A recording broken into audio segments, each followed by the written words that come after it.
Welcome back to the...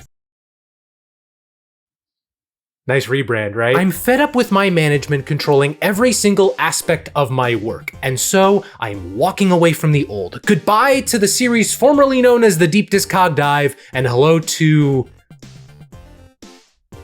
Even I don't know how to pronounce it. The shift might be bumpy at first, but trust me, I'm gonna be able to do so many new things that I've always wanted to do, like cover 39 albums in one video. What the fuck? Today, we're talking about Prince. Let's dive in. How rude of me. I haven't given you enough time to freak out yet. You may do so now. Oh my god! Oh my god!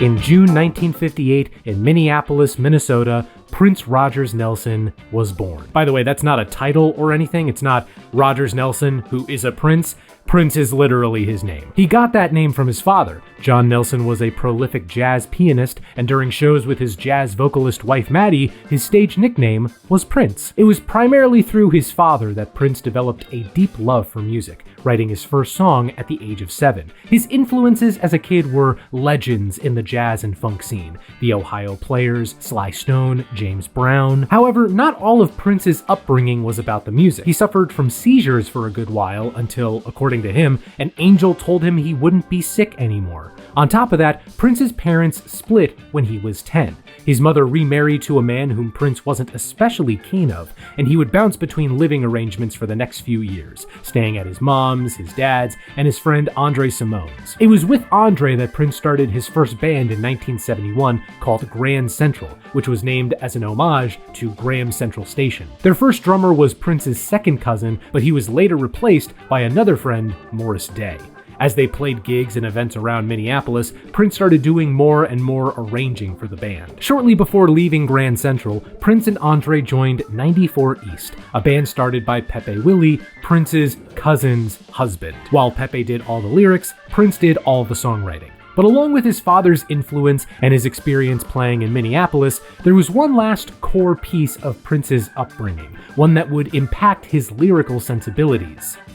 His mom's stash of poems. Stumbling upon his mom's more explicit reading material introduced young Prince to the sensual world, and his own journey through it would inform some of the more memorable Prince lines. The first recording to ever feature Prince was Minneapolis Genius, the historic 1977 recordings. You can tell Prince held this album in high regard because he never acknowledged it. Shortly after graduating from high school, Prince recorded his own demos, which got to local businessman Owen Husney. Owen was in awe of the man who would eventually write Chlorine Bacon Skin, and signed the 19-year-old Prince to a management deal. New demos were then recorded, leading to interest from several big labels. Prince would eventually sign with Warner Brothers, solely because they would let him have creative control, production control, and publishing rights for his first 3 albums. In April 1978, Prince made his debut, For You. Me? You and I are about to embark on an epic decade-spanning saga, and we need to start off on solid ground so as to build trust. Let's start that trust-building process now. This album's alright. If anything, For You's real success is as a resume for the rest of Prince's career.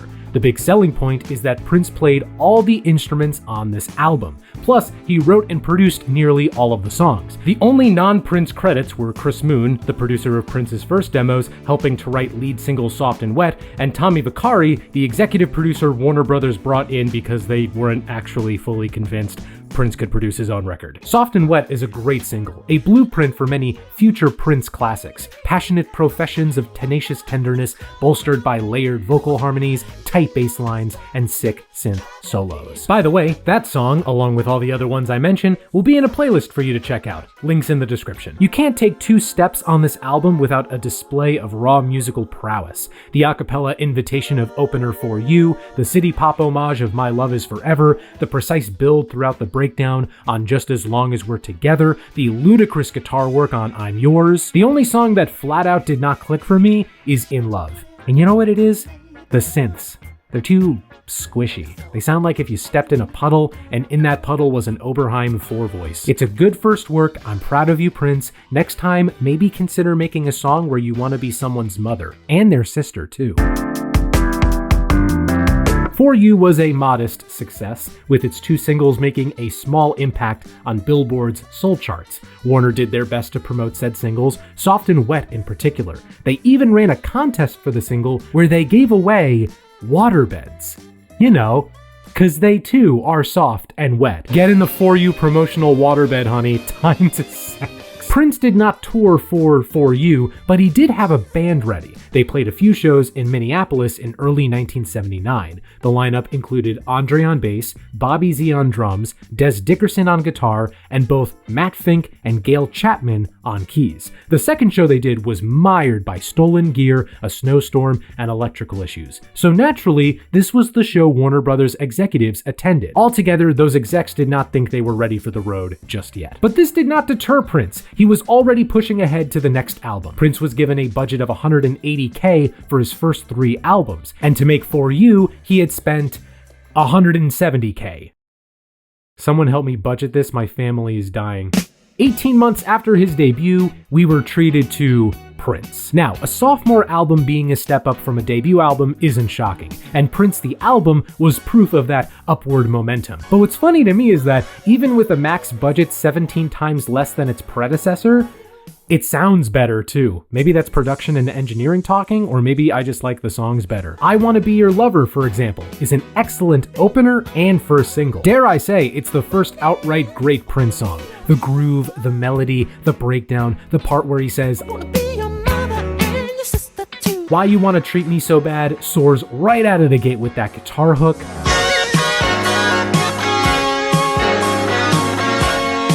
When We're Dancing Close and Slow tenderly brings you in before Bambi punches you in the face, Sexy Dancer gives you an ice pack and coaxes you back out onto the dance floor. I Feel For You is a good song, but it wouldn't get its flowers just yet. In a few years, Chaka Khan would take it and score a big hit. Prince did this thing throughout his career where he would write a song, it would go to someone else, and then it would be one of their biggest hits. What a benevolent Prince. Prince the album is really good. Buy stock in Prince now before it's too late. Oh, sorry, this album came out over 40 years ago. I try to cover up-and-coming artists, and this is what I get.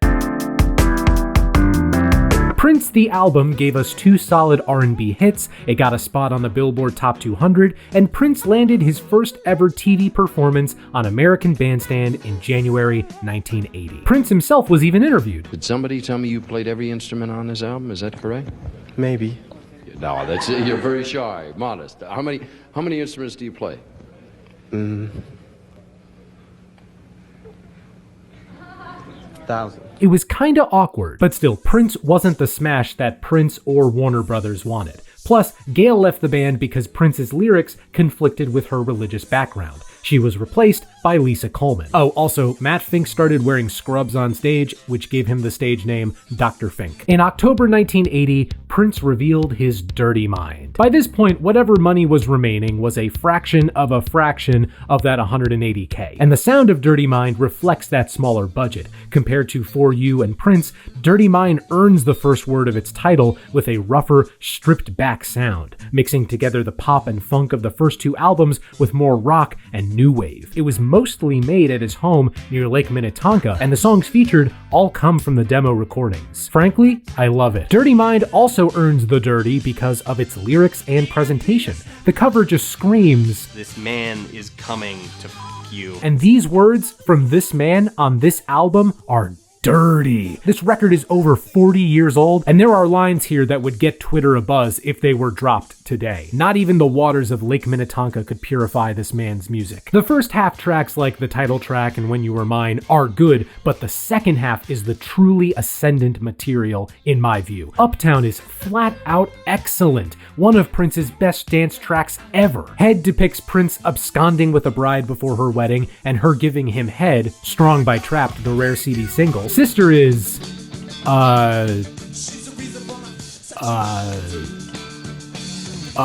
okay, what the fuck? And Party Up ends the album with a raucous dance-along. To think all of this is packed into a lean 30-minute package is a wonder. And if it sounds like I'm overly grateful for a Prince album with that runtime, it's because I am.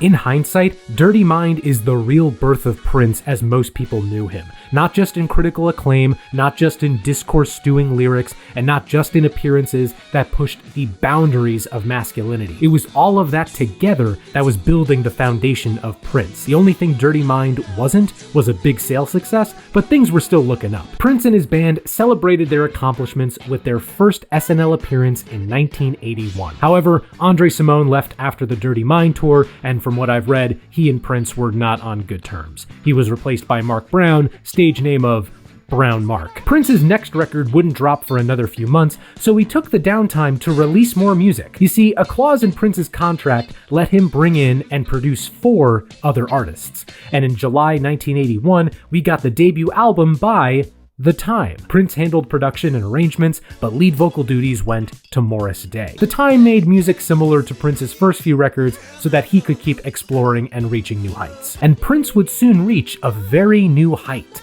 Warner Brothers decided to keep Prince on for more records, and they felt he was ready to open for one of their bigger acts. And so, in early October 1981, Prince opened for the Rolling Stones for 3 shows at the LA Coliseum. This was it, Prince's coronation as an icon. They booed him.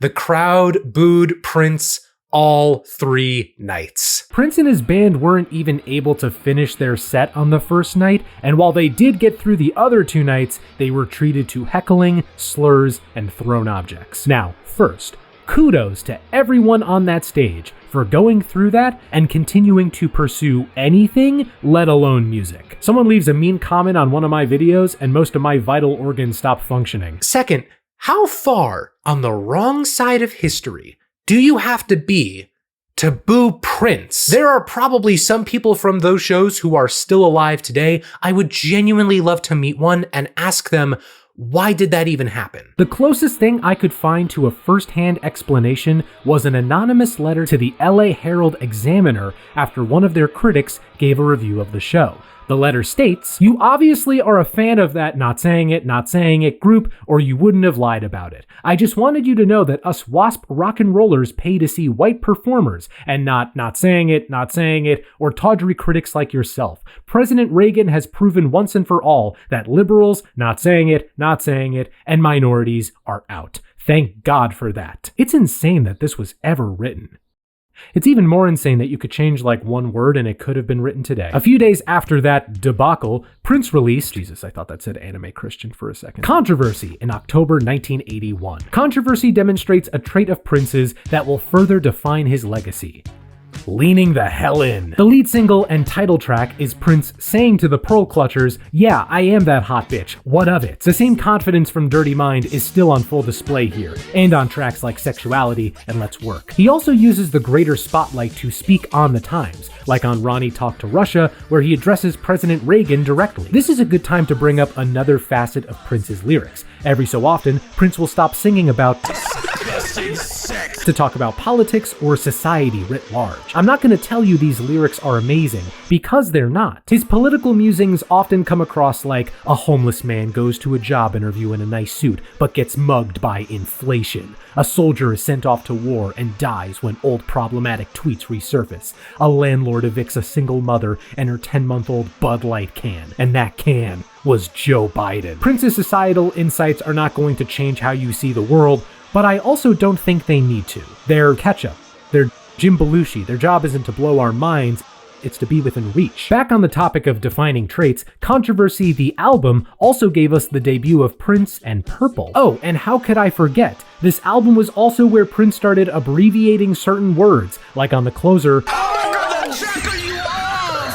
sure, it's something simple this time, but soon enough, Prince will start abbreviating C, 2, 4, and even I as EYE, or a drawing of an eye. Okay, that last one is just objectively more work. Like, even in his autobiography, he's still doing the abbreviating and spelling I, the letter, like EYE. Anyway, overall, Controversy is a good time, and it shows that the grime and grit of Dirty Mind still works when you give it a little sonic spit shine. Controversy continued Prince's steady rise, with its title track being his first to chart internationally. Yet even still, something wasn't right. Prince was still firmly considered an R&B artist, which at the time meant his music was locked to one audience. Prince wanted to expand, to be a truly global artist, and so for his next album, he had one goal: to write hits. October 1982 saw the release of 1999. Boy, I hope this album doesn't hurt me. Don't worry, I won't hurt you. Oh, thank God. There is no reason not to start with this, so let's do it. 1999, the song is incredible. It was the first Prince song I remember having strong attachments to, as a fixture of any Snare family car rides. It would be a while before I heard the song out of that context, which is when I realized this song is dark. Inspired by HBO documentary The Man Who Saw Tomorrow, 1999 is about partying under the threat of nuclear war. I know I said Prince wavers when he weaves politics into his songs, but 1999 is absolutely an exception. I adore this kind of setup, a subtextual stake that gives the partying emotional weight. It's why I love another classic song, DJ Got Us Falling in Love by Usher and Pitbull. 1999, the song lays out another goal of this album. Take what worked about all those past albums and go as extra in sound and scope as possible. Little Red Corvette was thought up in the back of Lisa Coleman's Mercury Montclair. It describes a one-night stand with a bulletproof chorus. I guess I should know by the way you parked your car sideways at a wooden mat. I'm sorry, Prince, that's just how my car is. Delirious smuggles in the new wave with this weird high-pitched synth line. DMSR, Lady Cab Driver, and Automatic are great straight funk tracks that stretch on for several minutes yet never overstay their welcome. All the Critics Love You in New York is basically Prince doing LCD Soundsystem decades before James Murphy lost his edge. And International Lover brings the curtain down with an excellent ballad. I can't imagine Prince ending an album with a ballad as good as this anytime soon. Hey, is that just on my screen or are you getting that too? 1999 was the moment Prince crossed over. It was the first album of his to land in the top 10 of the Billboard Top 200. 3 of its songs were top 10 hits in the US. The title track was his first international top 10 hit. He coined what would be known as the Minneapolis sound. His audience expanded past just R&B enthusiasts, and the music videos for Little Red Corvette and 1999 got heavy rotation on MTV. That made Prince one of the first black artists to get regular play on the channel. Though Automatic's video didn't get any play, I wonder why. Prince and his band toured 1999 from November 1982 to April 1983, and you know what? I'm tired of referring to them as just his band. Isn't it time they got a name or something? It was after 1999 that Prince started crediting his band as The Revolution. Now granted, this wasn't the first time you may have seen that name. It was actually on the cover of 1999, in very small font, and backwards. You couldn't miss it. Even though Prince's band was starting to get fleshed out more, Prince himself was still the one primarily recording, writing, performing, producing, and arranging on these records. However, there was one last change to make before The Revolution could be televised. Des Dickerson left the group after the 1999 tour to explore other opportunities. He was replaced on guitar by a good friend of Lisa's, Wendy Melvoin. So once the tour was done, Prince went to Warner Brothers to sign a new multi-year deal. But Prince had one request, just a little something. He wanted a movie deal. What's more, he wanted a movie where his name was right in the title. This was an impossible ask. It still is, looking back. This shouldn't have been possible. But still, Prince's management team, Joe Ruffalo, Stephen Fargnoli, and Bob Cavallo soldiered on and got him a movie deal. Also, Bob Cavallo is the father of Rob Cavallo, who would go on to produce records for Green Day and Paramore. What a random connection! In June 1984, Prince released Purple Rain. It's great, it's great, it's great, it's great, it's great, it's great, it's great, it's great, it's great, it's great. Purple Rain is the kind of record that earns its reputation 10 times over. Prince and the Revolution blend together all of the genres they had worked in up to this point. Funk, soul, new wave, rock, and sprinkle on top some of the best pop hooks of the 80s. You know how people say you can tell someone's a nepotism baby if their parents are in blue on Wikipedia? You can tell an album's great if all of its songs are in blue too. Let's Go Crazy is a slightly more optimistic take on 1999's covert catastrophizing. An overall message of, we're all gonna die one day, let's have fun while we're here. And boy is this track fun. I always found this line in the opening funny.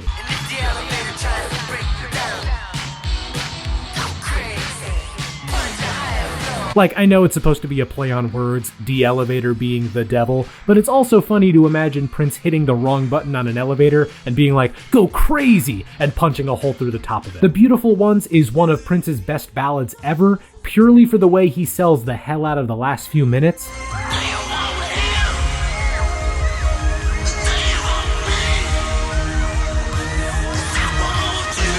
Computer Blue is like a spiritual successor to 1999's Something in the Water Does Not Compute. It reflects Prince's lyrical obsession with the interplay of technology and romance. It also has an uncredited song inside it called Father's Song, which has a credit for Prince's dad. Darling Nikki throws in some risque lyrics for good measure. Knew a girl named Nikki, I guess you could say she was a sex fiend. Yeah, I knew this one girl. I guess you could say she liked to When Doves Cry sees Prince digging into his past, his parents' flaws, and how that has shaped him into who he is, for better or worse. The LM1 drum machine pulses underneath that disgusting, dinky little earworm on the chorus. And there's no bass. There's no bass, what the hell? By the time you reach the back-to-back dance floor bait of I Would Die For You and Baby I'm a Star, this album's fate has essentially been sealed. And then he hits you with this.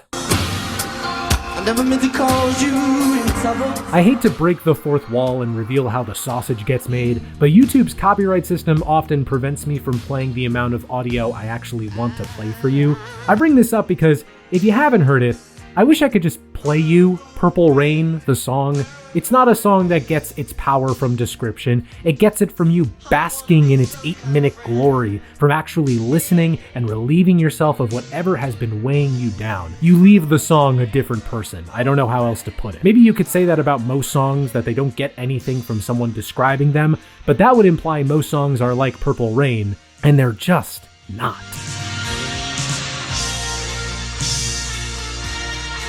Oh yeah, the movie too. The movie Purple Rain came out a few months after the album. It follows the kid, played by Prince, as he navigates the Minneapolis club scene, a new romantic interest who just arrived in town, and a difficult family situation. Apparently, it's not autobiographical, but given the similarities to his own life, well, if it really isn't, then it was the role Prince was born to play. Other Prince-related acts like Vanity 6 and The Time are also in here, and Morris Day looks so young. God! He looks like Caleb McLaughlin cosplaying as Richard Pryor. It's not amazing, and some parts have aged poorly in the way that a lot of 80s movies have aged poorly, but it is certainly worth a watch for anyone interested in Prince or Purple Rain. The best parts are just seeing Prince and the Revolution perform, especially since the songs they're playing are from the album Purple Rain. Have I mentioned Purple Rain is good yet? To quote the late upstate New York car dealership magnate Billy Fusillo, Purple Rain was huge. The album sold like hot pancakes, multiple singles in the top 10, Prince won the Oscar for Best Original Song Score, but the album's largest impact wouldn't be seen for a few years. Imagine this. A mother comes home to see her daughter dancing to Darling Nikki, the most explicit song on Purple Rain. The mother is appalled, in shock that a song like this could be played for young children. What do you think she then did? Wrote a letter? Called somebody? Well, what if I told you this woman was Tipper Gore, wife of then U.S. Senator Al Gore? Hearing Darling Nikki inspired Tipper Gore to start the Parents Music Resource Center, and their advocacy would eventually lead to the creation of the Parental Advisory label. That little black and white label on some records?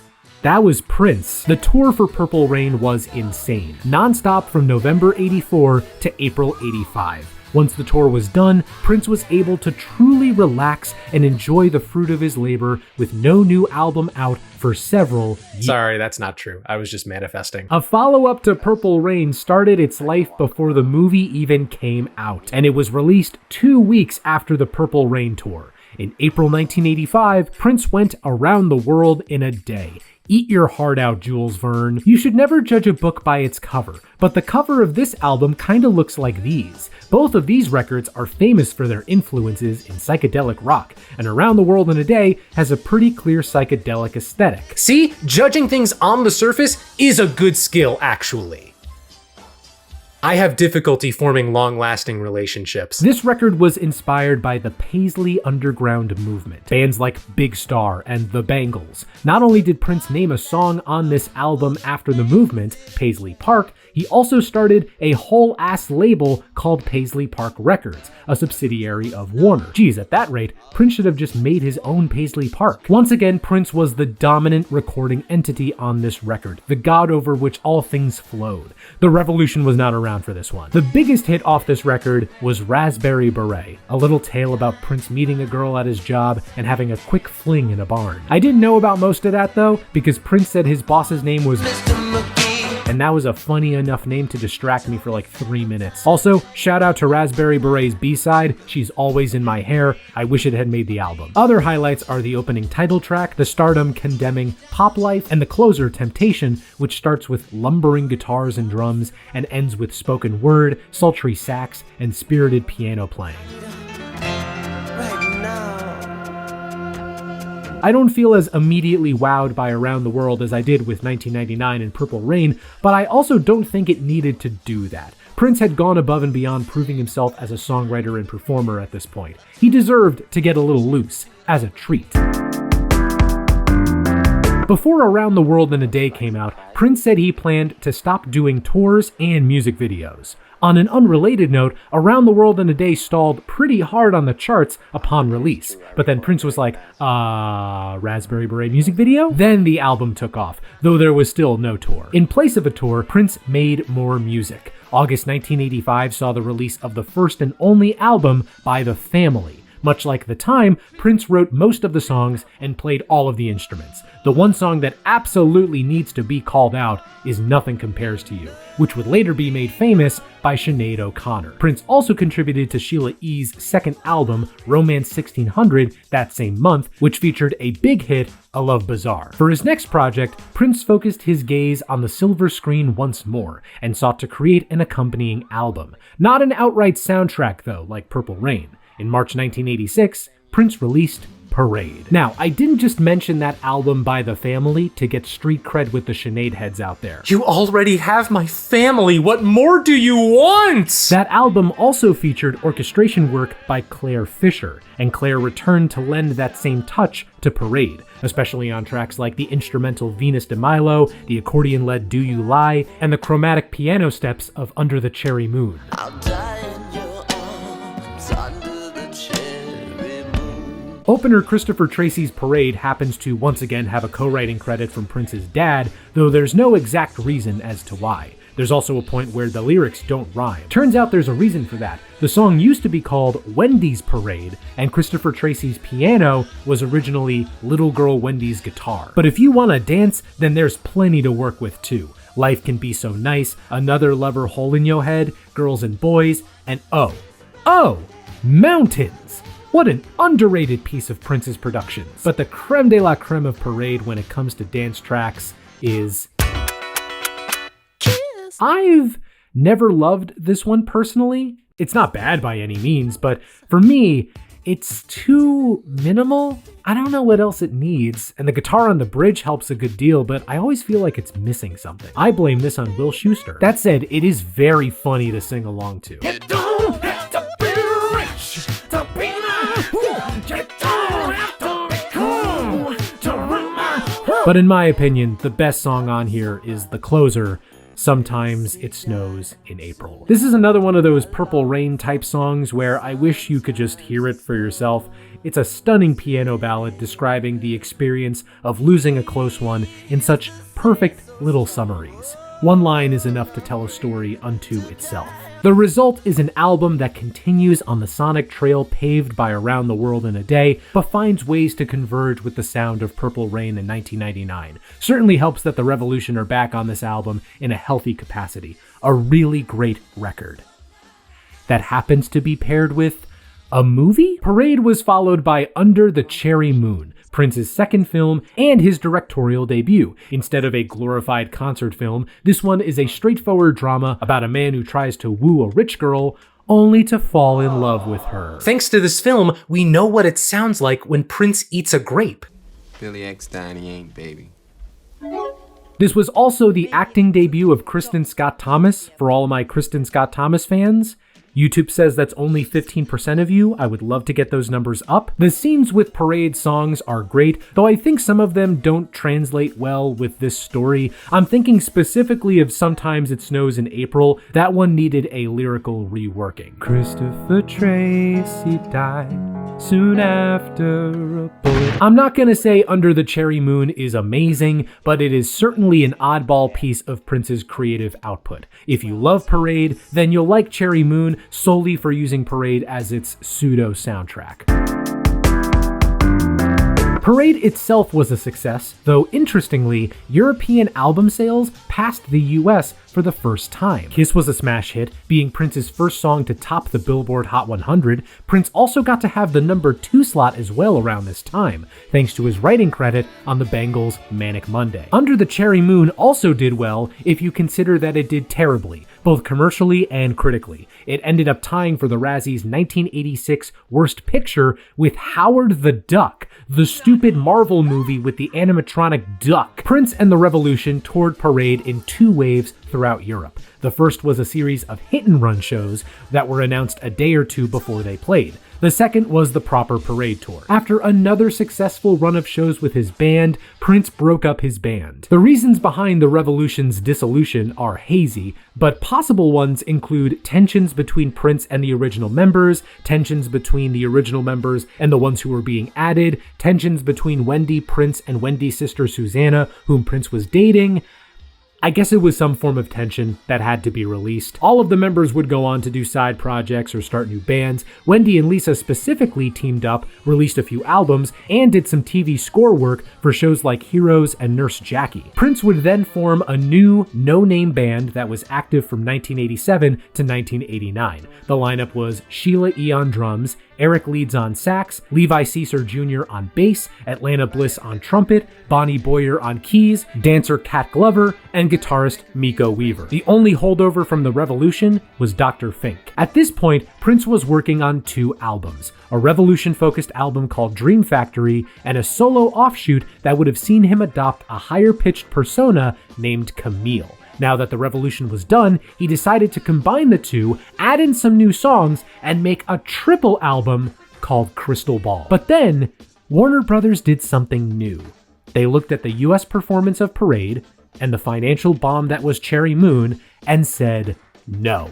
They thought this kind of record would really only sell to critics and diehard fans. Thus, Prince decided to condense it down into a double album. In March 1987, Prince gave us Sign of the Times. Usually, a double album is the point where an artist fully submits to their own ego, which is not a bad thing. Many double albums are considered the best in history. However, and this is a compliment, I don't think there was a time when Prince wasn't drunk off his own ego. If anything, Sign of the Times is him just burrowing further in. No backing band in sight, though Wendy and Lisa did contribute some parts, along with percussion by Sheila E. This is once again Prince commanding over his aural kingdom, jamming songs of different genres together like a kid smashing toys. The title track is one of Prince's most politically depressing songs, but it saunters and simmers in such a captivating way. After the past few albums that opened the door for you by kicking it down, this is a nice change of pace. Housequake is a phenomenal piece of beef funk track,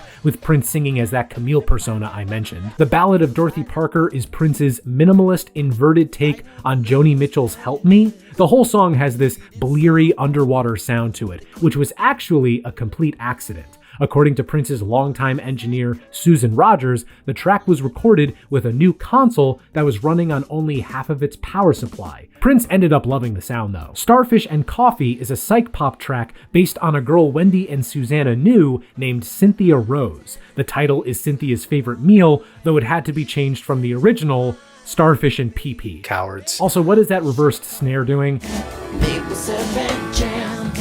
I don't like that very much. Feels weird in the cochlea. Slow Love is an incredible slow jam. I don't feel the need to say much more, it's just damn good. The second side begins with You Got the Look, a duet with Scottish singer Sheena Easton. For some reason though, she isn't credited. What does Prince have against the Scottish? If I Was Your Girlfriend is another Camille track, and it's really excellent. Sensual to an almost unnerving degree. I love how this synth comes in towards the end, gets higher and higher, and suddenly cuts out. Try to imagine what it looks like. I Could Never Take the Place of Your Man is an excellent pop track with a great breakdown. It reminds me of the Rolling Stones' Can't You Hear Me Knockin'. Fun side note, my first time hearing this song was the cover by the Wellington International Ukulele Orchestra. Hey, it's Brett from Flight of the Conchords. It's Gonna Be a Beautiful Night is great pure funk that interpolates a chant from The Wizard of Oz.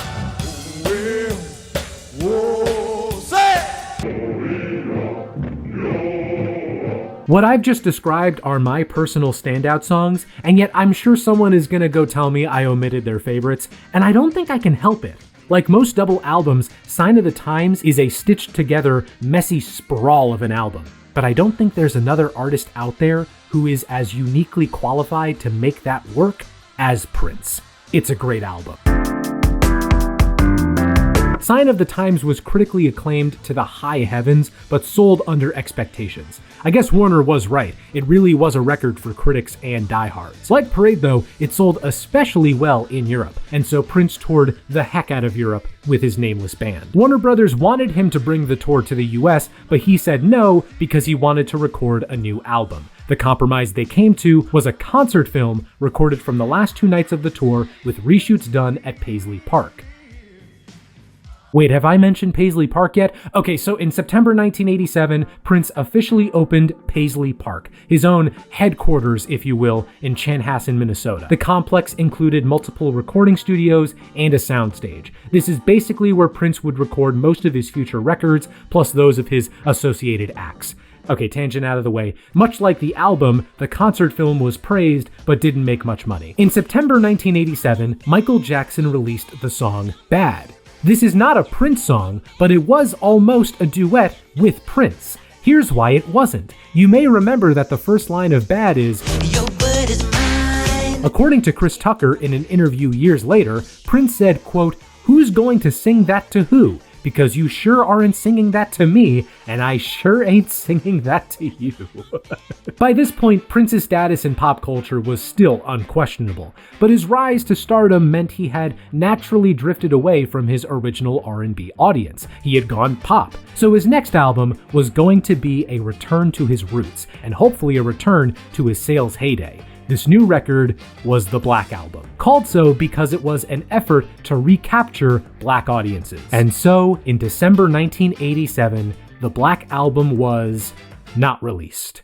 So the story is, whether it's because of a bad MDMA trip or his own sober volition, Prince had a spiritual awakening, realized the album was evil, and canceled the release at the last minute. The official reason he gave later on was, quote, "I was very angry a lot of the time back then, and that was reflected in that album. I suddenly realized that we can die at any moment, and we'd be judged by the last thing we left behind. I didn't want that angry, bitter thing to be the last thing. I learned from that album, but I don't want to go back." Keep in mind, when I said it was canceled at the last minute, I meant the last minute. It was a week before it was supposed to come out. 500,000 copies had already been printed. Alas, the Black Album was gone, but not forgotten. Eventually, bootlegs would start making their way to market, and it became a very sought-after collector's item. Okay, so if there's no Black Album, what's next for Prince? Well, he went back to the studio, recorded a new album in 8 weeks, and released Lovesexy in May 1988. Now, we've all been there. We record an album, then realize it's a source of demonic evil, so we cancel its release and hastily record a replacement. And considering that background, this isn't a half-hearted effort. It's the first time a Prince album was designed to flow as one consistent piece. The original CD didn't even come with track markings. And the overall tone of the record is far more uplifting than Sign of the Times, almost gospel in its approach. The best song in my view is easily Alphabet Street, another addition to the catalog of Prince songs that gain their power by setting up a few excellent components and vibing out for 8 or so minutes. Shout out to the music video, which briefly shows the text, "Don't buy the Black Album, I'm sorry." I also enjoyed Glam Slam, the title track, I Wish You Heaven, and the opener. Welcome to the new power generation. New Power Generation. Huh, I wonder if we'll hear that again at some point. Overall, Lovesexy feels lesser to me, overshadowed by the circumstances of its development. It's certainly not bad though, and if nothing else, listen to Alphabet Street, please. It's clear that, in order to maintain relevancy, Prince needed to change things up. Maybe even find a new muse. And you know who he found? Alphabet Street was a hit in the US, but the album as a whole underperformed once again. Prince and his band went out on an 84-date tour, mostly focused on Europe. It got good reviews, but lost money because of ballooning production costs. During the tour, Prince got a call from director Tim Burton. Tim wanted to use past Prince songs for his upcoming Batman movie, but unbeknownst to Tim and possibly you, Prince was already a big Batman fan. The Batman theme was the first song he learned as a kid.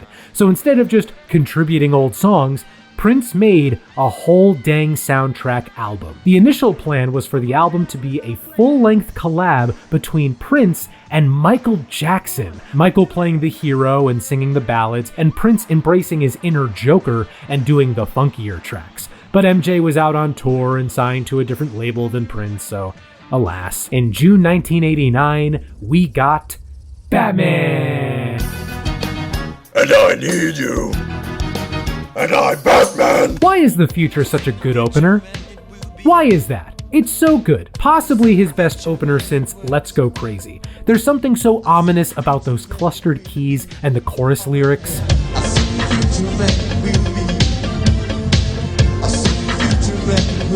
Electric Chair is also incredibly good. What? Those sick guitar chords, the vocal harmonies, that one part where he mentions a G flat major with an E in the bass and then plays it?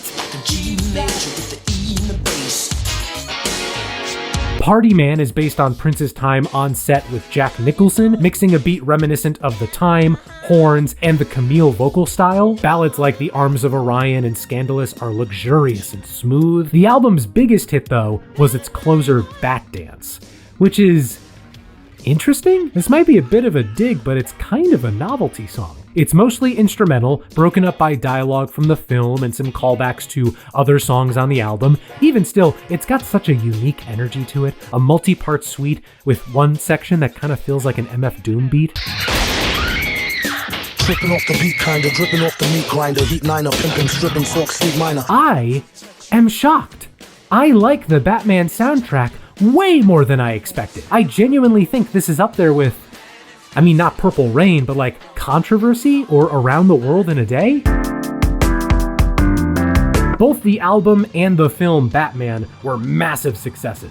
Prince once again had a #1 album and a #1 hit with Bat Dance. The only downside is that, for the first time ever, Prince had to sign away the publishing rights to his songs. Prince didn't tour for Batman specifically, but he did embark on the Nude Tour exclusively in Europe from June to September 1990. As a response to the excess of the Lovesexy tour, this tour stripped back most of the set dressing to focus on the songs. He also had an updated band in tow. Miko Weaver on guitar, Levi Caesar Jr. on bass, Michael Bland on drums, Dr. Fink on keyboard, Rosie Gaines on keys and vocals, and 3 dancers known as the Game Boys, Tony M, Kirk Johnson, and Damon Dixon. Aside from a few extra members who would get added later, this would be the band Prince used for the next few years, though Prince wouldn't officially name them until 1991. Maybe it was the Bat Fever talking, but Prince wanted to do another movie. He had had a concept in mind since 1987 and was finally able to realize it.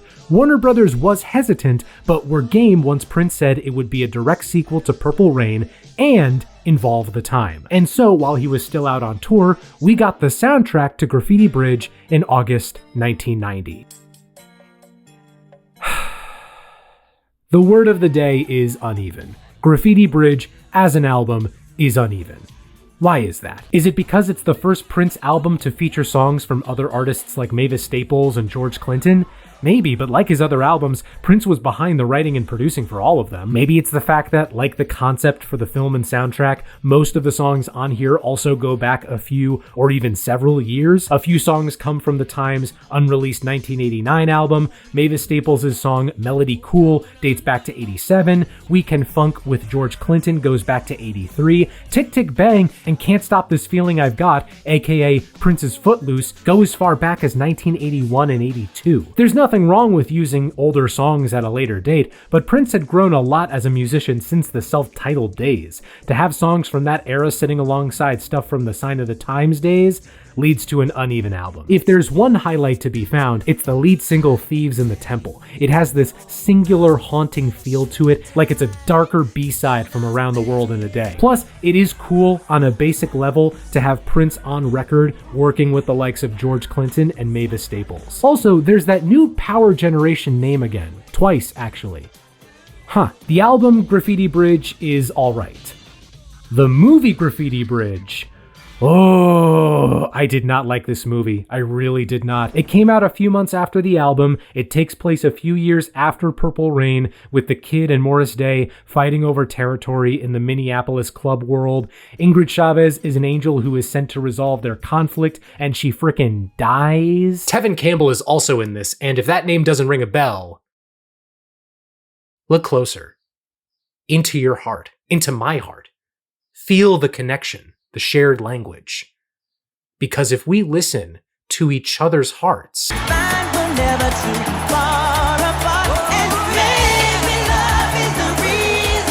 it's just a weak movie, one that feels glued together by its soundtrack. It doesn't help that the songs being performed in Graffiti Bridge are from the album Graffiti Bridge, whereas the songs being performed in Purple Rain were from the album Purple Rain. If Graffiti Bridge's songs were on the level of Purple Rain's, then we would be talking, but they aren't, so we're not.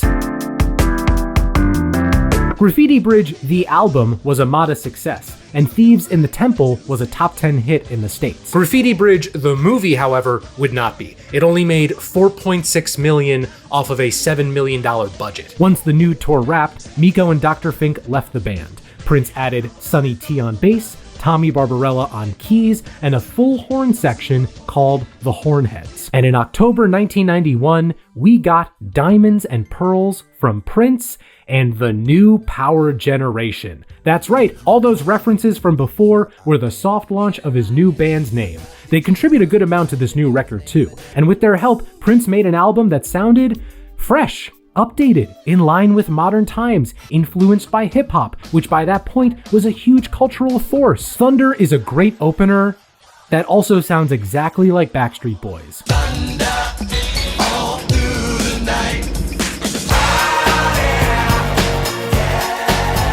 Look, I know this song predates anything the Backstreet Boys did, but I heard the Backstreet Boys first, so that's my reference point. I can't help but be a child of the 90s. It's my greatest sin. The title track is a great ballad, one of the best Prince ever made. Get Off mixes Prince with New Jack Swing. Strollin' is a nice casual jazz ditty. Money Don't Matter Tonight tackles greed with a remarkably smooth chorus. Willing and Able mixes blues and gospel to wonderful effect. And tracks like Cream and Daddy Pop are just updated versions of what Prince was already great at. That said, there is one thing I'm not a huge fan of. There are some instances on here where Prince will take a step back and let his band fully take over. Maybe with Rosie singing or Tony M rapping. Listen, it's not that I don't care about these other featured vocalists, it's just I don't care about these other featured vocalists. Prince himself sounds good when his style gets given that early 90s pop rap sheen, but put anybody else in his place and it wipes a lot of the personality away. Some of these songs sound like straight up jock jams. Let me use another example.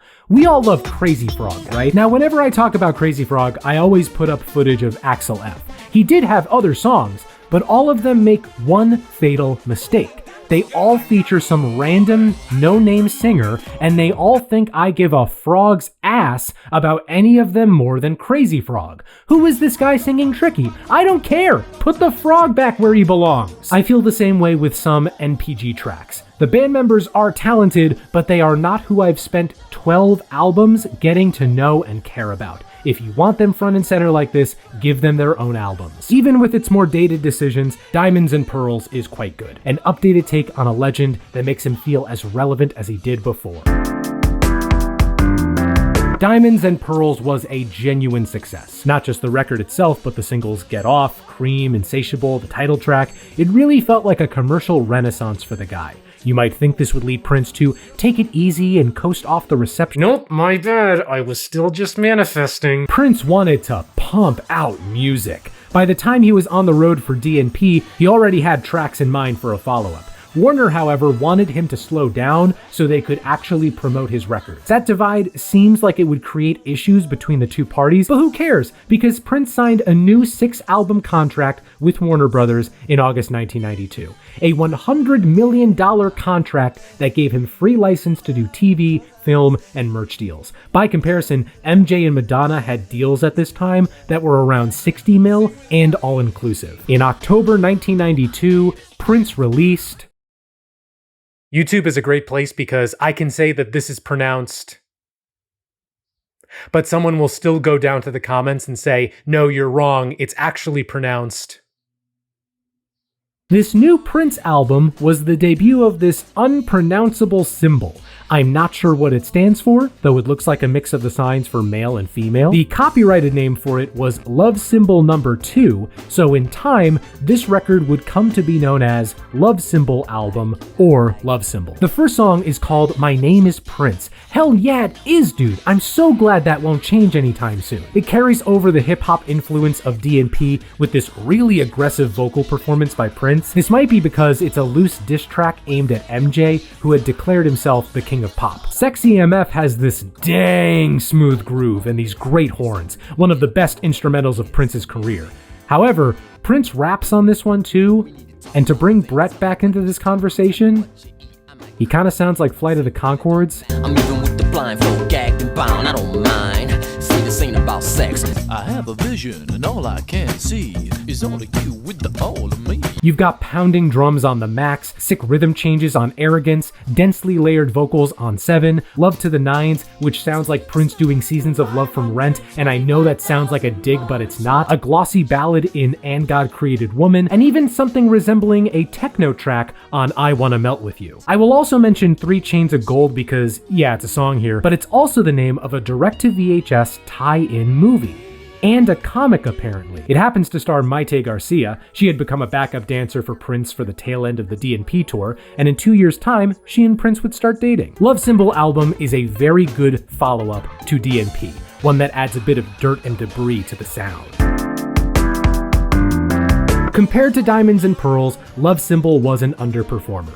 Prince blamed Warner for their poor marketing job, but I will say it's hard to market an album when you can't actually say its name. Warner Brothers really wanted to finally put out a greatest hits series for Prince, but he didn't want to put that out. What did he want to put out? July 1993 saw the first solo album by the NPG, Gold, the 4th word in the title of the 9th song on the 2nd disc of Tupac's 1996 album All Eyes on Me. Warner didn't want to release it because they couldn't market it for the same reasons that I'm not saying the full name. As such, it was only sold through concert merch and Prince's phone hotline 1-800-NEW-FUNK. It went out of print a long time ago, but it is on YouTube if you want to check it out. It was around this time when Prince was really getting frustrated with Warner Brothers. Them telling him how he could and couldn't release his music. Them laying out in his new contract that he could only release 1 album a year. Them owning his master recordings. He was fed up with how Warner Brothers was treating his music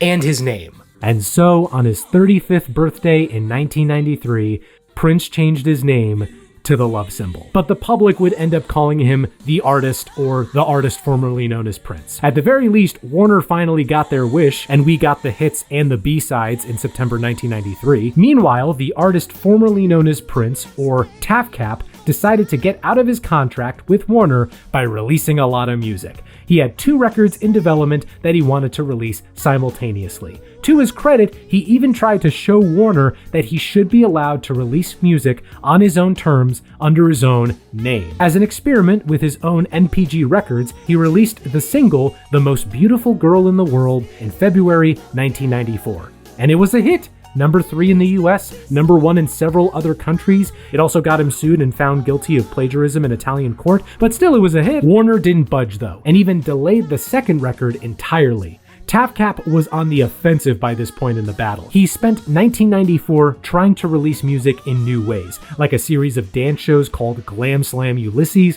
which then expanded into the Interactive Tour. There was even a TAFKAP-themed video game called Interactive. Based on gameplay footage, it looks like Myst if it took place inside TAFKAP's house. Watch out for the vase that contains a shape-shifting TAFKAP PNG. In August 1994, we got Come, with that nice little Prince 1958 to 1993 subtitle. Hi, it's me, Michael.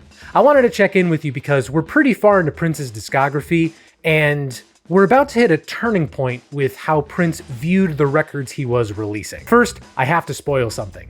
Prince does not have any colossal duds in his catalog. He doesn't have a Never Let Me Down, he doesn't have a Time, he doesn't have a Ratitude. This is a great thing, should you choose to get into his music. However, it poses a very particular problem for someone trying to talk about some of his records. Not because they defy explanation, but because they have already been explained. I could splice up things I've said about past Prince songs, change the song names, and still get my point across. Again, this is a great thing if you want to get into Prince. He has a remarkably consistent discography. I'm just giving you a heads up because we're gonna get to some albums where all I have to say is, it sounds like Prince, and if you like Prince, then you'll like this album. I bring this up because I know people sometimes go down and comment things like, I'm really surprised you didn't get into this more or that more.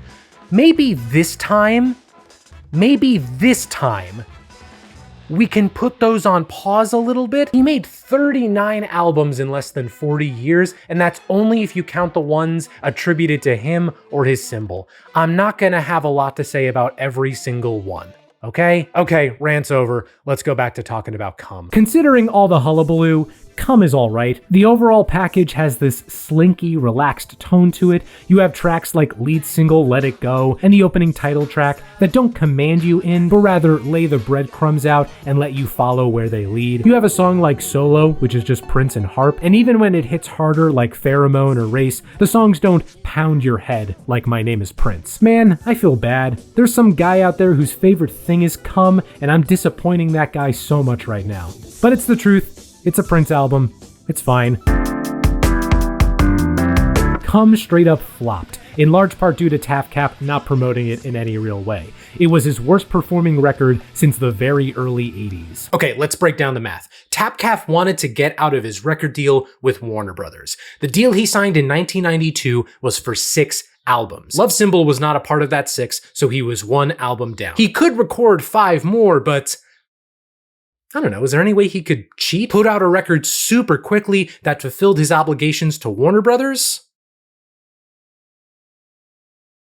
I mean, there was one he already made. In November 1994, the Black Album was finally officially released. Believe it or not, even though it helped him in the long run, TAFKAP still had to be paid $1 million by Warner Brothers to feel comfortable enough to release this. And after waiting so long, after the album gained such a looming reputation, I can confidently say that it's fine. It's classic Prince funk. Tracks like Lay Grind and Super Funky Califragisexy are exactly what you'd expect from late 80s Prince. Cindy C is to Prince what Dua Lipa was to Jack Harlow. Dead on It is a diss track towards tone-deaf rappers. I haven't mentioned this yet, but Prince was, at the time of the Black Album, not a fan of rap. Of course, he would soon after bring rappers into the fold and experiment more with the sound of the genre.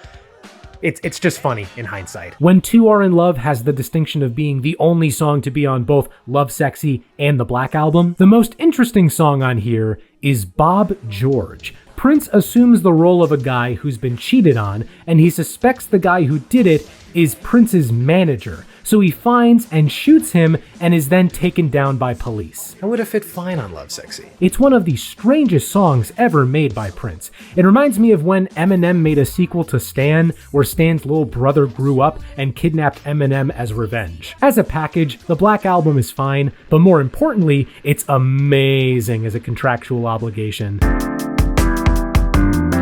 The Black Album actually sold poorly. That's kind of surprising, right? People finally got the chance to hear this long-shelved album. Why would they not hop on it? Well, consider this. The Black Album was supposed to come out in 1988.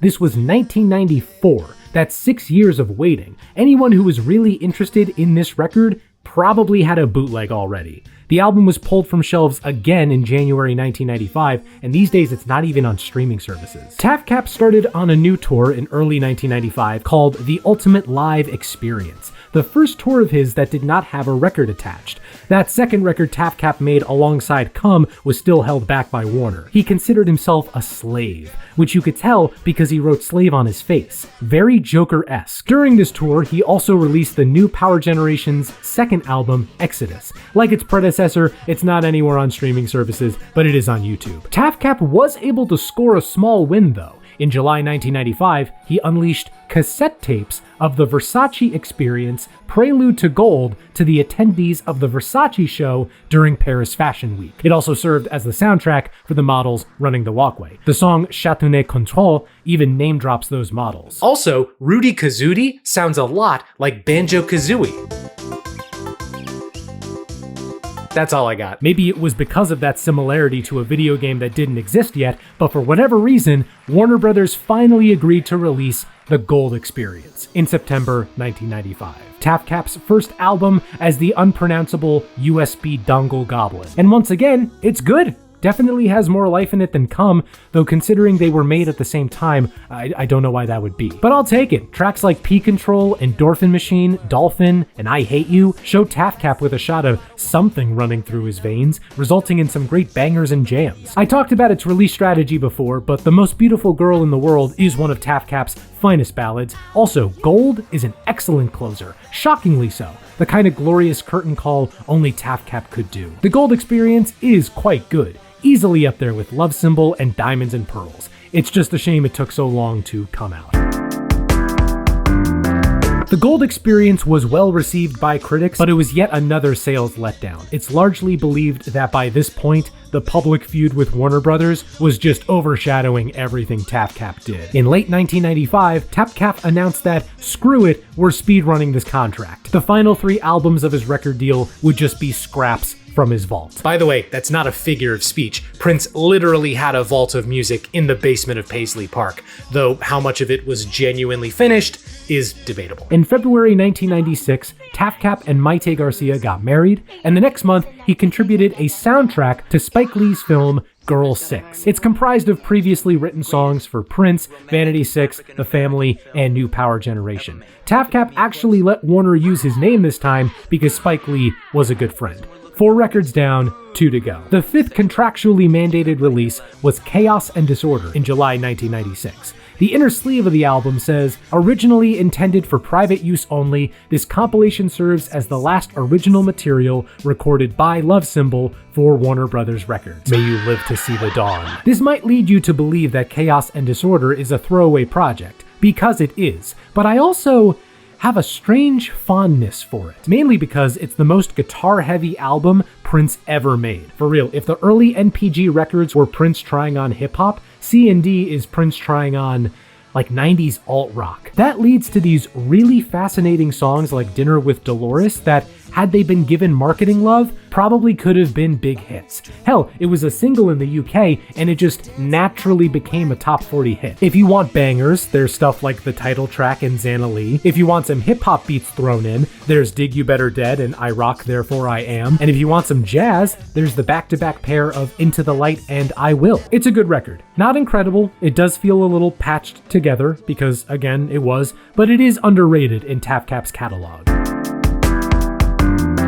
Once again, TAFKAP did no promotional work for Chaos and Disorder, and thus it sold even worse than Gold. But so what? One more album to go, right? Well, actually, around the time he submitted Gold Experience, he also submitted a collection of vault tracks as the 6th album. Though because of the flood of Prince releases, Warner Brothers decided to hold off on putting it out for a few more years. He did it! TAFKAP was freed of his contract with Warner Brothers, and later in 1996, he celebrated by signing another contract. In October 1996, TAFKAP signed a joint deal between NPG Records and EMI capital. The main selling point of which was that TAFKAP got full reign over his master recordings and how they were released. And we didn't have to wait long for new recordings. Turns out Prince had been stockpiling music to keep it away from Warner Brothers. And in November 1996, we were treated to TAFKAP's Emancipation. I hope you all are enjoying your emancipation.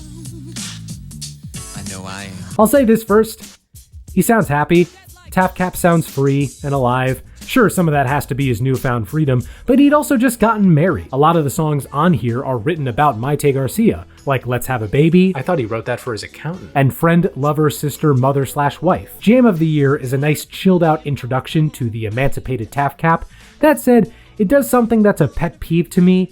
It tells you it's the Jam of the Year instead of simply letting it be. Dude, if it was actually the Jam of the Year, you wouldn't have to say it. The Human Body is shocking because it's a full-on dance track. A part of me wishes TAFKAP made an album like this, but then I'd have even more albums to cover, so I take that back. Betcha by Golly Wow is a nice ballad with a funny title. Imagine if the lead single for his next album was Gosh G. Willikers Sufferin' Succotash. It also happens to be a cover of the Stylistics. Emancipation is the first TAFKAP album to have covers. Bonnie Raitt's I Can't Make You Love Me, Joan Osborne's One of Us, and the Delphonics' La La Means I Love You. Though, of course, they were all retitled to fit TAFKAP's brand. But despite these songs and other bright spots like Dreamin' About You and My Computer, there's one thing that holds this album back for me.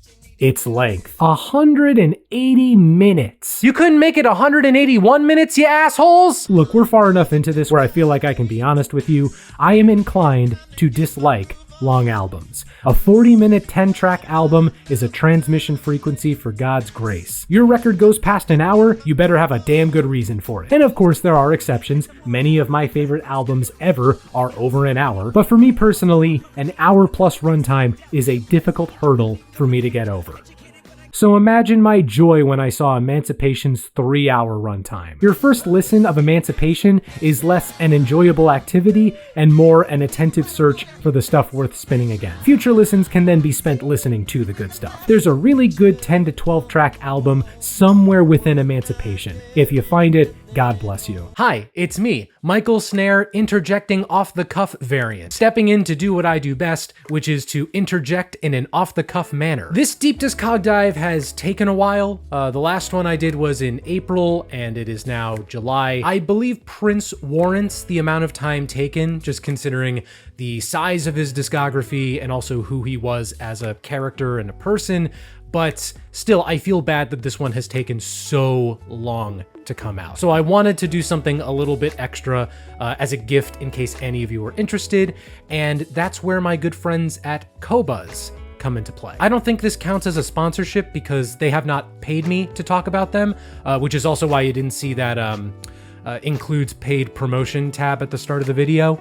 If merely mentioning a product or service counts as a sponsorship, then product or service mentioned, I guess. But I happen to meet them through my work. I like what they do, they like what I do, and I think you will like what they do too. Qobuz is a streaming service not unlike the one you might currently be subscribed to. The biggest plus about it is that you get to stream all of the music on there in CD quality or even high-res studio quality audio. I've been using it for the past few weeks, and it's insane how often I'll pull up a record that I feel like I know all of the little quirks and intricacies of from a mix perspective, but then I'll listen on Qobuz and find new things to appreciate. It's really given me a newfound love for some records that I thought I knew inside and out. Plus, you've got blurbs about all the records that talk about, their place in the artist's history. You've got credits for each song. And if you're like me and have become increasingly concerned about big media conglomerates allowing us to rent their media, but revoking that access without even the courtesy of a heads up, you can also buy and download records from Qobuz so that you have them on your hard drive. And if I may throw one ding at Qobuz just to prove that this isn't a sponsorship, Eiffel 65 is not on there. I think their profile is, but like Europop isn't on there. Blue Dabba Dee Dabba Die isn't on there. all I want to do is listen to Zerodl at 24-bit 192 kilohertz, is that so much to ask? If you go to the link in the description, you can sign up for 2 free months of Qobuz. Plus, I talked with them and we worked something out so that one lucky person who signs up will get 6 free months of Qobuz instead of just 2. And if you're looking for something to listen to once you've signed up for Qobuz, I've got the full playlist for this Prince Deep Discog Dive loaded into Qobuz. So of course, I've got it into Spotify and Apple Music as well, if you just want to check it out there. Thank you for indulging me as I mention a product or service. I hope you enjoy Qobuz if you do sign up. Now let's get back to whatever album I'm talking about next. Emancipation sold remarkably well. It went on to be the 4th best-selling triple album in US history. Speaking of the US, for the first time in years, the album sold more in the US than Europe. That said, the period surrounding the album's release was difficult for other reasons. A few weeks before Emancipation came out, TAFKAP and Mayte welcomed their first child into the world. But within a week, that child passed away due to a severe case of Pfeiffer syndrome. The fact that either of them did anything after that genuine tragedy is frankly commendable. TAFKAP went out on the Jam of the Year tour from January 1997 to December 1998. 2 straight years of touring. Apparently this was done so that TAFKAP could run out the clock on Warner's publishing contract. He also brought along the new Power Generation, but in name only. Back in 1996, he fired everybody. His backing band for the next few years is gonna change a bunch, so I'm not gonna give them as much attention as I did the Revolution or the OG NPG. On a more personal level, TAFKAP and Mayte tried to have another child, but that ended tragically as well. Possibly due to that, as well as meeting Sly and the Family Stone bassist and Drake's uncle, Larry Graham, in 1997, TAFKAP started a process of spiritual rebirth that would result in him becoming a Jehovah's Witness. I will touch on that more when it becomes relevant. On the music side though, TAFKAP was as active as ever. Now a fully independent artist, he sought out new ways of releasing his music. And at the time, nothing was newer than the internet. In spring 1997, he started 1-800-NEW-FUNK as a portal for TAFKAP updates and new music. In fact, the site began accepting pre-orders for a new collection of music called Crystal Ball. In January 1998, Crystal Ball began shipping to those who pre-ordered, with a retail release following in March. What is this PS1 graphics ass cover I see before me? Is this the Neverhood Chronicles? Does this bear a non-0% resemblance to the title screen of the Neverhood Chronicles? Now, for those of you chomping at the bit to say it, yes, this album does share the name of one of the records that would eventually turn into Sign of the Times. However, it is not that album. This album is a compilation of B-sides and rarities and previously bootlegged material.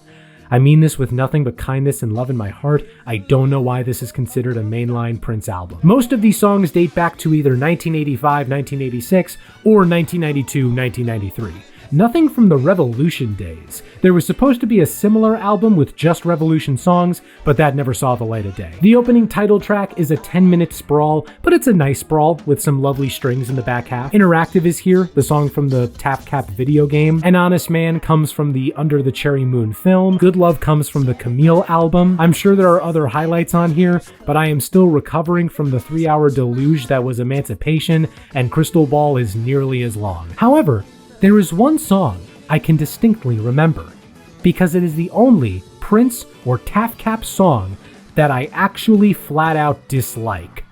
Chlorine Bacon Skin. Chlorine Bacon Skin is a very minimal track. It starts out with tight drums, bass, and vocals, and admittedly, it grooves pretty hard. When I first heard it, I was like, this is a neat little 3-minute interlude track.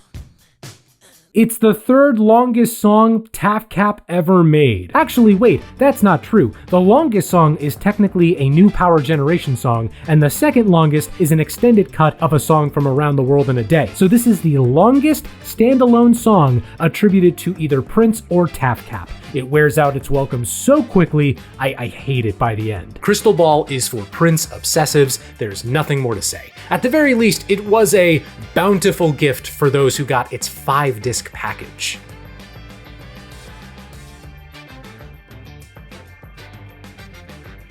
Wait, Crystal Ball is only 3 discs. So what's the 4th disc?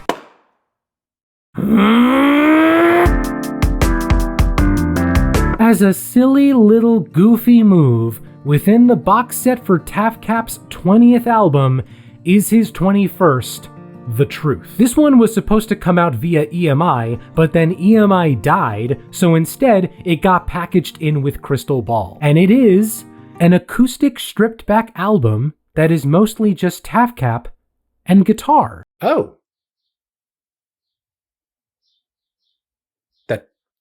That's great. This is exactly what I needed. God bless TAFKAP, but the music he had made for the past decade had all fallen under the same sound. It was getting repetitive. This is the first time we've seen such a radical change in instrumentation. I welcome this wholeheartedly. Songs like the title track, Don't Play Me, Comeback, Third Eye, they show TAFKAP at his most bare. They show that without all the showmanship, he was just a great songwriter. When the truth is just TAFKAP, it's often great.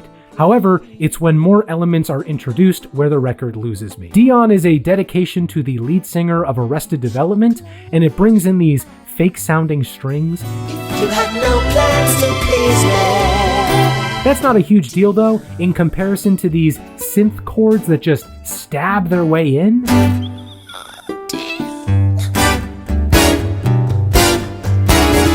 There's also Animal Kingdom, which is fine up until the dolphins come in, because the sound effect used is the exact same one from SpongeBob.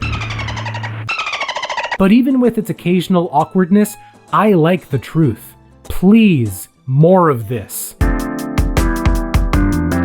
So wait, if The Truth was the 4th disc on Crystal Ball, what was the 5th? Damn it! The 5th disc was Kama Sutra, which is not technically a TAFKAP album, it's an NPG Orchestra album, so I'm not gonna cover it, I'm gonna move on, because Jesus Christ, this video is already an hour long, and we're just barely halfway through! Crystal Ball would have been a sales flop by a label standards, but considering TAFKAP received most of the sales revenue and didn't have to market it that much, the record brought in about $11 million. While the album was a success in that sense, it didn't mean the rollout was. The immense demand for the album meant pre-orders were still being fulfilled into the spring of 1998. In June 1998, we got the final New Power Generation album through BMG, New Power Soul. TAFKAP is on the cover holding this microphone gun, and I hate to be that guy, but a microphone takes in sound. It doesn't push it out, so this doesn't really make... If it looked like a speaker, then that... In December 1998, TAFKAP held a press conference in Spain to announce his intent to annul his marriage to Maite. What kind of guy do you have to be to announce a breakup through a press conference? Hello everyone, I have some important news to share. The Brita in the fridge is empty. And so we arrive in 1999.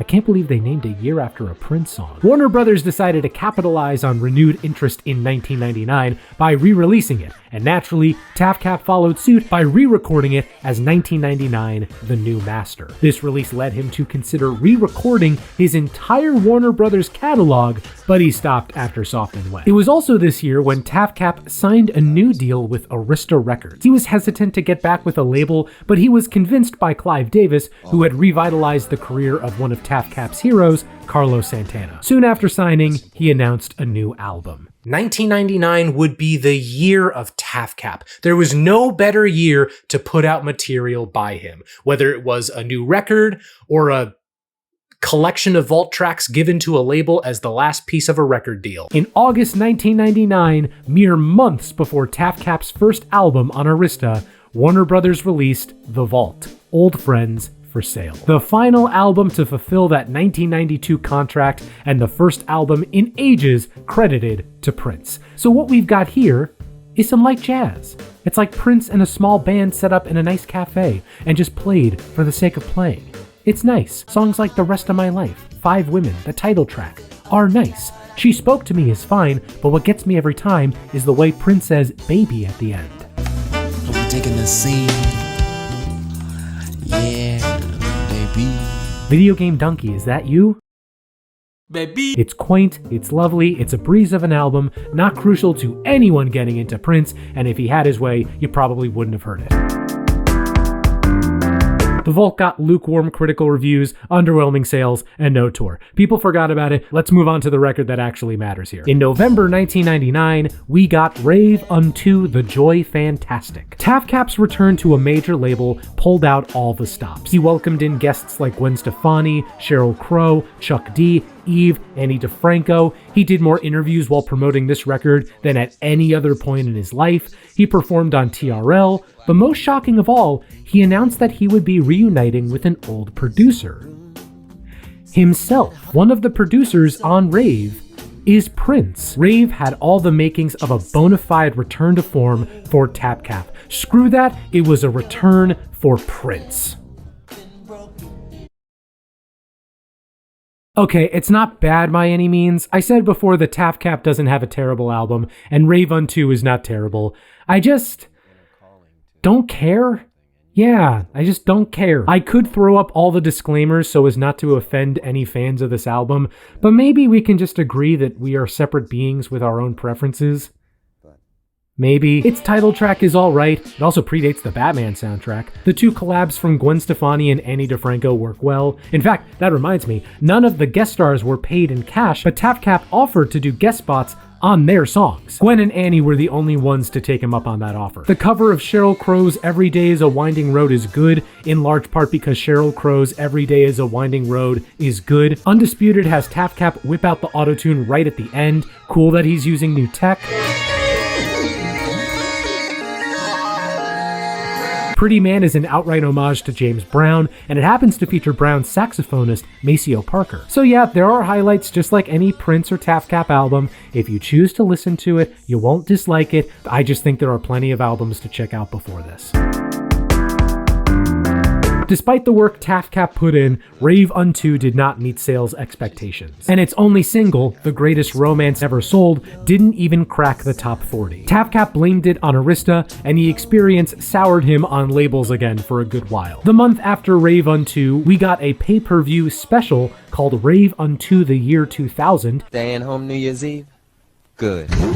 It's a good special, strong set list with cameos from Rosie Gaines, Morris Day, Lenny Kravitz, members of Sly and the Family Stone. TAFKAP didn't tour for Rave Unto, instead planning to do another hit-and-run tour starting in November 2000. However, two big changes came beforehand. First was the official dissolution of his marriage to Maite. The second was also announced at a press conference. TAFKAP would finally go back to being addressed as Prince. Oh, thank Christ, I don't have to call him TAFKAP again. On the Hit and Run tour, the artist I'm so happy to call Prince again largely focused on songs from his Warner Brothers days. A greatest hits tour, if you will. He did plan on releasing an album called High in August, but he instead decided to release its tracks through his new site, the NPG Music Club. This is how Prince would release the next few albums, directly to fans without any middlemen. This was genuinely a pioneering step in online music distribution. In April 2001, members of the NPG Music Club got a remix album called Rave Into the Joy Fantastic. I've heard a lot of people say this might actually be better than Rave Unto. I might feel that way as well if I cared about the original album's songs, but I don't. So, it was also in 2001 that Prince officially became a Jehovah's Witness, and he committed to the faith seriously. In fact, one of the greatest Prince stories I've ever heard is that he and Larry Graham used to go door to door preaching the word. This is the same guy who was responsible for the parental advisory label. It was his new faith, as well as his divorce, that influenced his next album. In October 2001, NPG Music Club members received The Rainbow Children as one continuous track, with a retail release the following month.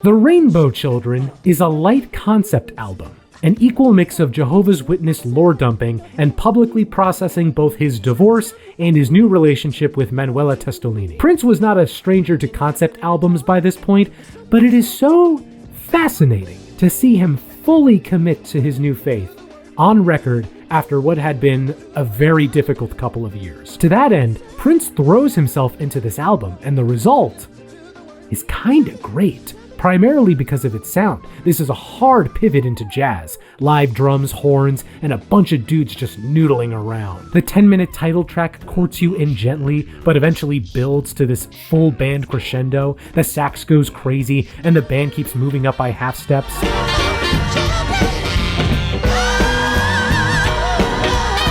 The live band feel adds so much to Prince's arrangements, giving longer songs like Family Name and The Everlasting Now the space to just spread out. And for the casual guy, you got solid ditties like The Work Part 1, 1 + 1 + 1 is 3, and Everywhere. Plus, this album sounds excellent. The mixing and production is an accomplishment in and of itself. This might be the most well-mixed album in all of Prince's catalog. The Rainbow Children is a weird album. I can't guarantee you will like it, but if you happen to tune into its wavelength, I think you'll be in for a good time.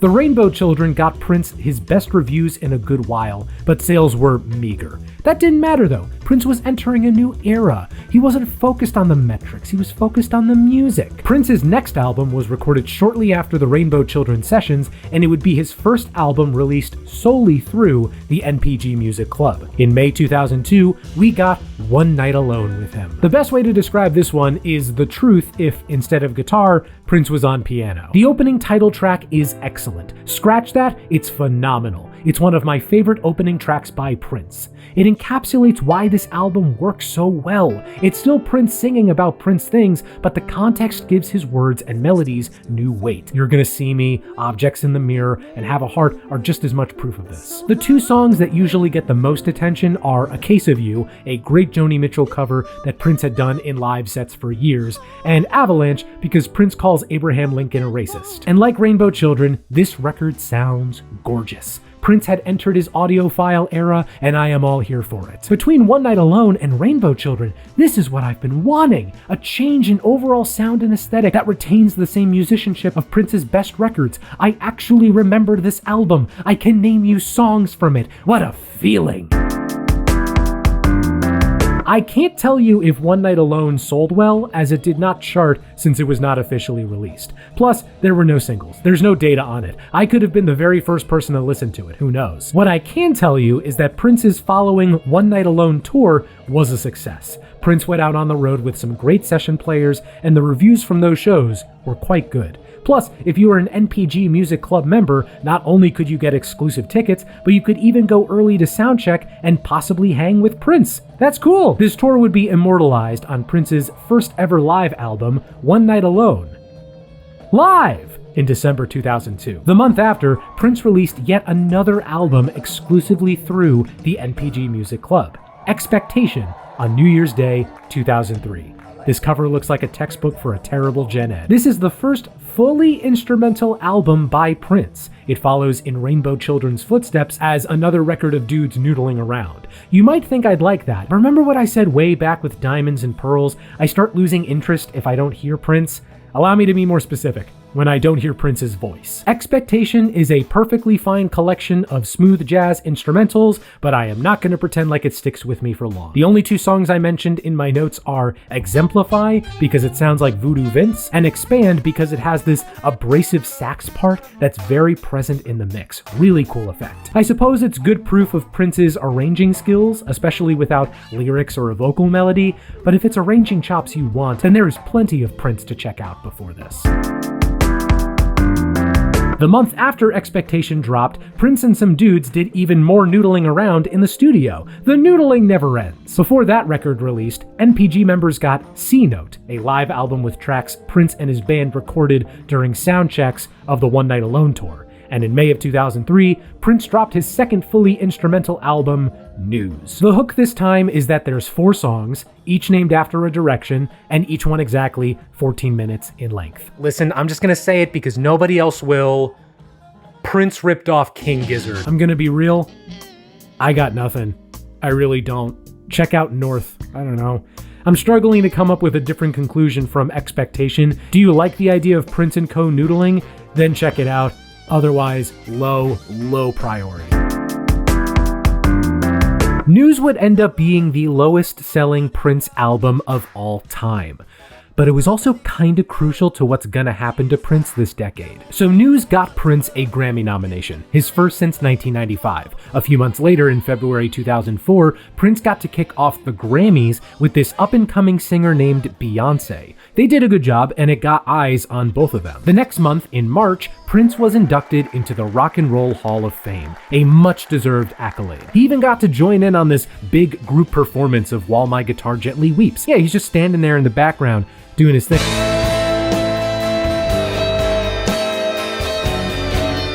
Out of nowhere, Prince just kinda busts out this incredible guitar solo. Both events primed the public to remember Prince, which was good because he was about to release a new record via a one-album deal with Columbia. Prince re-entered the public consciousness with Musicology, first through the NPG Music Club in March 2004, with a wider release in April. The best thing I can say about this one is that it does feel like the good old days. The days of yesteryear, when men were chaps and chaps were assless. The opening title track is a nice introduction. I also like how it calls back to Kiss and Little Red Corvette at the end.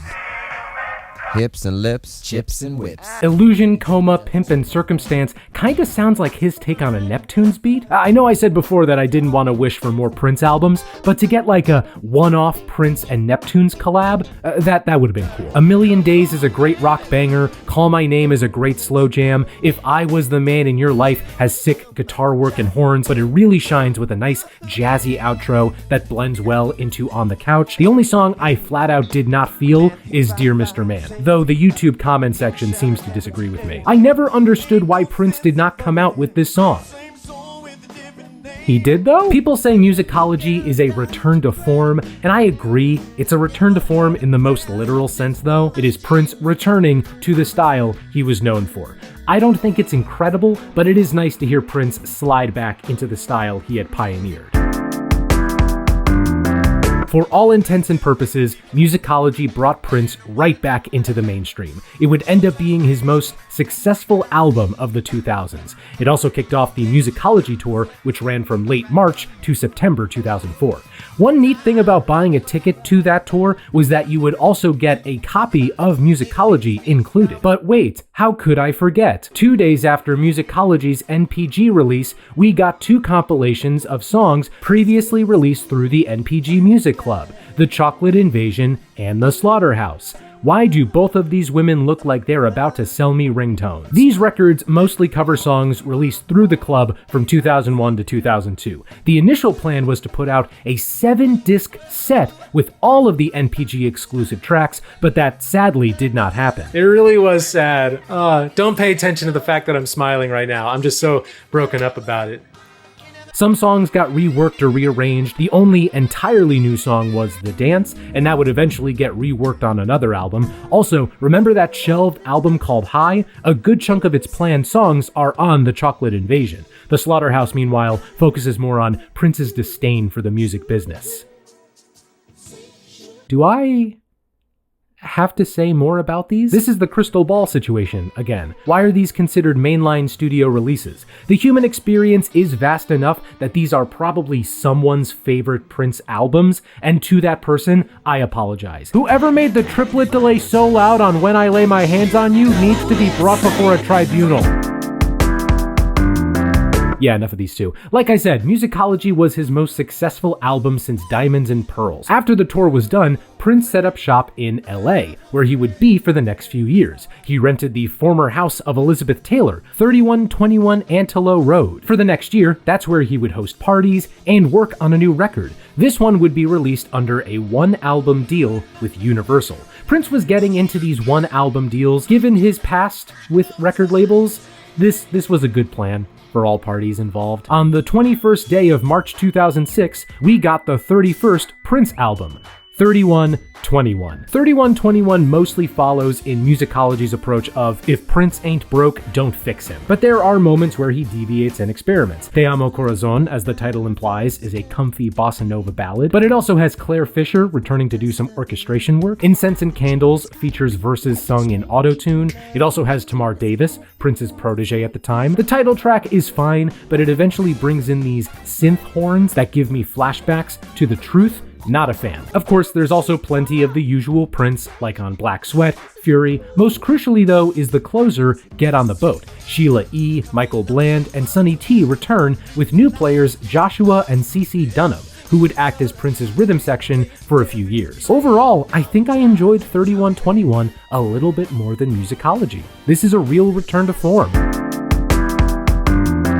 3121 was another success for Prince. It didn't generate any big hits, but it was his first album to debut at number 1 on the top 200. Around the same time as 3121, Warner Brothers planned to release a new best of compilation called Ultimate, but Prince filed an injunction to prevent its existence. It would eventually come out later in the year. In July 2006, the NPG Music Club received the Webby Award for Best Celebrity Website, an honor Prince celebrated by closing it down with basically no advance warning. Seriously, the only hint that it was ending was the fact that it stopped accepting new members a week before. The reason seemed to be Prince's desire to focus on other projects. However, it's worth noting around this time, the British magazine Nature Publishing Group had filed a trademark notice, so it's possible Prince saw that and was just like, no, I don't need it, dump it. Early 2007 saw even more acclaim for Prince. In January, he won a Golden Globe for a song he contributed to the film Happy Feet. What's especially funny about this is Happy Feet was released by Warner Brothers, so this song was the first new material he had given them since Girl 6. And the next month, he performed the Super Bowl halftime show. There's a good chance you already know about this show because it's considered one of, if not the, best halftime show ever. The key moment is when Prince, drenched from the torrential downpour, obliterates Purple Rain. The stuff of legends right here. In July 2007, Prince gave birth to Planet Earth. Which means this year, Planet Earth will be 16 years old. Congratulations! Listen, when Prince puts out a cover like this, he's praised, but when Pitbull does it, he's made fun of?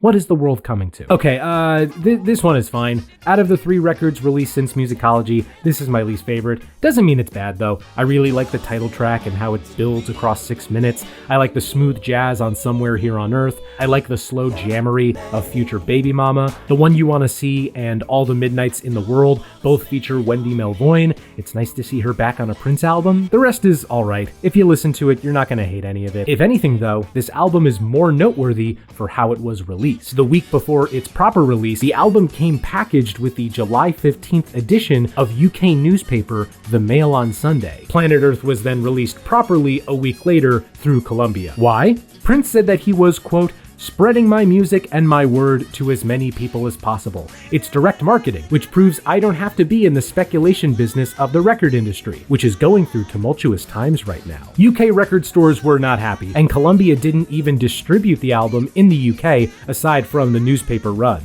But did it work?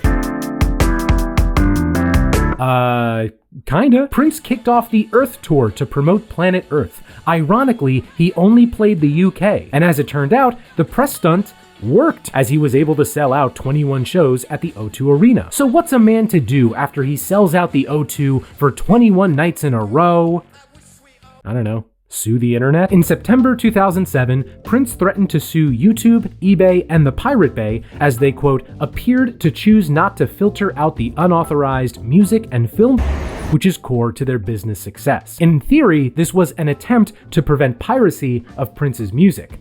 In practice, well... This is a good time to mention that, as a whole, Prince's relationship with the internet was strange. On one hand, he was one of, if not the first major artist to embrace the internet as a distribution tool. Say what you will about the quality of the tracks from the NPG Music Club, but the core of it was revolutionary. He should be celebrated for that. On the other hand though, if you so much as sneezed in the same key as Raspberry Beret and uploaded it to YouTube, you were about to be his duet partner on Michael Jackson's Bad, because your butt would be his. Prince was extremely protective of his music online. In fact, there's 2 stories from this year that demonstrate this. First, in February 2007, Prince and Universal had a video taken down off YouTube for copyright violation. The video in question was 29 seconds of a baby dancing to Let's Go Crazy. Said takedown would snowball into a lawsuit between Universal and the baby's mom that wouldn't be settled until 2018. Second, in November 2007, fans formed Prince Fans United as a defense against Prince sending cease and desists over anything related to him posted online. Album covers, lyrics, photographs, etc. This got some decent attention from news outlets to the point where Prince responded with a diss track. Prince sent a song called P-Funk to Prince Fans United. Despite the title, PFU isn't directly named in the song, it's more just Prince singing about how he's not taking crap from anybody. It's funny too because this song is actually really good. It would later be re-released with the title Funk. The internet fun didn't end in 2007. The next year in March, Prince played Coachella and he even covered Radiohead's Creep. Some clips of it went up on YouTube, they were also taken down, but then Radiohead 15 stepped in to allow those videos to exist on YouTube. Their statement was, quote, "It's our song, let people hear it." Even though he had waged a battle against the internet, Prince still decided to use it to distribute his next album. His next albums. In early 2009, Prince launched LotusFlower.com, an updated take on the NPG Club website that would offer exclusive media from Prince and other artists. And in late March 2009, Prince released a collection of 3 albums, all on the same day, with a wider release soon after, exclusively through Target. Oh boy, a triple album, just like Crystal Ball, my favorite Prince album of all time. Hey, at the very least, this is new, original material, so let's see what we've got. The first album was Lotus Flower. This one is the pop rock live record of the bunch, with more organic production. Tracks like Boom, Crimson and Clover, Love Like Jazz, Dreamer, they're all smooth, psychedelic treats. But once again, if you like Prince, you'll like this. My brain does not have the ability to say any more about it. The second was MPL Sound, the synth-heavy funk cousin of Lotus Flow 3R. You're Gonna See Me from One Night Alone gets a new sonic coat of paint. Chocolate Box has a verse from Q-Tip. I Wish It Was on a More Memorable Song. Old School Company is a good retro funk throwback. That's all I got for this one too. Same deal as Lotus. If you like Prince, you'll like this. The third album was... Oh, you son of a bitch! The third album isn't a Prince album. It's the debut album by Bria Valente, another one of Prince's proteges and his girlfriend at the time. No! I'm not talking about it. I don't care. Prince tried to smuggle this in. I'm so close to the end. I'm not doing this. Move on to the next album, please.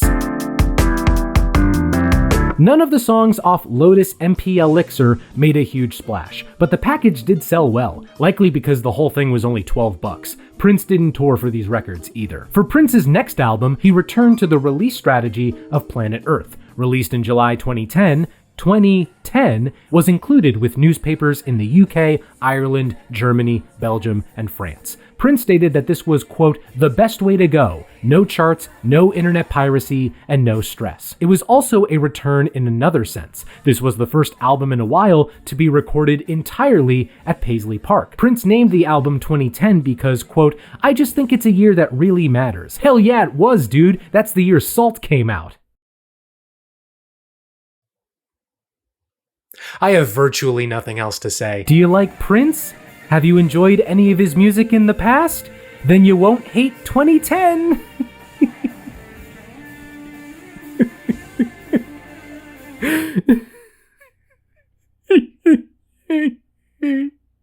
Okay, fine, a few notes. The highlights for me were Future Soul Song, Sticky Like Glue, and Walk in Sand. They are highlights for the same reason that any other Prince song could be a highlight. Also, Compassion sounds like the Big Blue theme from F-Zero. Get it on.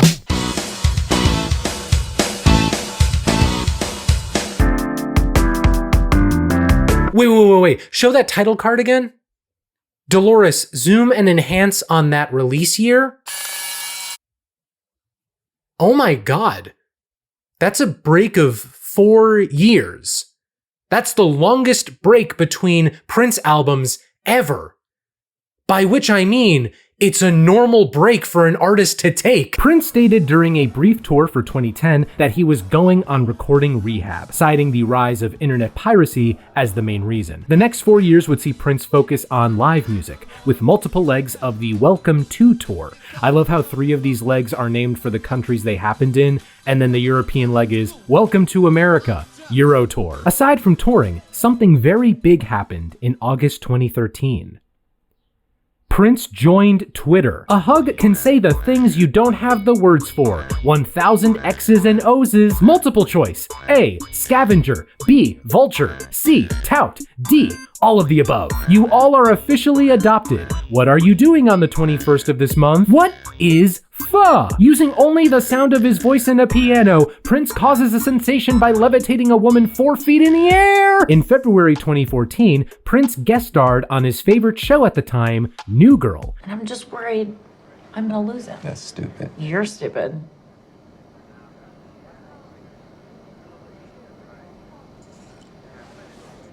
I forgive you. Oh my God, thank God. Shortly after the episode, Prince went on a new tour with a brand new band. A 3-piece called Third Eye Blind? Oh, Third Eye Girl. That's still cool though. Consisting of bassist Ida Christine Nielsen, guitarist Donna Grantis, and drummer Hannah Welton. This band needed a record deal, and in April 2014, Prince announced a new deal with Warner Brothers. Said deal let Prince not only keep any future master recordings, but also gave him back the master recordings to all of his past Warner Brothers albums. Hell yeah, dude. Later, in September 2014, we got 2 new albums from Prince on the same day. Plectrum Electrum with Third Eye Girl, and Artificial Age on his own. Let's start with Plectrum Electrum, the more straightforward of the two. It definitely embraces old school rock and blues, almost like a spiritual successor to Chaos and Disorder, except, you know, Prince actually wanted to release it. If nothing else, it's proof that this new band was pretty dang good. Everybody gets ample space to shine. Hannah even sings on a good chunk of these songs. There's the opener Wow that hooked itself into my head with the chorus. There's the smooth White Caps and Tic-Tac-Toe, the headbanger Funk and Roll. Boy Trouble is a sparser cut with 2 rap verses, one by Sophie Aris and one by...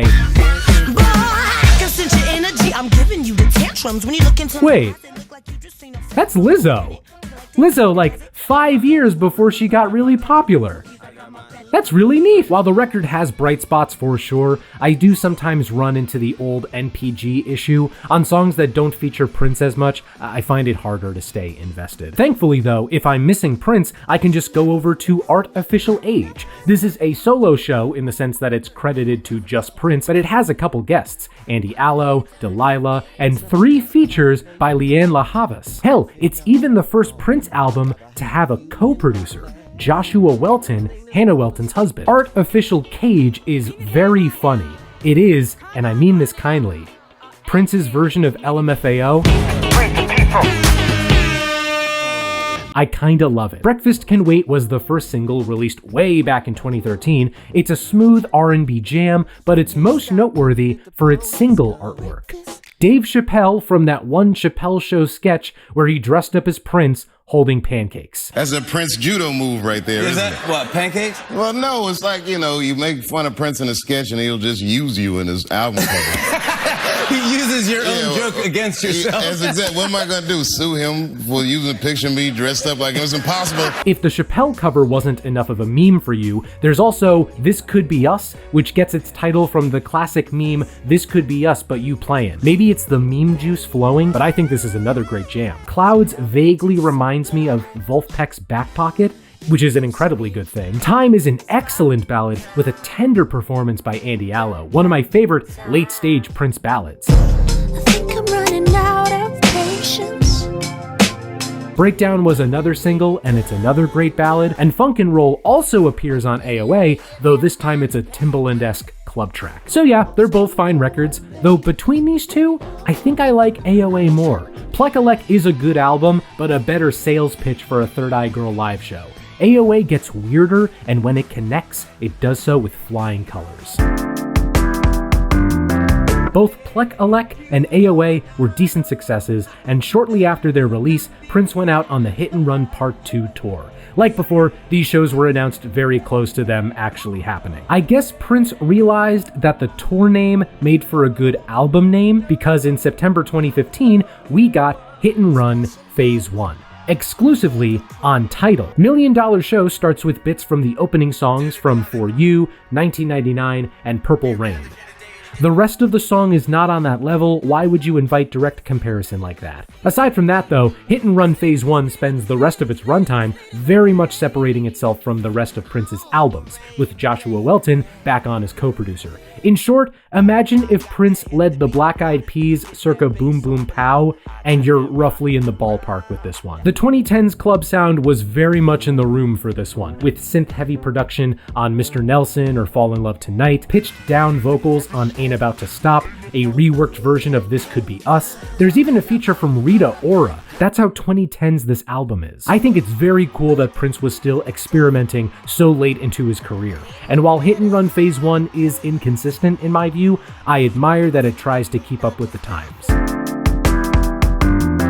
A title with Phase 1 naturally invites questions as to follow-up phases, and so a follow-up was announced on Twitter 3 months after Phase 1's release. A fan asked Prince on Twitter if we'd get a second phase, and Prince said, "Warner Brothers Records has it already, petition them to release it." Ah, the more things change. Hit and Run Phase 2 got a surprise drop solely on Tidal in December 2015. As opposed to the original material on Phase 1, Phase 2 is mostly previously released tracks that adhere to the tried and true Prince sound. Baltimore was written as a Black Lives Matter anthem following the murder of Freddie Gray, and it is excellent. What starts as a lovely blues track soon grows with strings and chants of "If there ain't no justice, then there ain't no peace." Great work. I don't think the other songs reach the same heights as Baltimore, but there are still some gems. Extra Lovable, Look at Me, Look at You, Black Muse, The Closer, Big City. These really are Prince at his royal supreme. I will also say, the album as a whole sounds great. Prince's best mixed album since Rainbow Children. And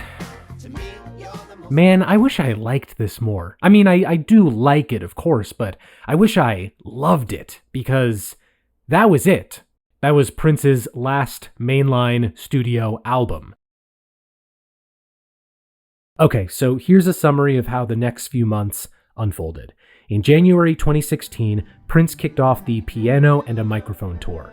The core idea was Prince on stage with just a piano, sitting and playing through his songs. The shows got rave reviews, but in reality, they were masking the fact that Prince was going through rough hip pain, as all those years of performing were catching up with him. Apparently, he was recommended hip surgery back in 2009, but Jehovah's Witnesses aren't allowed to do blood transfusions. On April 14th, Prince brought the tour to Atlanta. He then took a flight back to Minneapolis, but suffered a seizure and was transported to a hospital. Within 3 hours of getting there, though, he was discharged and posted online that he was just dealing with flu-like symptoms. On the 16th, he held a party at Paisley Park, and on the 19th, he went to a Liz Wright concert. The only times he was seen the next 2 days were trips to Walgreens to pick up prescriptions. On the morning of April 21st, emergency services were called to Paisley Park. They found Prince unresponsive in an elevator and pronounced him dead, later finding the cause of death to be an overdose on counterfeit fentanyl tablets. I remember vividly where I was when I heard the news. Back in college, I used to do sound for my school's music department, and right before an afternoon show, I saw the news on Facebook, and I showed my buddy who I was doing sound with, and we were both, shocked. The show happens. It's about an hour later. I'm going to class with some friends, and all of them had heard too. This news was spreading like wildfire. And when we get to class, we tell our professor, and the rest of the class kind of just becomes us talking about Prince, because it was shocking, and it is still kind of shocking. He was 57 when he passed. That's young for somebody to go. And even putting that aside, the man just seemed immortal. It doesn't necessarily seem right that he's not with us anymore. I often dream of heaven and I know that Prince is there.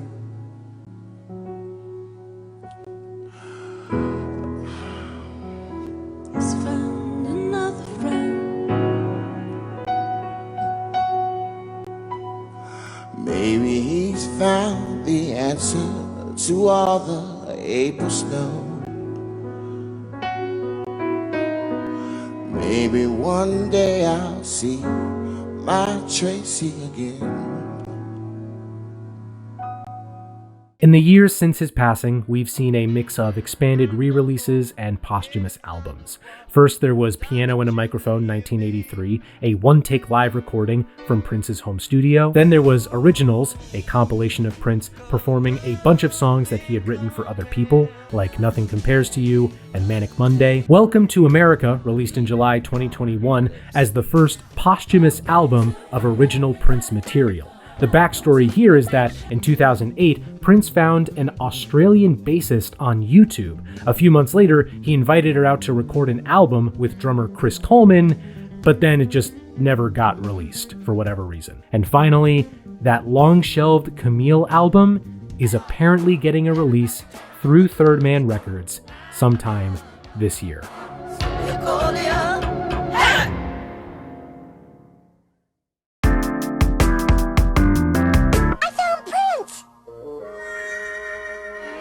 No, fingerprints.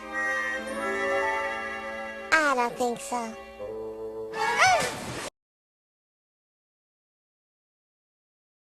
God, I am so tired. If you want to get into Prince, the run from Dirty Mind to Batman is basically untouchable. It is an incredible run of albums that you should check out if you are new to Prince. After that, my personal favorite albums were Diamond and Pearls, Love Symbol, The Gold Experience, Chaos and Disorder, The Rainbow Children, One Night Alone, Musicology, 3121, Artificial Age, and Hit and Run Phase 2.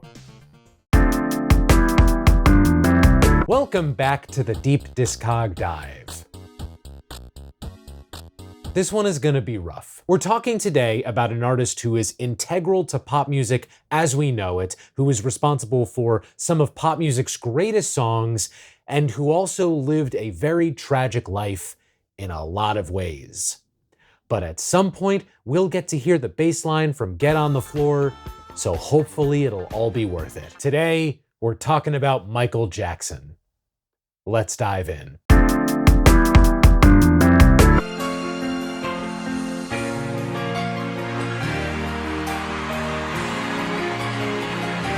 Gary, Indiana, August 1958. Michael Joseph Jackson was born. He grew up with 5 brothers and 3 sisters: Randy, Tito, Jermaine, Marlon, Jackie, Latoya, Rebby, and Janet. His mother was a Sears clerk and a devout Jehovah's Witness. His father was a crane operator by day, but he moonlighted as a blues guitarist and Olympic-level abusive dad. Oh, I'm sorry. Did you think I was joking about the roughness? I have to, not tell you all the stories I learned about Joe Jackson in order to keep this video at a reasonable length and a reasonable level of happiness. Any way you can imagine a father being terrible to his children, Joe probably did it. One night in 1965, after Tito broke a string on Joe's guitar, Joe went in to smack Tito, but didn't when he learned that Tito could play it. And when Jackie and Jermaine joined in to harmonize with tears coming down their face, Joe Jackson then had an idea: have his boys play in a band together. While it was a trio at first, soon Marlon and Michael joined in, making them Maroon 5, the Jackson 5. Jermaine was initially the lead singer of this group, but in time, the family learned of Michael's innate showmanship and put him front and center. From then on, with Joe as their manager, the lives of the Jackson boys were dedicated to performing. No sports, no extracurriculars, no socializing with other kids, just performing. And we're not talking just traditional performance venues. Joe Jackson had his kids perform anywhere with a stage, including strip clubs. Yep, these young underage boys would play at strip clubs. God rest the dead, but Joe Jackson, what the actual fuck? All of these shows took a toll on the boys, especially Michael. He felt, as the leader, he could not afford to take time off. Joe Jackson certainly wouldn't have allowed it. He would come down especially hard on Michael. For example, he would call Michael Big Nose due to young MJ's self-consciousness about his nose. What a loving father this guy was. Joe's ultimate goal was to get the Jackson 5 signed to Motown, but he wasn't opposed to other deals. The group's first contract was with Steeltown Records, under which they released the single Big Boy. The Jackson 5 kept gaining momentum, playing venues like the Apollo, getting co-signs from artists like Gladys Knight. Gladys was actually so impressed that she told Berry Gordy of Motown to sign these dang kids, but he passed. It wasn't until Bobby Taylor saw them open for him in July 1968 that the path to Motown finally became clear. The Jackson 5 auditioned at Motown headquarters, and finally, Berry said yes. In March 1969, the Jackson 5 signed a 7-year deal with the famed label. Soon after, the boys flew out to Hollywood to work on their debut album. This is where Michael, as the star we know him as now, really began to develop. Working with Berry in the studio not only developed his technical vocal chops, but also awoke in him perfectionist tendencies, a keen ear for production, and a fierce interest in the music business.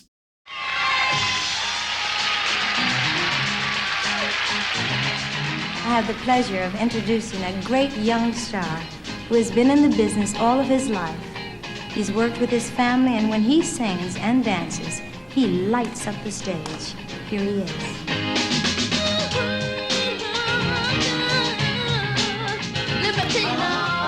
In October 1969, the Jackson 5 made their Motown debut with I Want You Back. I Want You Back topped the Billboard charts in January 1970, and from then on, the Jackson 5 ruled pop music. When it came time to launch their debut album, Motown's PR team thought it best to tie the group to the legendary Diana Ross. That album came out a few months after I Want You Back. Diana Ross presents the Jackson 5. And this is where I should let you know from here on out, I am not going to individually cover the albums made by the Jackson 5 or the Jacksons. I'm sorry if that disappoints you, and I will continue to talk about the group, but only as it relates to Michael. Their next 3 singles, ABC, The Love You Save, and I'll Be There, all topped the charts as well. An adoring fan base, a TV show, merchandise, a Rolling Stone cover. Why does this 11-year-old stay up past his bedtime? The murder of Ruben Salazar. Life was good for the Jacksons, who had moved from Indiana to Encino, California. Joe didn't just stop with the Jackson 5, though. He had 4 other children to exploit. While this was going on, the 3 daughters went out to Las Vegas to perform as a group. Same with Randy. But the Jackson 5 still had opportunities for exploitation. There were 5 of them after all. Sure, they could release music together,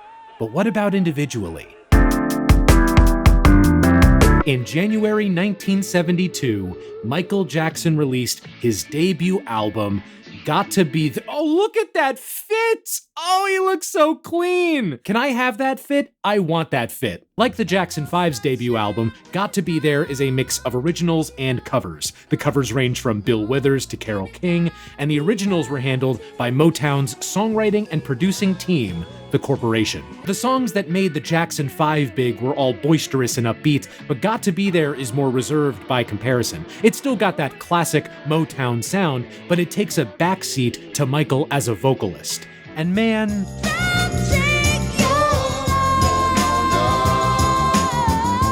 he's so good at it. That voice coming out of this boy, it's simply sublime. This kind of reminds me of Björk's first album. Not debut, but her very first album from when she was a child. In the grand scheme of things, this is a novelty, but it's a well-made novelty. You can't hate on it. Look at that guy. Guy's just a little munchkin. Got to Be There was well received at the time. Critics didn't see it as a huge artistic statement or anything, but it sold well along with all the other Jackson 5 things. Michael and Motown knew to keep striking while the iron was hot. They had spent the months before his first album's release recording the next one, Ben, released in August 1972. Would you like to know why it's called Ben? Try and guess, because if you don't know already, I guarantee you won't be able to get it. Okay, got a guess in your head? Okay, so Ben is named after the title track. The title track was written for the movie Ben.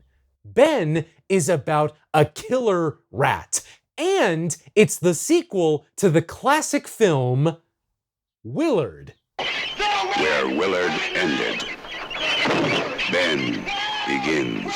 As an album, Ben is similar in execution to Got to Be There, but his fit is just okay this time. In fact, I'm gonna lay out something now instead of later. Talking about MJ's Motown albums after his debut is tricky because they share a lot of elements. I liked Ben, I liked Everybody's Somebody's Fool, I have to like My Girl out of sheer principle. On the flip side though, my least favorite song from Got to Be There is In Our Small Way, and for some reason, it's back here. Not even a new version, it's just the same song. If you were a fan of Got to Be There, you would like Ben. Ben, my precious, did better with both reviews and sales than its Ben-less predecessor. The title track even got nominated for the Oscar for Best Original Song. Every song that has won that award is now worse because they aren't about a killer rat. But Michael didn't get to rest for long. Ben came out during the sessions for his third studio album, and we got that third album less than a year after Ben, Music and Me, in April 1973. A lot of people think that this is MJ's least good album under Motown, and I'd like to add my nuanced opinion to that discussion. I know I praised Got to Be There for a more laid-back production style, but now I feel it's laid way too far back. Like it's just perfectly horizontal now. Without Michael's voice, excellent as always, this is essentially Motown Muzak. Michael, at this point, was firmly a teenager, even when Motown said he wasn't. His voice was changing. He was changing. He wanted to have more of a hand in production, to play instruments, to be more like other Motown acts like Marvin Gaye and Stevie Wonder. So he went to Motown, the label famous for giving artists creative freedom, and asked if he could play more of a role in making his own music, and they said no. So to that extent, Music and Me feels like Michael hitting the creative ceiling, so to speak. Some tracks are worth checking out, With a Child's Heart, All the Things You Are, the title track, but it's an inessential listen, held back by the Motown structure Michael was made to follow. That said though, fit is quite good. Loving that sweater vest, my guy. Reviews and sales for Music and Me were more mixed than Michael's past two albums. He was able to delay making a fourth album so he could do some of that teenage development that was all the rage. Well, we've got a year and a half until that album. How are the Jackson 5 doing? Okay. They weren't selling as many records as before, understandably so. The corporation, who wrote all their big hits, left Motown in 1973. But across America at this time, there was a new music craze called disco. In February 1974, the Jackson 5 tapped into that craze with songs like Get It Together and Dancing Machine. That second song was especially popular, easily the group's biggest hit in 3 years. Look at Michael, he looks so happy. He's even doing the robot. This performance is regarded as what popularized the robot, which is sort of surprising in hindsight. It's also the first in a series I like to call Oh, That Was Michael, in which I highlight things that look routine or commonplace now, but were actually introduced or made popular by Michael Jackson. That disco energy definitely came with Michael into sessions for his next album. In January 1975, we got Forever Michael. And I'm gonna be real, it's painful.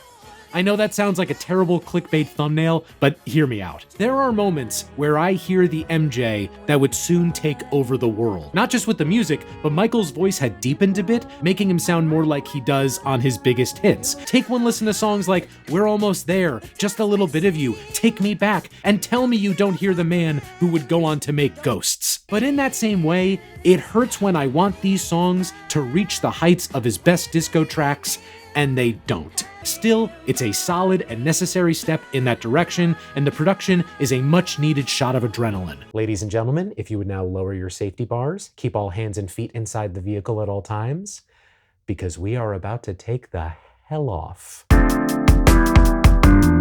Forever Michael was a critical return to form for MJ, but it would end up being the least commercially successful album of his. Perhaps that was due to competition. Motown only really promoted it in the spring of 1975, and even then, it was a joint promotional campaign for Forever Michael and the Jackson 5's latest album at the time, Moving Violation. It's not like that helped the Jackson 5 either. Dancing Machine was a boost to their commercial viability, but it was short-lived. Michael, his brothers, Joe, everyone was frustrated with Motown. The boys wanted to write their own songs and to have a better royalty rate. And so, after some negotiating, the Jackson 5 moved to Epic Records in early 1976. However, they ended up losing Jermaine as he stayed with Motown for his solo career. Randy would take his place. They also had to lose their name. From then on out, they would be known as the Jacksons. Under Epic Records, Michael was still a de facto leader of the group, as well as its chief songwriter, and somehow he had time to pursue other opportunities. For example, in the summer of 1977, Michael moved with his sister LaToya to New York City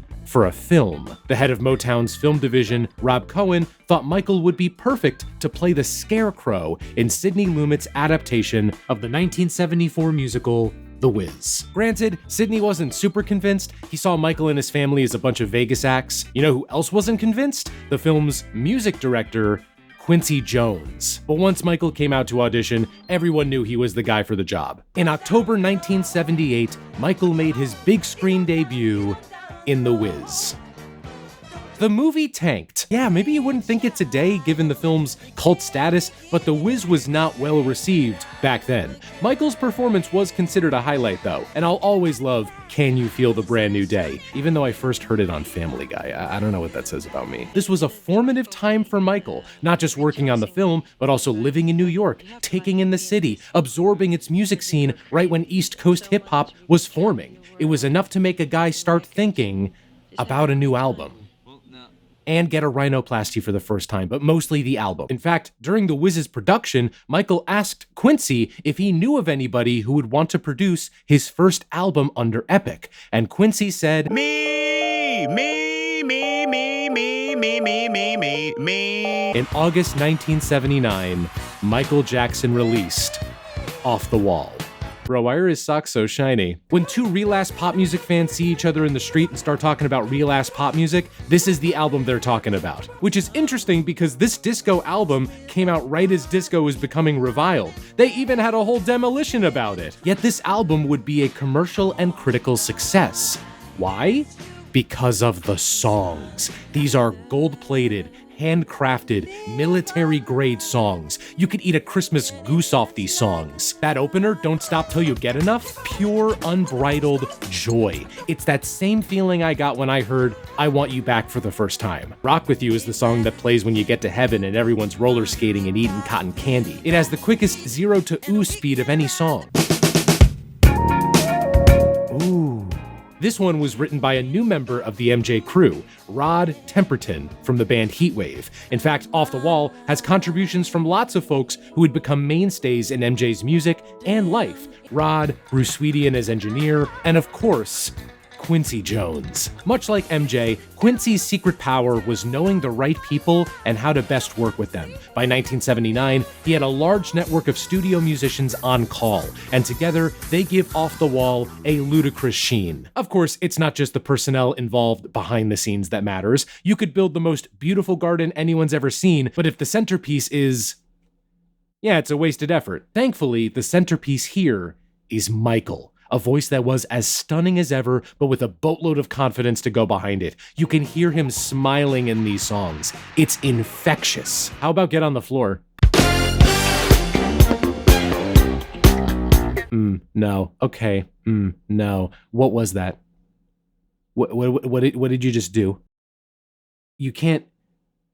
You can't just do that. That bass line is what men start wars over.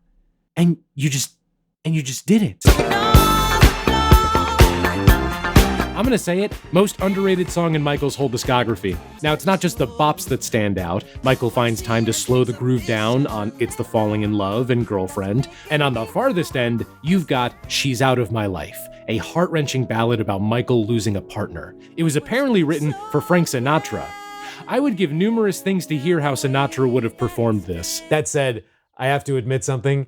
If you've ever seen the movie Monsters, Inc., you might remember the one part where Mike sings, "She's out of our hair." And every time I hear Michael go, "She's out of my life," I imagine Mike Wazowski singing, "She's out of our hair." Can you blame me? Even the ending musical montage in Monsters, Inc., there's the bit that looks the same as the music video. I am realizing at this exact second that this is probably a reference. I never really considered the possibility that this was just a reference to the She's Out of My Life music video. This is really gonna shake up who I am as a person, you know, like all the values that I hold for myself. Now, I know I've been showering this album with praise, but I cannot in good conscience call Off the Wall Michael's best album. Here's the thing though, that's not because of this album, but the ones that will follow. If this is the gas Michael is cooking with now, oh Christ. Was Off the Wall Michael Jackson's debut album? No. Was Off the Wall Michael Jackson's debut? Yes. I mean, no offense to the Motown albums, and I especially mean no offense to his fits, but Off the Wall is when Michael Jackson, the pop star, was born. It gave him the highest sales and the best reviews of his career so far. Michael didn't waste any time capitalizing on that. A few weeks after Off the Wall, Michael turned 21 and let his father go as manager. He also hired his own attorney, John Branca, who helped him negotiate a new deal with Epic. But even at the highest point of his career yet, Michael wasn't satisfied. While the public certainly paid more attention to him now, he still wasn't taken seriously in the places where it mattered to him. When the 1980 Grammys came around, Off the Wall was nominated for only 2 awards. And sure, it did win one, Best Male R&B Performance for Don't Stop Till You Get Enough, but Michael wanted more. Like, he didn't even win Song of the Year. What won that year? Doobie Brothers' What a Fool Believes? Okay, that is actually a very good song. That would have been a tough decision. Now, if it was Get on the Floor against What a Fool Believes, that would have been easy because Get on the Floor is a better song than many artists have done. Also, let's not beat around the bush here. As a black artist, Michael knew what he was up against. He knew he'd have to put in a ridiculous amount of effort to be what he wanted to be. And he wanted to be the biggest thing in music. In summer 1982, at Westlake Studios in LA, Michael assembled a team with Quincy Back as producer to work on Off the Wall's follow-up, an album called Starlight. Yay. These studio sessions were guided by one goal. Every song had to be good enough to be a single. In November 1982, Michael Jackson released Thriller. I'm gonna do something different for this album. Instead of talking about it as one package in isolation, I'm gonna walk you through the singles in the order that they were released. This will work out because 7 of the 9 songs off Thriller were singles. And man, some of Thriller's singles are undisputed pop classics. Man was 24 when he made Thriller. When I was 24, I made 10,000 subscriber Q&A announcement. Ask yourself which of these had more of an impact on pop culture, and then don't tell me because I probably won't like the answer. They had a ton of options for the first single, so they released The Girl Is Mine. The doggone girl is mine. Oh, okay. This is an interesting choice, but I mean, come on, there's a very clear reason why this was the first single. It's guest star. I don't understand the way you think, saying that she's yours, not mine. If I were to release a lead single for my album and one of the songs had the man who made Martha My Dear, yeah, I'd probably want to drop that first. That said, reviews at the time for the song were not stellar. Many saw it as an odd pivot away from what made Off the Wall work, so the album came out a few weeks after The Girl Is Mine. Michael Jackson's Thriller. The excitement never lets up. It debuted at number 11 on Billboard's album chart. Reviews upon release went something like, "Oh shit." The next single was Unfair. I've wondered through this whole project, if someone I knew didn't know any MJ, and I had to pick one song for them to get MJ, it would be Billie Jean. The emotion in Michael's voice, the way the percussion, the bass, and the synths blend to form this rock-solid backbone, and of course, the chorus. This is also the introduction of a theme that will continue to pop up in Michael's lyrics. Paranoia. Despite being one of the biggest names in pop music, or perhaps because of it, MJ wrote several songs that reflected an unease around fame and attraction. Special mention should also be made for its music video. Now, there is a very famous video from Thriller that I will devote more time to, but Billie Jean's video was crucial to its success. MTV at the time didn't want to play non-rock and roll artists, so CBS head Walter Yetnikoff called them up and threatened to pull every act under CBS's umbrella if they didn't play Billie Jean. Sure enough, Billie Jean got heavy rotation on MTV, which led Thriller to really take off. And we're not even halfway through the singles. Next was Beat It, a parody of Weird Al Yankovic's Eat It. You're telling me Michael Jackson recorded a parody of my song? Yeah, that's what I'm saying. Same music, different words. What kind of sick freak changes the words to someone else's song? I don't know why people keep saying Weird Al parodied Michael when Michael clearly stole Weird Al's original song, Eat It. This movie with Daniel Radcliffe said so, it must be accurate. Don't pay any attention to the fact that Eat It came out after Beat It. That aside, it's a bop and 11/16 with a killer guitar solo from Eddie Van Halen. Beat It also got the music video treatment with a visual that's quite literal. Michael breaks up two gangs with the power of dance. The gang members in the video are actual gang members, by the way, recruited from around LA. We're roughly halfway through the singles now. Too high to get over, too low to get under, we're stuck in the middle. Wait, wrong song. Single number 4 was the opener, Wanna Be Startin' Something. Let me just say, the moment where the chants come in, I get chills every time I hear it. Plus Michael doing his hoo-hoos, embracing his inner owl. Single number 5 was Human Nature, the closest thing to a ballad on the whole album. I love the transitions between choruses and verses, such a good chord progression.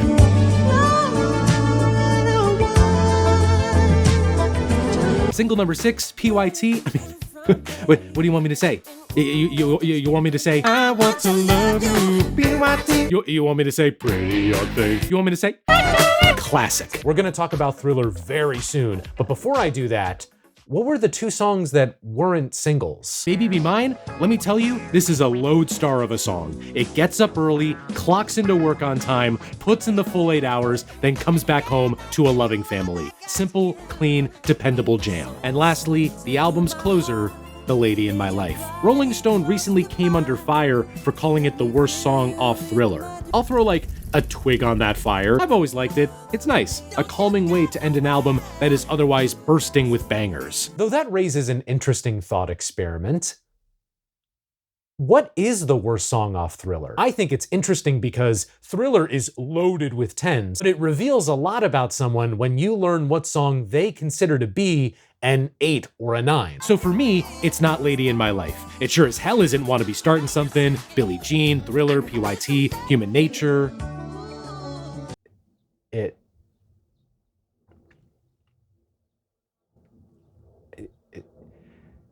It could be.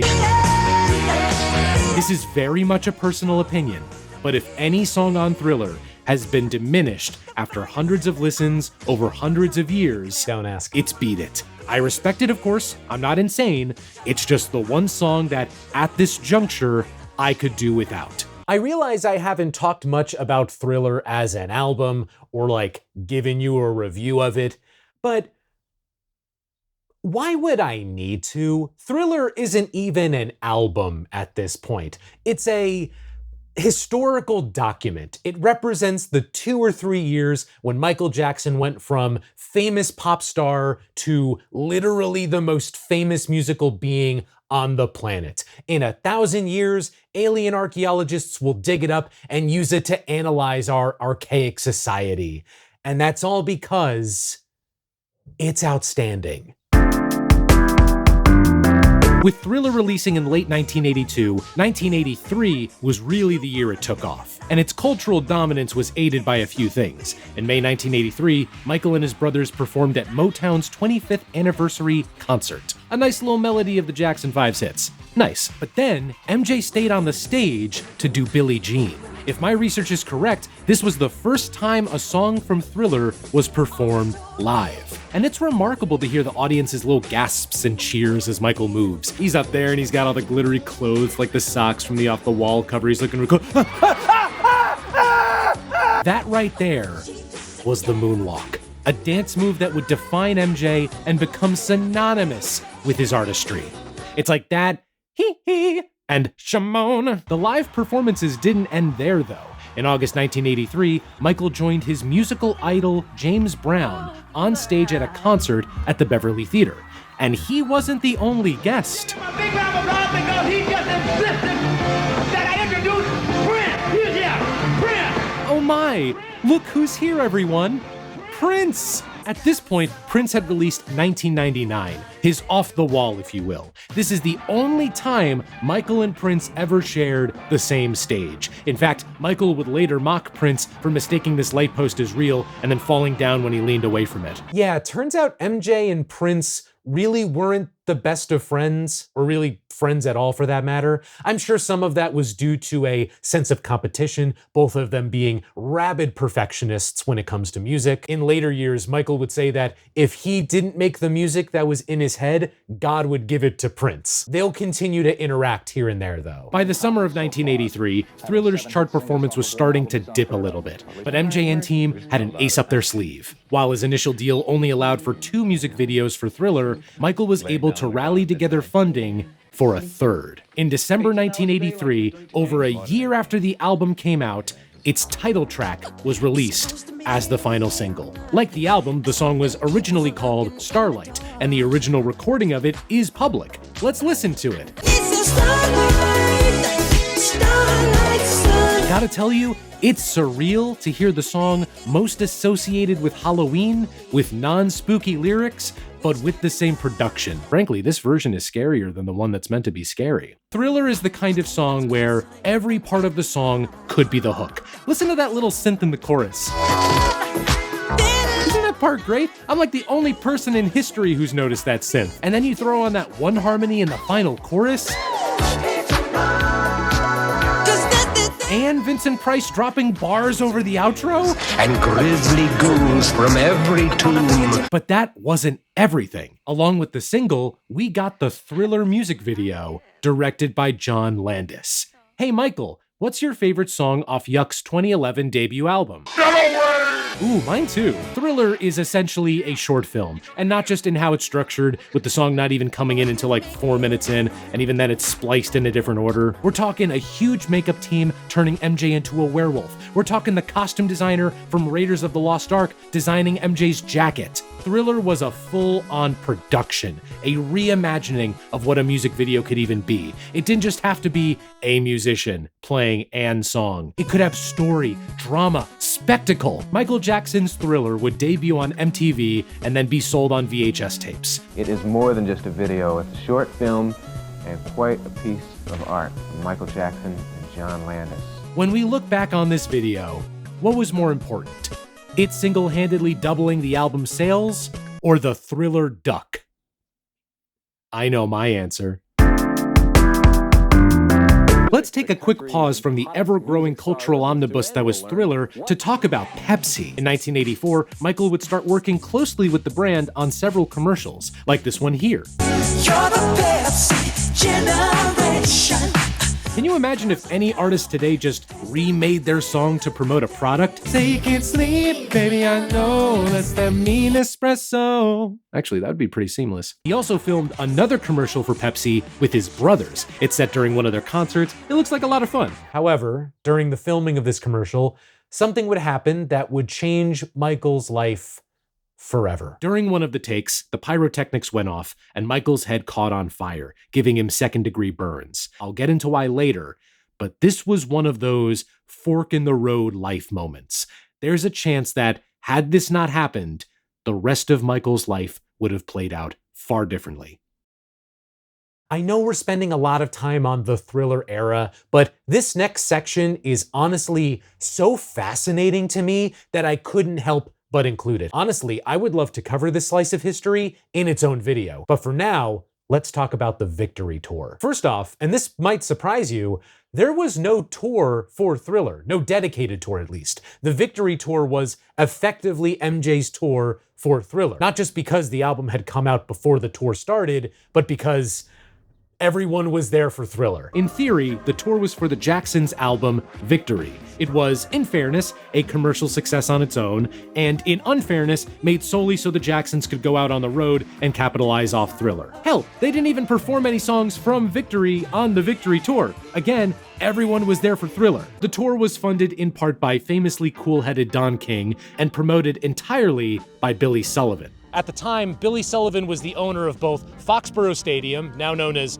Gillette Stadium, and the New England Patriots. The Victory Tour did not go well for a variety of reasons. First, the ticket presale. Billy, Don, and Joe Jackson came up with a new way to run the ticket presale that would earn them some extra dough. The TLDR of it was, if you wanted to go to this tour, you had to send in money for 4 tickets, which would then be put into a lottery. The money would then be held in a money market account that would generate interest as the money was sitting there. So the people who didn't get tickets would still get their money back, but the parties involved would get an extra 10 million or so in revenue. Michael did not like this plan. A ticket on its own was $30, so requiring $120 for 4 was going to keep tickets away from a lot of his fans. He was worried this would be a PR nightmare.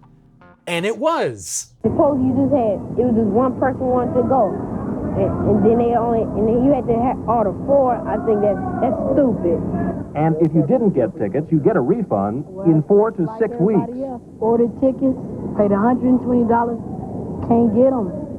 They just won't show up. The public was not happy at all, to the point where James Brown, Michael's idol, refused to go see the tour. And once the tour got moving, the problems didn't stop. Health issues, difficulty selling out the later shows, and worst of all, the tensions between the Jackson brothers boiling over. In fact, at the tour's last stop in LA, during the final song, Michael announced something. Listen up. I'd like to say, this is our last and final tour. This was a shock to everyone, audience and family alike. Michael's time as a member of the Jacksons ended that night. If there was any long-term benefit to come from the Victory Tour, it was Michael hiring Frank DeLeo, Epic's chief of promotions, as his new manager. Frank would have a strong hand in marketing Michael in the years to come. Here's the part that really blew my mind, though. So Billy Sullivan had invested a lot of his own money into this tour, and he was the one who lost the most. That, combined with a couple other bad investments, meant that he had to sell both Foxborough Stadium and the New England Patriots. Both would change hands a couple times in the years following until they were eventually sold to Robert Kraft. Kraft then, of course, overhauled the whole team in the stadium, and he brought in both Bill Belichick as head coach and Tom Brady as quarterback. So in other words, Michael Jackson is loosely responsible for one of the greatest dynasties in American football history. What do you even do with that? I'm sorry, but what am I supposed to do with that information? Michael Jackson's tour didn't go as well as he'd hoped, and that led to this? Huh? I hope it would be clear after I dedicated 3 whole sections to it, but Thriller was successful. Michael was even getting invited to the White House. Isn't this a thriller? Please give some TLC to the PYTs. I know that sounds a little off the wall, but you know what I mean. They said, we want you back. Reagan, I'm about to come down to hell and smack you for all those puns. It has gone on to be the best-selling album of all time. And I'm not gonna qualify that, by the way. I'm not gonna say best-selling album of all time as of this video. No. The second best-selling album of all time has sold 20 million units less than Thriller. The closest album from this century is Adele's 21, and that's only at 31 million. We as a collective people are never going to purchase 50 million copies of an album ever again. Thriller is the best-selling album of all time. And, making good on his initial drive for one-upping Off the Wall, Michael left the 1984 Grammys with 7 awards for Thriller, and one for the E.T. audiobook he narrated. But despite all the accolades, these were dark times for Michael. The Victory Tour had irrevocably fractured his relationship with the rest of his family. An unprecedented level of stardom took its toll on him. He would spend 1985 relatively out of the spotlight. His only musical contribution was a co-writing credit on We Are the World. His biggest move in 1985, though, was on the publishing side. He finalized a purchase of ATV Music Publishing. Michael had spent the 80s getting more into the world of music publishing, an interest that was sparked by a 1981 conversation with Paul McCartney. While Michael owned a few publishing rights by 1985, the ATV purchase was his biggest haul yet, a catalog of over 4,000 songs, including most of the songs made by the Beatles. Apparently, Michael did tell Paul beforehand what he was planning to do, but Paul thought he was joking. Their relationship after that was rocky, especially when later on, Michael would license Revolution out for a Nike commercial. Michael deserves a lot of recognition, not just for his performing talents, but his business acumen. In that sense, he reminds me a lot of Taylor Swift. Though of course the two are very different artists. The business development didn't stop with music though. 1986's Captain EO premiered at Epcot, was directed by Francis Ford Coppola, and was executive produced by George Lucas. Captain EO did 4D before Spy Kids 4. Let that sink in. It may also be the most financially successful thing Coppola ever directed, which, unironically, let that sink in. 1986 was when the press really went wild with Michael Jackson. Stories about MJ sleeping in a hyperbaric chamber, him having a shrine to Elizabeth Taylor, him wanting to buy the bones of Joseph Merrick, aka the Elephant Man. These stories are wild and outlandish and fabricated by Michael and his team. Yep, those stories were staged and fed to tabloids like the National Enquirer, and boy did they run with them. Michael's belief was, as long as people had his name in their mouth, he was winning. This strategy would pay dividends for Michael at this time. It would also come back to bite him so hard in the ass. MJ was starting to need a strategy though. The money he was earning from Thriller, the ATV catalog, and a $10 million endorsement deal with Pepsi was immense, but new artists were coming up to take his throne. Madonna had just released Like a Virgin, and that guy who fell off the lamppost had put out Purple Frickin' Rain. MJ had to show these fools what was what. He had to make a follow-up to Thriller. This follow-up had been in the works on and off for the past couple years, but 1986 was when it really kicked into high gear. Michael brought back Quincy Jones, as well as most of the key players from Thriller, and some new faces. Where the goal with Thriller was to make every song a hit, the goal with its sequel was to sell more than Thriller. MJ's target number was 100 million copies sold. Did he do it? In August 1987, Michael Jackson released Bad. And Bad is good, but not this good, more like this good. I'm gonna straight up quote Todd in the Shadows on this. The lead single and title track is an I'm Back Bitch song. It's not actually about anything, aside from how insanely, untouchably cool Michael Jackson is. Prince was originally gonna be on this. So why wasn't he? The first line of that song is "Your butt is mine." Your butt is mine. Now I said, who gonna sing that to whom? Cause you sure ain't singing it to me. And I sure ain't singing it to you. Special shout out to the music video, directed by Shark Tale actor Martin Scorsese. It's one of only 2 music videos he ever directed, the other being the classic, the legendary Somewhere Down the Crazy River by Robbie Robertson. You know what else? The overall production always felt trashy to me, and not trashy like bad, though I guess I do mean like bad, but there's a grittier sound here, a sound that fits well with an album that's more aggressive and more personal. That trend continues on Smooth Criminal. You've been hit by a smooth criminal. It really makes me want a duet battle with someone while 2 cellists play. I will say though, personally, I've always had more of a soft spot for the cover done by Alien Ant Farm. It is a shockingly good cover, one that gives me even more appreciation for the original. Michael not only approved this cover personally, but also loved it. I also get to shout out the strangest edit in music video history. Speed Demon gives me heavy Peter Gabriel Sledgehammer vibes. Dirty Diana shows Michael reckoning with a past partner. While I'm shouting out covers, you ever hear The Weeknd's cover of this? Really good stuff. There are moments for tenderness though, The Way You Make Me Feel, Man in the Mirror, and my personal favorite ballad on the album, I Just Can't Stop Loving You. Still, the grit, the abrasiveness is what stands out here. The best way to sum that up is the album closer, Leave Me Alone. I mean, it's right there in the name, right? Thriller ends with a sweet ditty called The Lady in My Life. Bad ends with MJ literally singing, plus a music video that calls out everything the tabloids were saying about him. Bad was the beginning of MJ the artist and MJ the celebrity merging into one, and his future albums will push that envelope even further. But for now, the only thing Bad is bad at is being bad.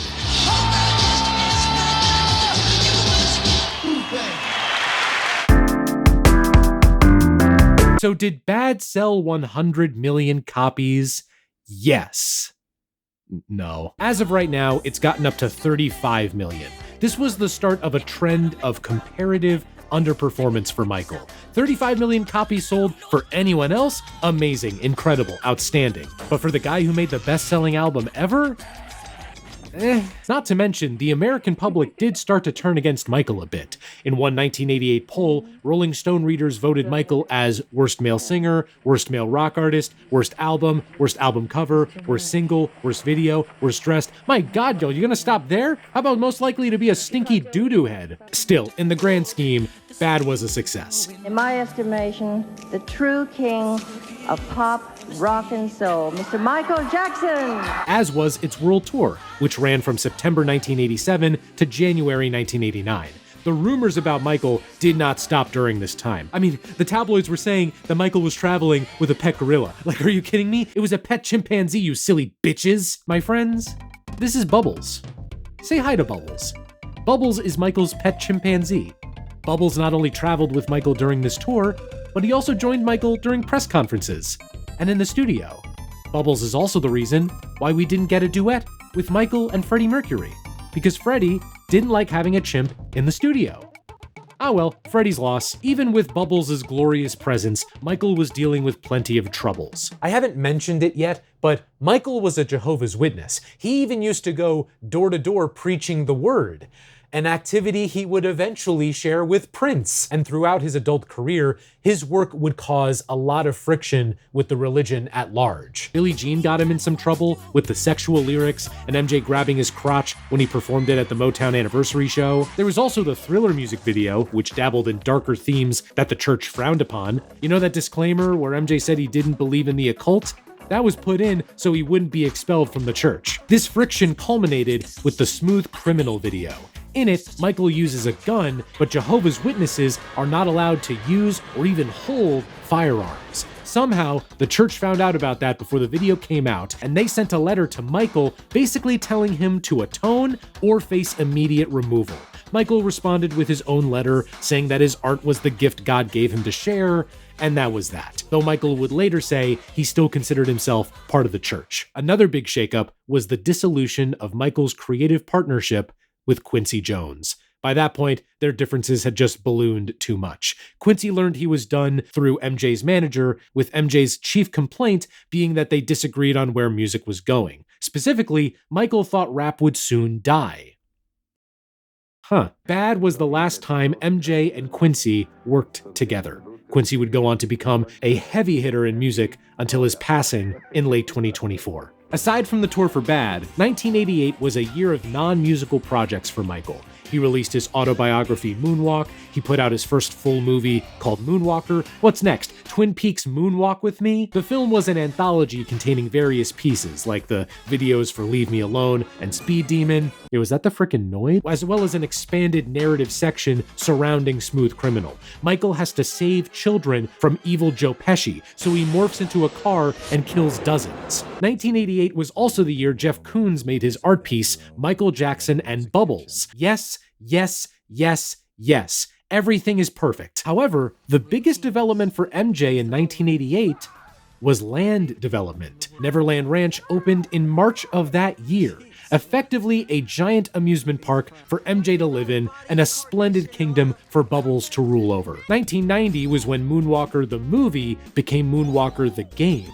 Sega put out two versions of it, a top-down beat-em-up in arcades and a side-scrolling beat-em-up on the Genesis. The Genesis one is more famous these days, and it's a good time. This would be the first of several collaborations between MJ and Sega. And while we're talking about collaborations, in March 1991, Michael Jackson signed a massive new deal with Sony, and the public didn't have to wait long for new music to come from it. Dangerous was released in November 1991. Instead of Quincy Jones, the producers behind Dangerous were a mix of old and new. Bruce Swedian, Michael's engineer for years up to this point, Bill Bottrell, a relatively new engineer who joined the crew on Bad, and Teddy Riley, the godfather of New Jack Swing. That same trashy sound I called out on Bad is back again on Dangerous, and it's been dialed up even further, like it's a giant pile now. I think what pushes it even further is the relative sparseness of many of these songs. They got kick, gated snare, bass, some light synth chords, and Michael. That aggression that was all over Bad is only amplified when there's less going on. Jam is a good opener that lays out the overall sound of the album, but Michael, did you really need to play that one blast sound every 8 beats? Got it, okay. Remember the Time continues MJ's trend of great love bops. I really like the way Michael sings, "Do you remember the time?" It's very fun to sing along to. And of course, Paranoia pervades songs like Who Is It and the closing title track. The latter has always fascinated me as a closer. It's not as direct a screw you as Leave Me Alone, but the production kinda unsettles me. If I had to pick a favorite song, it would be Black or White, the lead single. That light rock touch they add with the guitar part makes for one of MJ's best earworms. In fact, I really like when MJ goes rock on Dangerous. Shout out to Give In To Me for that same reason. Also, for the longest time, I never knew who did the rap verse. I always thought it was some unknown guy. Sure as hell wasn't Macaulay Culkin who does it in the music video. Well, turns out, it's Bill Bottrell. He did it as a temp track, but Michael liked it so much, he kept it on. Though some thought the title was ironic, given, I guess I have to mention it now, his skin. You may have noticed, Michael was looking a bit paler than before. More than a bit, actually. His skin looks much different. The mockery about his skin really started back with Bad, but it's flat out impossible to ignore now. It's a lot of talk. A lot of people are talking about it and how foolish he looks. The look, well, the new look is not too hot, but the album is great, and he's a great entertainer. Michael suffered from a skin condition called vitiligo. It basically removed pigmentation from the skin, leaving behind really white splotches all over. This had been going on since the mid-1980s, and he would continue to deal with it for the rest of his life. He was also mocked pretty hard for it, with some seeing it as a betrayal of his African-American heritage. If I had to pick a least favorite song, it would be Heal the World. Very sweet message, but the whole thing is too saccharine for my tastes. But kudos to Michael for throwing in environmental messages on top of everything else Dangerous does. In fact, if you can fault Dangerous for anything, it's that it's doing too much. Which is funny because Jam has Michael ad-libbing about how it ain't too much for him. But I disagree. I think it is a bit too much for you, Michael. But still, if there's any artist from this time that could make sheer excess look and sound good, it's Michael Jackson. So did Dangerous sell 100 million copies? Yeah, no. As of now, it sold 32 million. Again, huge success for anyone else, but because it was Michael Jackson, it was seen as a slight disappointment. Reviews at the time also pegged it as a misstep for Michael, though in later years, opinions would turn more positive. Michael also wasn't free of controversy during this era. The Black or White music video is most famous these days for the face morphing section done by the people who made Shrek. That's real, that's a real thing. But the ending where Michael dances aggressively and destroys property got him in hot water. Oh my God, Michael, there are children watching. They don't know what zippers are yet. Still, the MJ train was not showing any signs of slowing down, starting his own charity, the Heal the World Foundation, kicking off the Dangerous World Tour in July 1992, and perhaps most famously, performing at the Super Bowl halftime show in January 1993. Here's another instance of, oh, that was Michael? Before this, Super Bowl shows were not a big deal. They were marching bands and strange up with people shows. Not a single pop star to be seen. But that changed with Michael Jackson. He just comes out and he stands there for almost 2 minutes.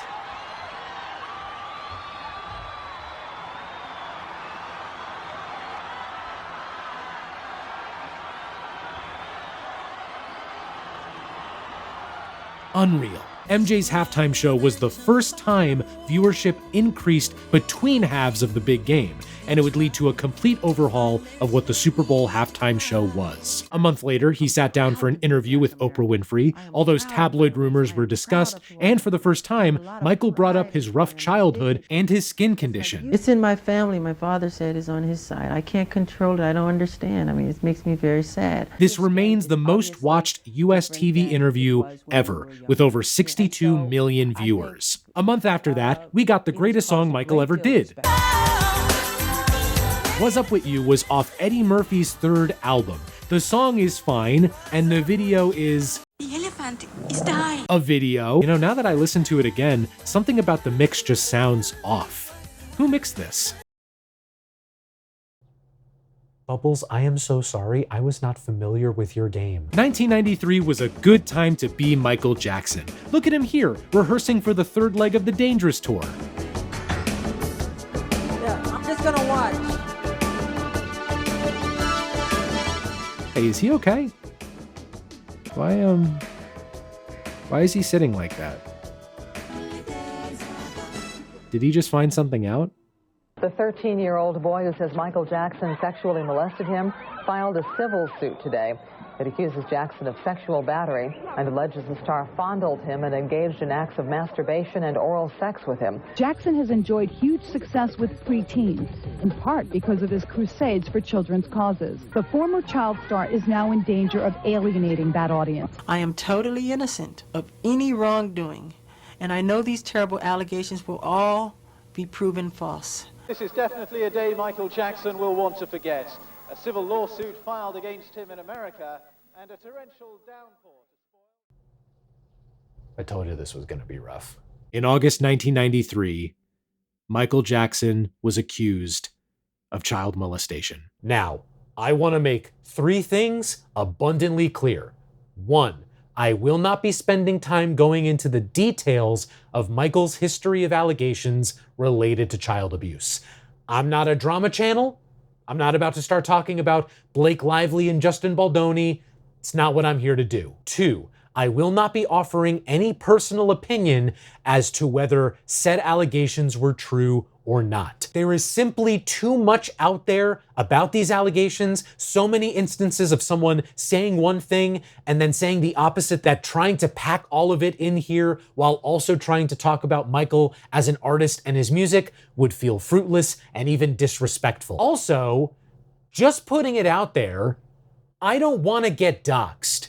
Have you seen Michael Jackson fans online? Like, we focus on Swifties or Barbs when it comes to passionate fan bases for a lot of reasons, but one that's taken for granted is those artists are still with us, they're still performing. But oh god, you suggest that MJ did anything wrong, you're in for a metaphorical bloodbath. It'll get World War Z up in that shit.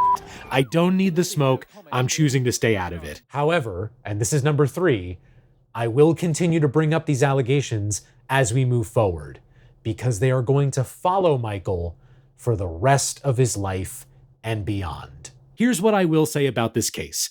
The alleged victim's family filed a suit in September 1993. While the authorities did conduct a full-on investigation, including a raid of Neverland Ranch, they did not find any evidence of wrongdoing by Michael. They even had to do a strip search of Michael to see if it matched the boy's description of his body, which it did not. Michael would settle with the family in January 1994, mainly to end the immense stress he was under and to recoup lost costs from some tour dates getting canceled. In later years, Michael and legal experts would call the decision to settle a mistake, since it made it look like he was guilty. I should mention one other finding from this investigation, and this was accurate, this was confirmed. By this point, Michael had developed a reliance on painkillers. Remember how Michael's head lit on fire back in 1984? He was prescribed painkillers to kill the pain, but Michael would continue to take them recreationally. His usage increased during this period as everything going on didn't sit well with him. If there was ever a time to change the subject on Michael and put out a new album, this would be the time. And that new album finally came out in 1994. They just forgot what an album was for a second. Sonic the Hedgehog 3, released in February 1994, featuring uncredited contributions from Michael Jackson. Why he was uncredited is unclear. Some say it was because Michael didn't care for how music on the Genesis sounded. Some say it was because all of the stuff I just talked about. Also in 1994, Michael's first marriage. He married Lisa Marie Presley in May of that year. The marriage only lasted a little over a year, but the two would stay connected for several years to come. The relationship between Michael and the press was at an all-time low. A press that had been trained in part by Michael to print the most salacious info about him. And I want to be clear, some of that was for understandable reasons. Michael was accused of one of the worst things a person can do. Coverage around it made sense, but it was still a lot. The press had been using this name for Michael over the past couple of years. Wacko Jacko. Michael took great offense to that. Not the wacko part though, the Jacko part. Why? Oh, because Jacko references a fighting monkey from 1820s London. Oh, so it's low-key racist. Oh. Even with everything going on with Michael, work began on a new album. So many people worked on this album. Bill Bottrell, Renee Moore, Biggie. Just keep walking.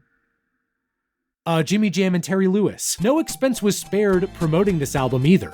10 30-foot statues of MJ were placed all over the world. One of those statues also appears on the cover of MJ's first double album, History, Past, Present, and Future, Book 1, released in June 1995. Right off the bat, the first side opens on a great note with, "This is from Thriller." Let's try again. The next song is something a bit smoother, but just as catchy. It's From Bad. Rock With You? Heal the World? This is a greatest hits album. That's right, Side A of History is a greatest hits collection, focused entirely on his post-Motown days. It's one of the best side A's in music history, except it doesn't have Get on the Floor. Okay, the actual album is side B. You know how I've commented on the trend of paranoia and aggression in Michael's music up to this point? And you know how Michael just experienced an inhuman amount of stress due to very serious allegations? Here's chocolate, here's peanut butter, put them together and... This is 77 minutes of Michael Jackson saying you to everyone and everything. Lead single and opener Scream sums the whole album up very well. Michael's mad on this, and so is the guest, his sister, Janet Jackson. I feel bad because I haven't really mentioned Janet Jackson in this retrospective, and I'm not really gonna mention her again after this. But to be clear, by this point, Janet Jackson had become a very successful solo artist in her own right. What a wild music video too, right? This is often cited as the most expensive music video ever made. And I don't want to say that's wrong, so I'll let the guy who directed it say it. This video is in the Guinness Book of World Records as the most expensive music video ever made. And that is not true. I've always loved They Don't Care About Us, especially that guitar solo partway through. It's one of the times on History when Michael takes that anger and aims it at larger societal issues. Why is that there? What was that? Okay, there it is again. I hate to be like the mixing, I can't stand the mixing guy, but like, that's genuinely distracting. Like, why is that there? Stranger in Moscow? One of Michael's best ballads, straight up. Also, speed it up a bit, you get the ending theme from Sonic 3.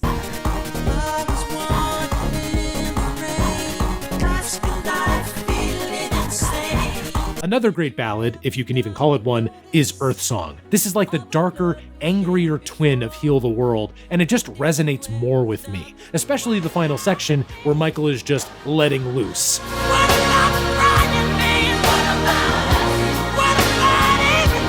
Come now. Or maybe Come Together. Yeah, so this Beatles cover has actually existed since 1986. It was originally done for Bad. I'm actually kind of surprised this is the only time Michael took advantage of his ownership of the Beatles catalog for himself. Where's my cover of Wild Honey Pie, Michael? One ballad I don't care for, though, is Childhood. Now, to be clear, the underlying theme of the song and how it touches on the very real abuse Michael suffered as a kid, not hating on that at all. there's just something about the way the song is done that feels invasive to me, like someone telling me their past trauma when I only met them 2 seconds ago. You Are Not Alone was one of the singles, and it debuted at #1 on the Billboard Hot 100, which is yet another instance of, oh, that was Michael? That wasn't a thing before this. Songs would usually take a bit of time to climb up the charts, but You Are Not Alone was the first song to ever debut at #1. I'm gonna bring up Taylor Swift again because she and MJ have another thing in common. I don't click with their music when I can tell it's entirely about them and the music can't back it up. Bad was all about Michael, but Bad was good. Most of the songs on History are good too, but when you listen front to back, it gets kinda tiring. It's a case where I enjoy individual songs, but appreciate the album only at a distance, as a piece of the overall canvas that was Michael's very turbulent life in 1995. Still, the songs that are good are up there with MJ's best. So did History sell 100 million? No, it has sold 20 million as of now. Still great, still enough to be the best-selling double album of all time, still a letdown. Here's something interesting though. For the first time in MJ history, the album sold better in Europe than it did in the US. This will mark the start of a new phenomenon for Michael. As his sales performance in the US would dip, his performance outside the US would stay strong, if not grow. Once again though, this album cycle was not without controversy. Remember those noise blasts on They Don't Care About Us? It turns out they were masking. Everyone together on 3. 1, 2, 3. Anti-Semitism.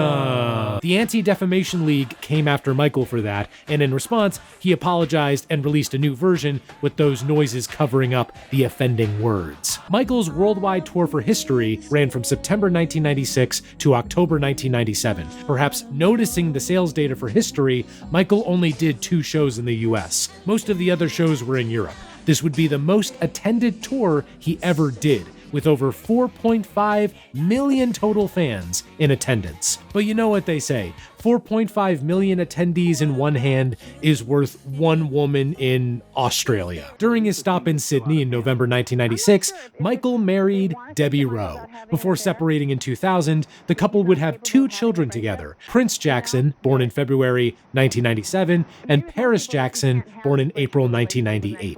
You ever see Prince Jackson's YouTube channel? He does rides on his motorcycle. Prince, if you ever watch this, hit me up, man. Let's collab. Even with a world tour going on, Michael managed to put out new music. In May 1997, he released Blood on the Dance Floor, History in the Mix. It's not a new album, mostly just remixes of songs from History. Apparently, Michael was inspired by the dance music he heard in Europe during the tour. The standout to me is the title track. Easily would have been a highlight off History or even Dangerous. Reviews were mixed and sales were lackluster due to less promotion, but it still went on to be the best-selling remix album of all time. Oh, and how could I forget Ghosts, his 1996 short film written by Stephen King and Mick Garris. Why don't we just leave him alone? He hasn't hurt anybody. Your fault, jerk. Just couldn't keep your mouth shut. See what you've done? Aren't you ashamed? Young people are impressionable. Show him the neat stuff he did for us. Shut up. That's supposed to be a secret. Guys, I think this movie is an allegory for Michael's troubles at the time, but I'm not sure. A town goes to confront Michael Jackson for his odd behavior,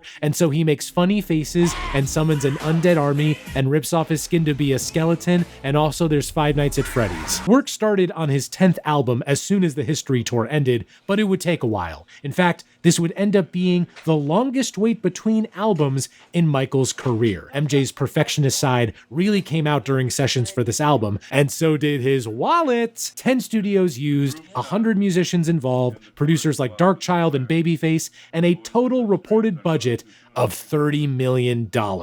This new album would be the most expensive album ever made. And again, not qualifying that, no one is going to spend $30 million to record an album ever again. Michael would make occasional public appearances throughout the late 90s, but in September 2001, he held 2 concerts at Madison Square Garden for his 30th anniversary as a solo act. Not only did his setlist run the gamut of his whole career, but there were also appearances by Usher, Liza Minnelli, Britney Spears, NSYNC, Destiny's Child, and his own brothers reuniting as the Jacksons. You know, maybe this is just me, but it's weird to remember that MJ existed at the same time as other artists. Still, it's not like this period was perfect for Michael. For one thing, he missed an important meeting on September 11th, 2001 by oversleeping. Come on, man, you could have at least tried to run over to where the meeting was. Oh! In October 2001, Michael Jackson released Invincible. Take the sound of History and Dangerous, give it some wide-cut jeans and a bucket hat, and you've got Invincible. It's Michael singing over early 2000s R&B production, but I'd argue a lot of it sounds fresh to this day. The opener Unbreakable, for example. Great hook, great production, a verse from the late Biggie. It was actually supposed to be the lead single and the title track. The album was originally called Unbreakable. I know, right? Completely different message from the title they used. The lead single was instead You Rock My World, which, yeah, makes sense. That little bit of syncopation in the piano part, that's all you need, my man. An intro by Chris Tucker doesn't hurt either, nor does a music video starring Marlon Brando. Bing bang. Heartbreaker has a sick, stuttering beat, especially towards the end. Like, listen to this. That's awesome. And MJ still makes room for his smooth side on Butterflies, Whatever Happens, and Break of Dawn. I always think that last one was sampled on De La Soul's Break of Dawn, which wouldn't make sense because Break of Dawn came out in the 90s, but the beat from Break of Dawn is an MJ sample. It's I Can't Help It from Off the Wall. That said, the same things that didn't click with me on History and Dangerous are here on Invincible. It's a bit too long and a bit too overstuffed with ideas. But still, it's neat to see Michael trying after all these years. Man could have rested on his laurels after the 90s, but he basically made his own future sex love sounds 5 years before JT. Nice.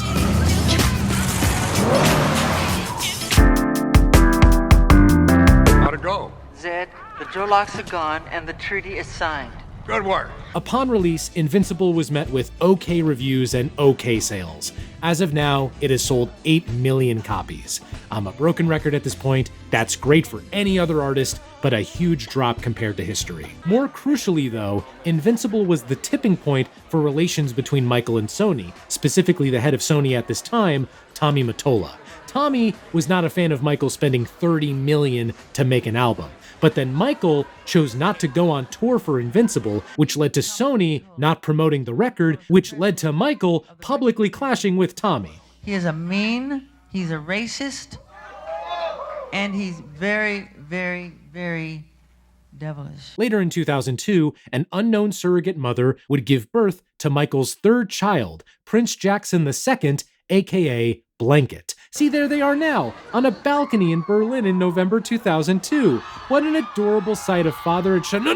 After Invincible's underperformance and the whole dangling a baby off a balcony thing, Michael's image really needed some rejuvenation. Luckily, a documentary crew led by Martin Bashir spent most of 2002 with Michael. That documentary released in February 2003, Living with Michael Jackson. Let's get a new look into the mind of the King of Pop. Is it really appropriate for a 44-year-old man to share a bedroom with a child who is not related to him at all? That's a beautiful thing. Do you ever sleep in the bed with them? No. But I have slept in the bed with many children. I sleep in the bed with all of them. Michael. This documentary was the beginning of a very turbulent period for Michael, one that would basically last for the rest of the 2000s. I mean, for one thing, Bubbles was too old to be a pet, so he had to be given to an animal trainer. That's the greatest loss of all. But seriously, more important than that, Living with Michael Jackson revitalized the 1993 accusations against Michael, and then it led to a second round of child molestation accusations in late 2003.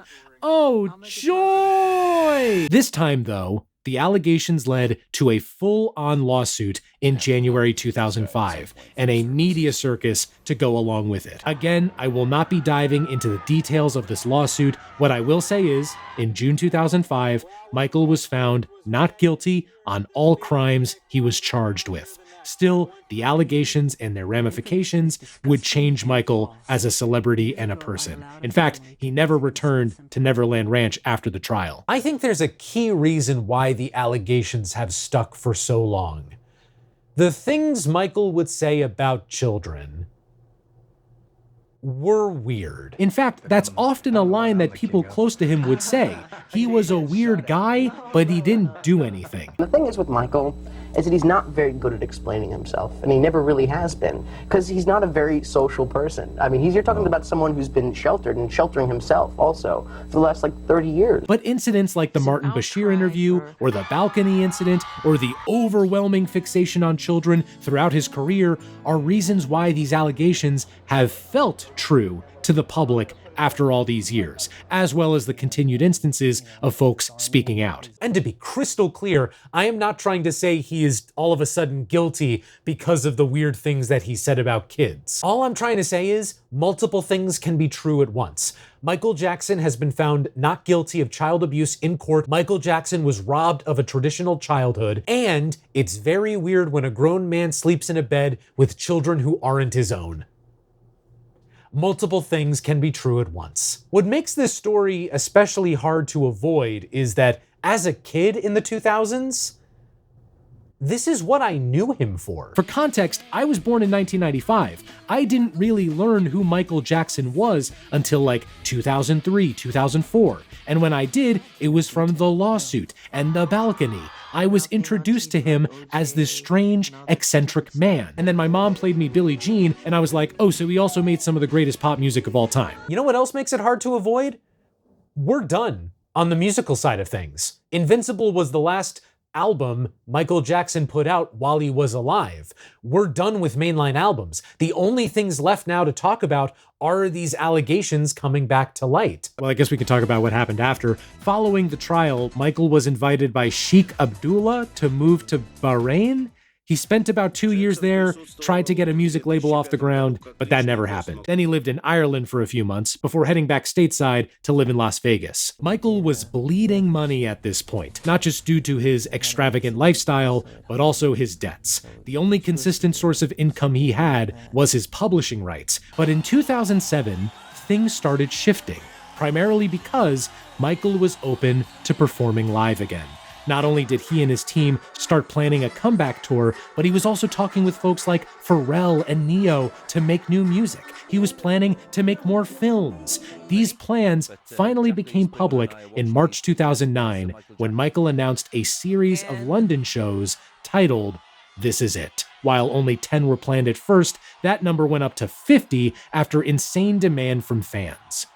However, and you probably know this, those shows never happened.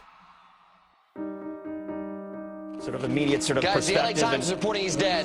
Carlos, I'm going to cut you off because we do have now word, according to the Los Angeles Times is reporting that Michael Jackson has died. Michael Jackson, the pop music and dance innovator, passed away yesterday. Jackson appeared to have suffered from cardiac arrest. He was 50 years old. We lost one of the world's most loved and greatest pop stars that we will probably ever know. Shock and sorrow at the passing of a legend. Outside the Los Angeles hospital where Michael Jackson was pronounced dead, tears for the star and his family. I might not feel the pain that they feel exactly, but to me I do.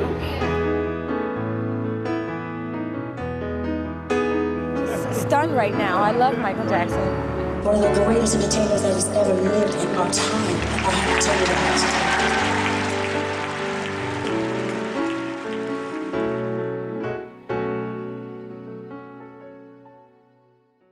I remember when I covered Prince, I had this anecdote about where I was when I learned that Prince died. And I was hoping that I could have one for Michael too, but honestly, I don't really remember where I was when Michael died. I do remember one thing though, and it's kind of silly looking back, but when I was a kid, there was an app on the App Store called FML. It was basically like a early social network where people would just anonymously post about terrible things that happened to them, and they would end every post with FML. There was one person who posted saying like, oh, I was at school and something really bad happened, like I broke an arm or something like that. And when I got home, I found my parents crying. And I was like, oh my gosh, are you guys crying for me because I broke my arm? And they were like, no, what are you talking about? Michael Jackson just died. FML. There's a scale to Michael Jackson that's hard to fully grasp. even to this day. He reminds me a lot of the Beatles. On the surface, what Michael did might not seem dissimilar to what modern pop stars have done, like Bruno Mars and Justin Timberlake and Usher, but that's because they're all working off his playbook. Who do I admire the most? I think as far as music's concerned, I think no one has done it in such a big way than Michael Jackson. It's really untouchable. It really is untouchable, and he opened the minds of the world. You can't say that you were an artist in this century and was not influenced by Michael. The archetype of a modern male pop star can be traced back to Michael Jackson. Pop music today does not exist without him. So what's happened with the Michael Jackson brand since? Well, the This Is It shows had to be canceled, of course, but they were able to release a concert film in October 2009.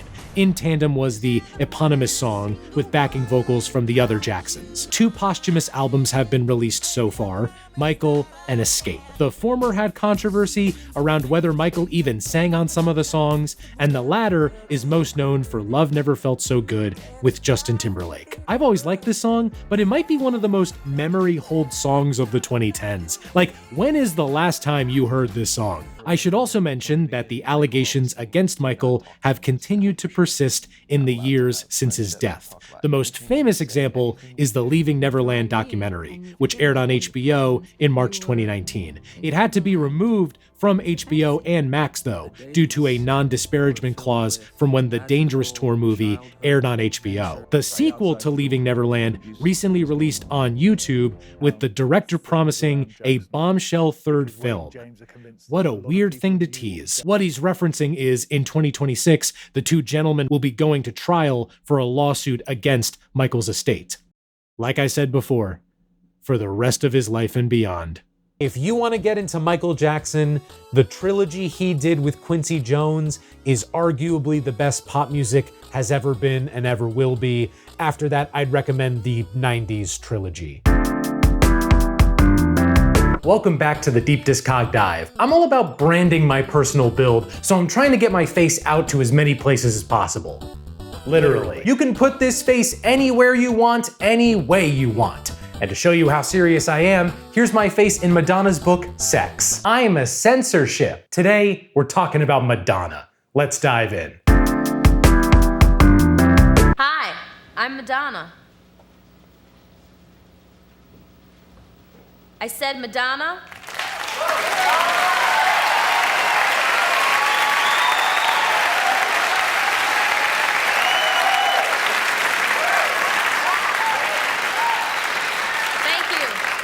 More like it. August 1958, the Nautilus became the first vessel to travel under the North Pole. Oh wait, wrong script. In Bay City, Michigan, Madonna Louise Ciccone was born, already joining Prince in the, yes, that's actually their legal first name, club. Despite losing her mother at age 5, Madonna had a relatively normal upbringing, 5 other siblings, Catholic elementary school, and an early interest in dance and music. In contrast to the usual early days of a soon-to-be iconoclast, Madonna excelled in school, both academically and socially. Her discipline led to not only an early graduation from high school in January 1976, but a dance scholarship to the University of Michigan. However, Madonna was not long for the world of academia or the world of Michigan. In 1978, she dropped out to pursue dance in New York City.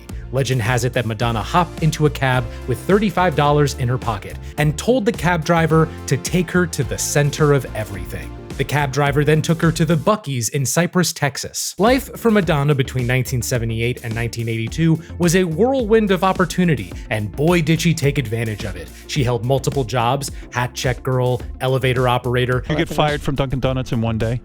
No, I think I stayed there for maybe a week. Were you fired because you squirted jelly over everyone? I was playing with the jelly squirter machine. She studied dance with Martha Graham, performed with the Pearl Lang Dance Theater, worked as a backup dancer for Patrick Hernandez for 3 months in Paris. She even dabbled in acting, starring in a low-budget indie flick, though it didn't release any time after shooting Wrapped. Foreshadowing. Now, in terms of music, in 1979, she began dating and working with Dan Gilroy. With him, she joined The Breakfast Club and contributed vocals as well as some drumming and guitar-ing. While The Breakfast Club would go on to score some hits, Madonna left in 1980 for another group, Emmy and the Emmys, with her Michigan boyfriend, Stephen Bray. This group did record a demo in November 1980, but Madonna left that group soon after to become a solo artist. By 1982, Madonna had worked with Stephen on some solo demos that swerved hard from the rock music of her past two bands and more towards the hot new sound of the early 80s, disco. After hitting the pavement for a bit, pitching her music to various clubs and DJs, she connected with DJ Mark Kamins at Danceteria. Mark was impressed, and he introduced Madonna to Sire Records president Seymour Stein. In a hospital. Yeah, at this time, Seymour had just had a heart surgery, but that didn't stop him from signing Madonna to a 3-single contract with an option for a whole-ass album. Also, if Seymour Stein sounds familiar to you, it might be because he also signed Talking Heads. And you may find yourself shooting jelly in a Dunkin' Donuts. The 3 singles Madonna released as part of her Sire contract all did quite well, especially the first one, Everybody. Madonna carried this momentum into Sigma Sound Studios with Reggie Lucas as producer. Reggie was previously most known for playing guitar during Miles Davis's Electric era. Upon the album's completion, Madonna didn't really care for the final sound with Lucas, but they made it work by Reggie leaving and Madonna bringing in DJ John Jellybean Benitez to record 3 of the songs. In July 1983, Madonna released her self-titled debut album. There's a lot of pride to take in nailing your first album. It's a first impression with someone. Are you smiling when you meet them? Is your handshake good? Do you start with the song Lucky Star? In this case, Madonna's smile is radiant, her handshake is firm, and her first words are, I mentioned before that Madonna's solo work was heavily influenced by disco, but this album sits at a unique place in time. The disco influence is certainly there, but there's also a good dollop of new wave, R&B. It's an album that really only could have been made at this time. Of course, that made promoting it a bit tricky for Sire's parent label, Warner. At first, they tried to push her on black radio with single artwork like this, and I'll admit, this looks cool, but it is not the image I think of when I hear Madonna. Speaking of which, if you've not heard Madonna sing before, how? But I'd guess you wouldn't expect this person to have this exact voice. It's feminine without being high-pitched, delicate but with a little rasp. But regardless of what adjectives you call it, the most important thing about self-titled is that it makes you dance. It is loaded with tracks primed and ready for sweaty nights on the dance floor. Lucky Star with its mini moog bass and nursery rhyme reference. Wow, they were even pulling from nursery rhymes back then. Borderline with its wistful synth and gospel choir. Burning Up with its lead guitar and sax. Think of Me, which is perfect for soundtracking your next Think of Me Thursday. There's something about Madonna self-titled that's almost juvenile, and not in like a bad way or a childish way. I mean more that this album doesn't really present the themes that would become very prevalent in Madonna's work. It's like going back to Hannah Montana, knowing where Miley Cyrus would go. And after listening to Self-Titled, it would be very clear that Madonna would go on to do great things. It's a simple distillation of what makes Madonna work. Madonna's first album had a slow climb up the charts, but rest assured, it climbed. The album would peak at number 8 in October 1984, and its singles would all enjoy remarkable success as well, specifically Holiday, which would peak at number 16 in January 1984. It seemed like the only person who wasn't happy with the self-titled album was Madonna. She wasn't a fan of how it sounded with Reggie Lucas and Jellybean behind the board. What do you hope will happen not only in 1984, but for the rest of your professional life? What are your dreams? What's left? To rule the world. There you go, ladies and gentlemen. So when it came time for her second album, Madonna told Warner that she wanted to produce it herself. No, Madonna was not a fan of this decision. She went as far as to publicly bemoan the hierarchy of old men who kept her from producing. After some time, Warner offered a compromise. Someone else had to produce, but Madonna could choose that someone else. And so, Madonna chose Nile Rodgers, frontman of the funk band Chic and producer for David Bowie's Let's Dance, one of Madonna's favorite albums. Recording for the second album happened at Power Station in spring 1984, with Stephen Bray joining evening to write some songs. At this point, he and Madonna were not dating, but still collaborating. As opposed to the mostly synthetic sound of the self-titled album, this new album had way more of a live band presence. Lead engineer Jason Corsaro called it, quote, the first dance pop record to have a real rock drum sound, end quote. Niall had even brought in some of his chic mates, like Tony Thompson and Bernard Edwards. I should also say, and this will apply for all of the albums going forward, but Madonna was very hands-on in the making of this record. My favorite anecdote from this time is that Madonna's manager wanted more bass on the album so that it would sound more like Thriller, so she took the tape and wrote bass up on it and then just gave it to him.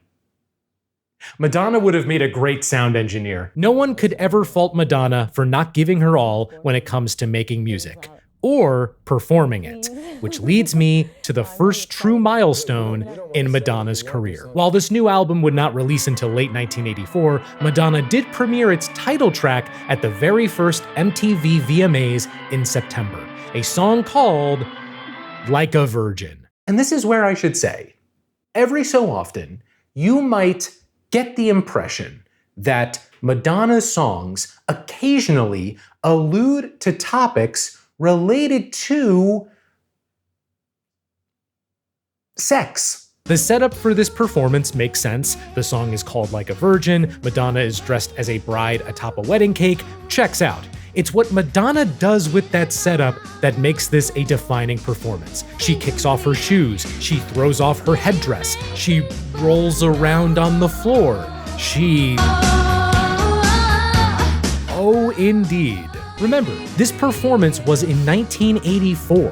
Whoa. Female pop stars did not do this, and if they got anywhere close, they were culturally crucified. And at the time, some thought Madonna was done for after this. Her manager thought that this was the end of her career, and Annie Lennox said the performance was very, very whorish, and it was like she was f***ing the music industry. However, there was something incredibly captivating about this performance. It's literally just Madonna on stage, no other dancers or musicians. It was the clearest showcase of the thematic ethos that would define her going forward. Yes, this is clearly about sex, but she is owning it and finding power through that ownership. So while older folks and parents thought this was abhorrent, the young people ate that shit up. In November 1984, Madonna released Like a Virgin. What if, and I'm asking for a friend, I didn't care for this album as much as everyone else did?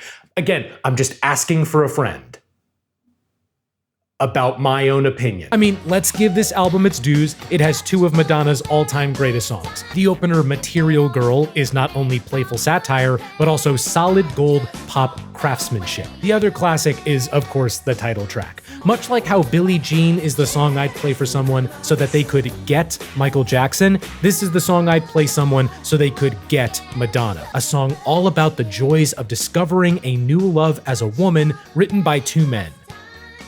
SpongeBob? There's good to be found in the rest of the songs for sure. Madonna's great performances on Love Don't Live Here Anymore and Shooby-Doo, the overlapping vocal parts on the closer Stay, but to me, it's really those two singles that do the heavy lifting. Again, for me, even though I'm asking for a friend. Now, I may have my own feelings about Like a Virgin, the album, but I should also say, none of them matter. Like a Virgin is a seminal album, not just in Madonna's career, not just in 80s pop music, but in pop music at large. The same way pop is irrevocably changed if you take out Thriller or Purple Rain, Like a Virgin helped chart a course for what pop music sounds like and how it's presented. So I feel okay saying I think it's just fine because that does literally nothing to harm its exceptional historical standing. Oh, what's that? You think Pet Sounds is overrated? Should I call the press? Should I call a tribunal? As opposed to her first album's slow rise, the title track only needed a month before becoming Madonna's first #1 hit. And the album only needed 3 months to top the charts. Madonna Mania was truly settling in, and not just because of her music. For one, her fashion. I don't feel like I'm the right person to speak on this since my fashion boils down to black shirt, But her fashion sense was dazzling, and it became an inspiration for young girls in the 80s. It's just like privilege looking like that. She also got started in movies. Her first on-screen appearance in a major movie was a brief cameo in Vision Quest in February 1985. She sings 2 songs in a bar, it's great. Her second film appearance followed a month after, a major part in Desperately Seeking Susan. This movie is about a bored housewife who just really wants to be Madonna, so she follows her around until she gets amnesia and starts thinking that she is Susan. Hijinks and Susan, if you know what I mean. It's a good time, and Madonna is good in it too. She also contributed a song from the Like a Virgin sessions, Into the Groove. Really good song. But alas, there was one more film with Madonna released in 1985. Remember that low-budget flick I mentioned back when she first moved to NYC? Seeking to capitalize on her capital rise, A Certain Sacrifice was released in October. It's not really special aside from Madonna's involvement and the terrible sound mixing. If you watch it and can hear any of the words, maybe an adverb or even a preposition, let me know. Madonna promoted Like a Virgin with her first tour from April to June 1985. It was during this tour when she met Patrick Leonard, who became a crucial figure in the making of her third album. That album was recorded in late 1985 and early 1986 in LA, with Madonna, Patrick, and Stephen Bray working together as co-writers and co-producers. Madonna finally got to produce on her own album, even if it was as co-producer. In June 1986, Madonna released True Blue. And here's a clue. It fits me like a shoe. This is, in my sick and twisted mind, the first great Madonna album. It's bursting with life and energy and love. Madonna was in a great place when she made this album. For one thing, she was married. So I haven't told you everything about the lead up to True Blue. The most crucial part of its making happened way back in January 1985 on the set of the Material Girl video. There, she met actor Sean Penn. Within a month, they had started dating, and on her birthday in August, they had gotten married. So True Blue effectively captures Madonna's headspace following her marriage. And it's frankly arresting. I adore the opener Papa Don't Preach, not only for its complicated subject matter as a girl tells her father she's keeping a baby out of wedlock, but for Madonna's grittier vocals. Those same vocals come out hard on bangers like White Heat, Where's the Party, Open Your Heart. Live to Tell actually floored me the first time I heard it. Something about the way the lingering chimes trade parts with those plucked synths and the excellent build on the choruses made me like, It's not all synth-pop though. There are songs here that incorporate a strong Latin influence. Closer, Love Makes the World Go Round, and the mega hit La Isla Bonita.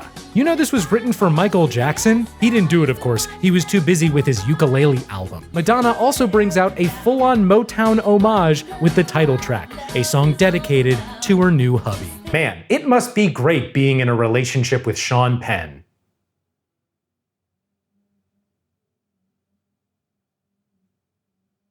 It's weird to say Madonna leveled up after the huge success of Like a Virgin, but I think True Blue showed that Madonna was truly legit. Anyone can have a hit, but this album showed that under the provocation and explicitness, there was stellar, timeless music.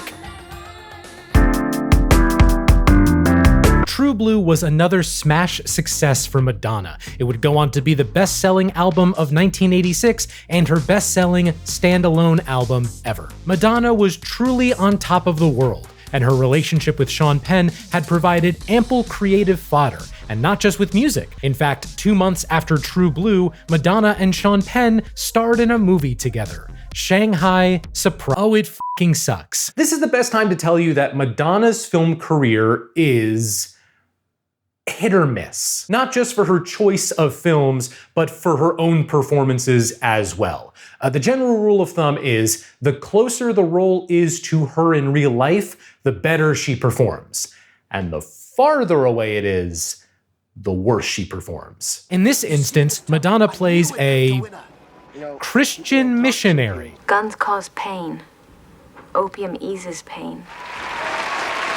Sean Penn's scumbag sleazeball has to help her find a load of opium nicknamed Faraday's Flowers. Events transpire and actions are taken. Mr. Wazy, at this very moment, tens of thousands of courageous soldiers are suffering agonizing pain. The film tries to play on Sean and Madonna's real-life relationship, and some of their scenes together are just scandalous. Like, are you seeing this right now? Children, please turn your eyes away. You know, I could have stayed home in Brookline, Massachusetts. Oh shoot, Brookline, Massachusetts?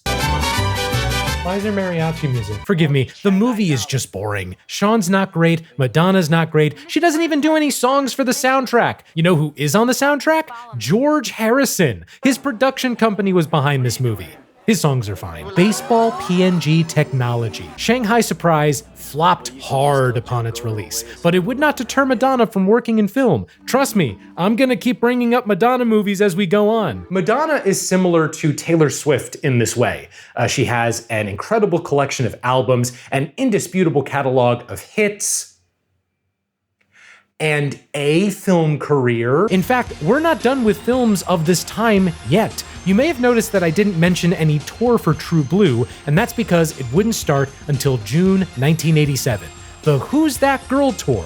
If you're wondering where they got that name, it comes from the film of the same name and its soundtrack, which released in July 1987. This one is actually pretty easy to talk about. It's a direct continuation of what Madonna was doing on True Blue, a bit of Latin flair on the excellent title track, and a flat-out banger with Causing a Commotion. Her other two songs are fine as well, though you might be a little confused when I say her other two songs. Who's That Girl is a bonus because she only has 4 songs on the track list. The rest of the songs are from other folks, and they're all fine. But this ain't no screedy palidi dee, so I'm moving on. I guess I'll touch on the film too, which came out a month after the soundtrack. It's a screwball comedy where Madonna, adorned with a thick Long Island accent, has to work with Griffin Dunne to clear her name for a murder she didn't commit. It's a super goofy movie, and it's fun. There were a couple of jokes that got me pretty good. Officer, thank God you found us. See, my husband's having a heart attack and we gotta get him to the hospital. Is this the way?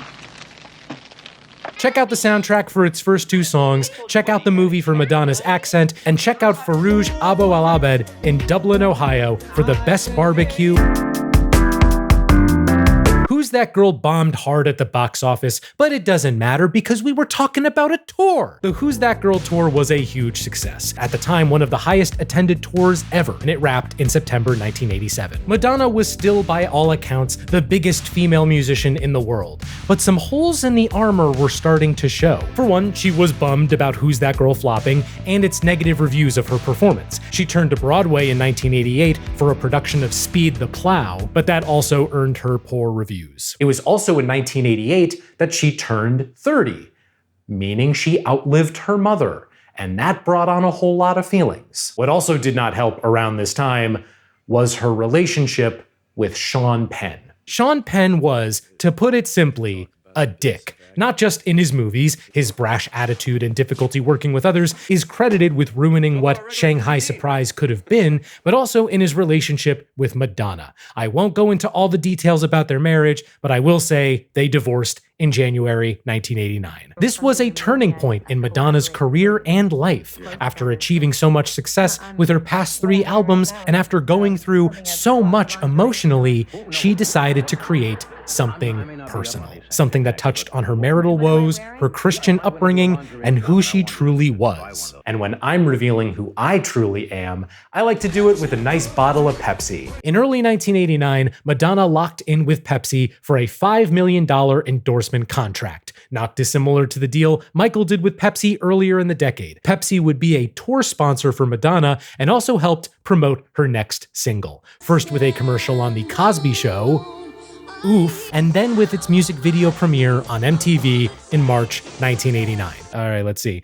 Burning Crosses, Wounds That Resemble Jesus' Crucifixion, Madonna Kissing a Saint Come to Life, and Pepsi Is Gone. The same month as that kerfuffle, Madonna released Like a Prayer, the second in her Like a series. What's next? Like a G6? Perhaps if Pepsi had just considered that the title track slapped hard, then they wouldn't have left their deal in such a hurry. If they had simply heard the gospel choir and that hook, maybe their name would be Slapsy. Speaking of slappers, Express Yourself? Front to back banger. Not just for its excellent hook, but for how it frames romance as something that deserves dialogue and open communication. Don't forget this Metropolis-inspired music video, one of the most expensive of its time, and directed by David Fincher. By the way, is it fair to call Steven and Patrick her main collaborators at this point? Like how Michael had Quincy? They've worked with her now on 3 albums, same amount as MJ and Q. Sadly, this would be Steven's last stop on the Madonna train, and Patrick would continue with her only occasionally into the 1990s. We've got a 4th producer here too, Prince, our boy! He and Madonna had a fairly close relationship, and he's on this album a good deal. Guitar work on a few songs, and Love Song is an outright duet with Madonna. Other highlights include Oh Father and Till Death Do Us Part, but I gotta single out the closer, Act of Contrition, for how strange it is. Madonna doing spoken word over what sounds like a prayer in reverse. It reminds me of a Prince song, though I don't know if I'll have it on my computer. What do you mean it's not in the computer? Ah, sorry. Like a Prayer was like another massive hit for Madonna. Charts topped. Fans bountiful. Conservatives pissed. A tour for the album would happen, though not for about 2 years. The years in between saw Madonna return to the big screen. First up was November 1989's Bloodhounds of Broadway. It's fine. Madonna is fine. The song she does with Jennifer Grey is fine. Doesn't take a Dick Tracy to figure it out. No, but it does take a Dick Tracy to make a Dick Tracy movie. Her next part during this era was that of Breathless Mahoney in the 1990 Dick Tracy adaptation. And in tandem, she released a companion soundtrack in May of that year. I'm Breathless. And I'm Mike. One outright highlight is Sooner or Later, which was penned by Stephen Sondheim. Madonna sounds great on it too. I would love it if she did more Broadway-esque stuff like this. Across the rest of I'm Breathless, Madonna adapts her sound at that time to weave in some big Tracy energy. Some more Latin flair on I'm Going Bananas, sultry vibes on He's a Man, some dum-dums on Back in Business. Warren Beatty shows up to duet on Now I'm Following You Part 1, and Now I'm Following You Part 2 is like Madonna's take on a bat dance type song. All right, how are we gonna close this one out? Okay.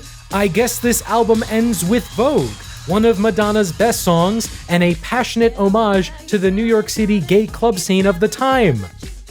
What the hell is it doing on here? I mean, I know it was released earlier in the year, so it's not like this was written specifically for Dick Tracy, but how in the hell did they tie Vogue in with, and I don't mean this in a bad way, this incredibly heterosexual movie? This would be like if Muna did a song for the next Fast and Furious movie, or the inverse would be like if RuPaul's Drag Race got a new theme song by Morgan Wallen. Anyway, yes, Vogue is a stellar song. Something about the piano in the chorus makes me want to headbang like a feral beast.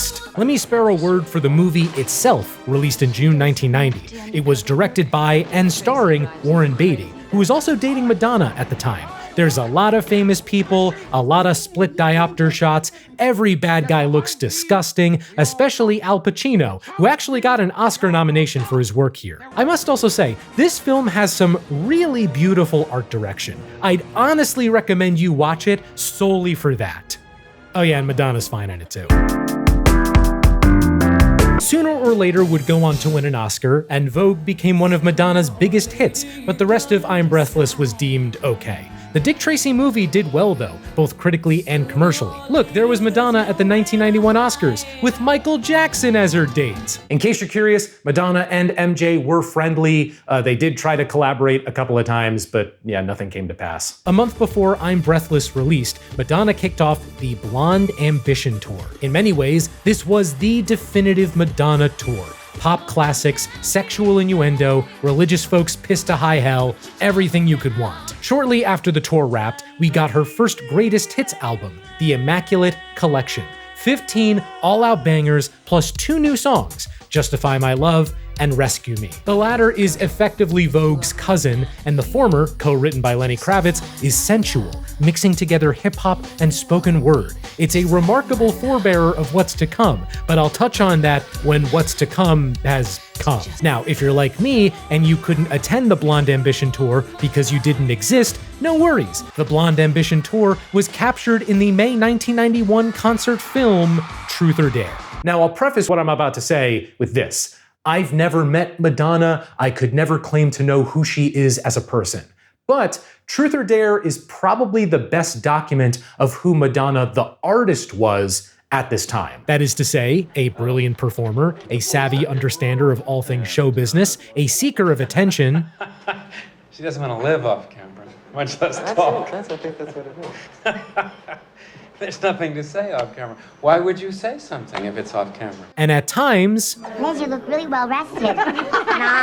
a child. The standout scene is when Madonna goes to a party hosted by Pedro Almodovar in order to seduce Antonio Banderas. Keep in mind, Madonna was still dating Warren Beatty, and Antonio was married. I'm shocked this made it into the final cut. Truth or Dare was revered at the time, not just for a glimpse into Madonna's world, but also for shining a spotlight on many of her dancers and for showing gay people as they were, at a time when the general public really didn't like gay people as they were. Of course, not everyone was a fan. Madonna earned one of many Razzie nominations for Worst Actress. Like, that just feels low. How are you gonna get a Worst Actress award for playing yourself? Speaking of films, she was in 2 more between I'm Breathless and her next main studio album.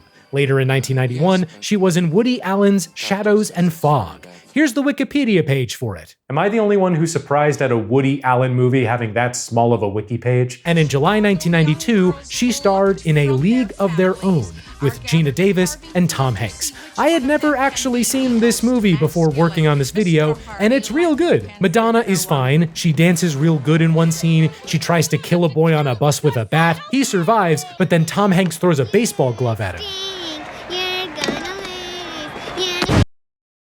She also provided a song for the end credits, This Used to Be My Playground. By this point in the 90s, the world around Madonna was changing fast. Hip-hop was rising as a dominant force in pop culture, and the same folks who disapproved of Madonna sure as hell didn't take well to Dr. Dre and Wu-Tang. Plus, the AIDS crisis was ravaging the gay community, and politicians weren't doing anything to stop it. So in response, Madonna toned down her approach to try to— I'm kidding, she doubled down so hard. In October 1992, Madonna released Erotica. This was yet another step up for Madonna, though not just with the music. For one, this was her first release through her own entertainment company, Maverick, a company that handled music, films, books, put a pin in that one, and TV. And while it's easy to wave away side endeavors of musicians, it should be noted that Maverick did a lot of good stuff. For example, they released albums by Alanis Morissette, Deftones, Muse, Michelle Branch. They even released the Matrix soundtrack. Erotica also saw Shep Pettibone, who previously produced Vogue, behind the board for the whole album. In turn, the sound of Erotica has that 90s dance sheen all over it. Hip-hop and techno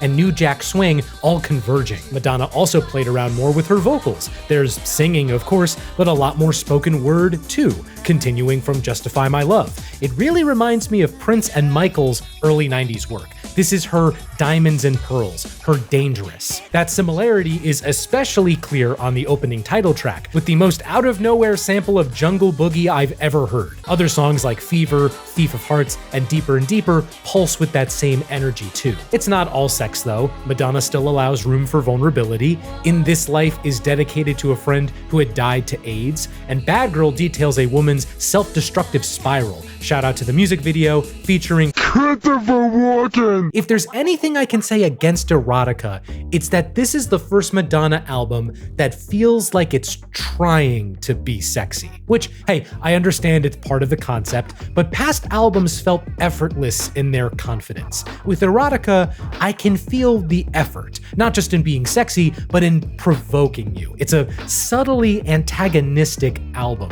and at times I feel that provocation comes at the expense of the music. I can't tell you that I love it, but I think it's cool that it even exists. erotica was polarizing at the time, in a way that past Madonna albums weren't. I mean, I get that erotica was a little more explicit on the surface, but the level of backlash it got was surprising. Why? Well, here's one reason.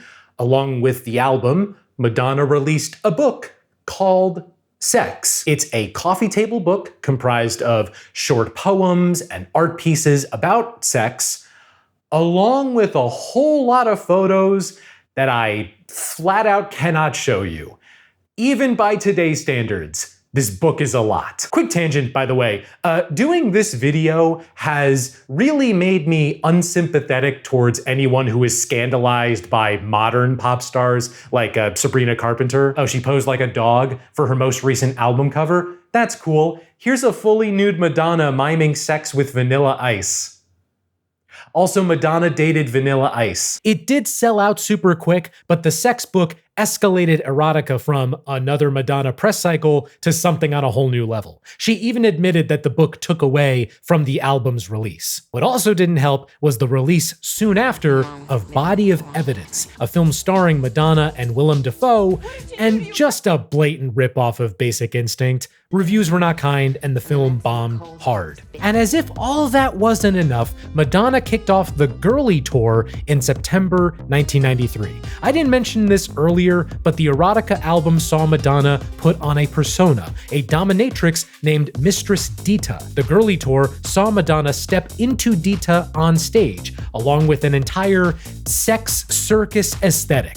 Like the sex book, it's a lot. Oh, and one last little piece de resistance. Madonna was in another erotic thriller in late 1993. Dangerous Game, with Harvey Keitel looking like Tommy Wiseau. This one released straight to video. I think it's more interesting than Body of Evidence with how it tells its story, but it's still nothing incredible. Though it did give us the great line, "Because I need these things! I need these things!" All right, one last attempt at appealing to the public. In March 1994, Madonna went on Letterman. Let's see what happens when Madonna is free to just speak casually. You realize this is being broadcast, don't you? Yeah. Did you have jobs like that when you were a kid? Did you work in grocery stores, bagging groceries, any of that? No. Who's the one guy who was like, she's lying, she worked at Dunks? All of these things converging over the past 2 years led a whole lot of folks to just feel sick of Madonna. They may have still been clutching their pearls, but they were more annoyed at how tired their hand was getting. And in the end, erotica still went multi-platinum, but became Madonna's worst-selling album at the time. Shock factor was a tool that Madonna wielded better than basically anybody, but by the mid-90s, shocking people on its own wasn't that special. Other artists were doing it. Other forms of media were doing it. So Madonna decided to scale back on the sex and show folks a gentler side. First with the ballad I'll Remember from the movie With Honors, then by poking fun with Letterman at the '94 VMAs, and finally with the release of her 6th studio album, Bedtime Stories, in October 1994. This one was sonically a continuation of erotica, but more focused on softer production and new jack swing. Pettibone was out, and in his place were folks like Babyface and Dallas Austin, big names in R&B at the time. Songs like Human Nature, Survival, and I'd Rather Be Your Lover sound like they'd be just at home with singers like D'Angelo or TLC, which makes it all the more interesting to hear Madonna over them. Someone who has a great and distinct voice, but one that isn't necessarily suited for full-on R&B. Would it be a stretch if I called this her Young Americans? Would anyone hate me if I said that? The absolute highlights for me are the title, sorry, not the title track. I hate it when albums have songs that should in theory be the title track but are named slightly different. Anyway, Bedtime Story is produced by Nelly Hooper and co-written by Björk, our girl! Wow! It's a swirling Eurodance bop. I wish more songs on here sounded like it. Wild-ass music video too. And then the closer, Take a Bow. Probably the defining ballad of Madonna's career and a great way to close out the album. What's most fascinating about Bedtime Stories is that it seems on the surface like it's an apology for erotica, and yet when you listen, It's really not. If anything, it's an interesting companion to Erotica, an album that is still largely about love and intimacy, but approaches these themes in a completely different way. Very interesting album. Critics were much kinder to Bedtime Stories compared to Erotica, and it sold a wee bit better too. Madonna's soft rebrand was mostly successful. It was also aided by a full-on compilation of ballads in late 1995, just to hammer the point home even further. Speaking of late 1995, let's all go to the lobby to get ourselves In December 1995, Madonna had a bit part in 4 Rooms. Movie is meh, Tim Roth as a bellhop is funny. Then in March 1996, she had another bit part in Spike Lee's Girl 6, and lastly, for now, her big starring role in December 1996's Evita, an adaptation of Andrew Lloyd Webber and Tim Rice's musical with Madonna, Jonathan Pryce, and that guy Madonna tried to seduce in Truth or Dare. Many consider this to be Madonna's best film performance, and she put her all into it, despite getting sick multiple times and finding out she was pregnant. Also helped that Evita is basically a full-length music video, so Madonna was right at home. Reviews at the time were mixed, but Madonna was praised, the box office poll was big, and it was nominated for several awards. If there's anything negative to say about Evita, it's that it was the reason why we didn't get a tour for Bedtime Stories. This was a period of real change for Madonna. Her acting was being praised on a level not seen since Desperately Seeking Susan. The controversy around Erotica had basically subsided, and she was a mother. She gave birth to her daughter Lourdes in October 1996. And as the cherry on top of this new personality sundae, she began speaking more openly about spirituality, specifically the Jewish mythical tradition known as Kabbalah. This new emphasis on spirituality and deeper meaning carried into the making of her next album. While Babyface was involved again at the start, Madonna decided to find a new producer in order to truly break sonic ground. And soon enough, she was introduced to William Orbit. What's next? Jonathan Gravity? In contrast to Babyface, Mr. Orbit's production was way more tripped out, ambient, adjectives. Together, he and Madonna spent basically the entire latter half of 1997 in LA recording a new album. And in February 1998, we got Ray of Light.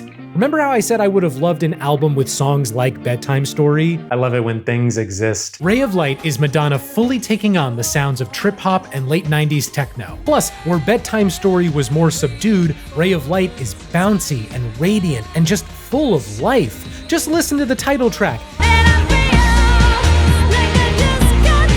It really puts me in my Peter Griffin feelings. I feel the same way about other songs like Sky Fits Heaven, Little Star, and the opener Drowned World, Substitute for Love. Even in quieter moments, it finds ways to grip you.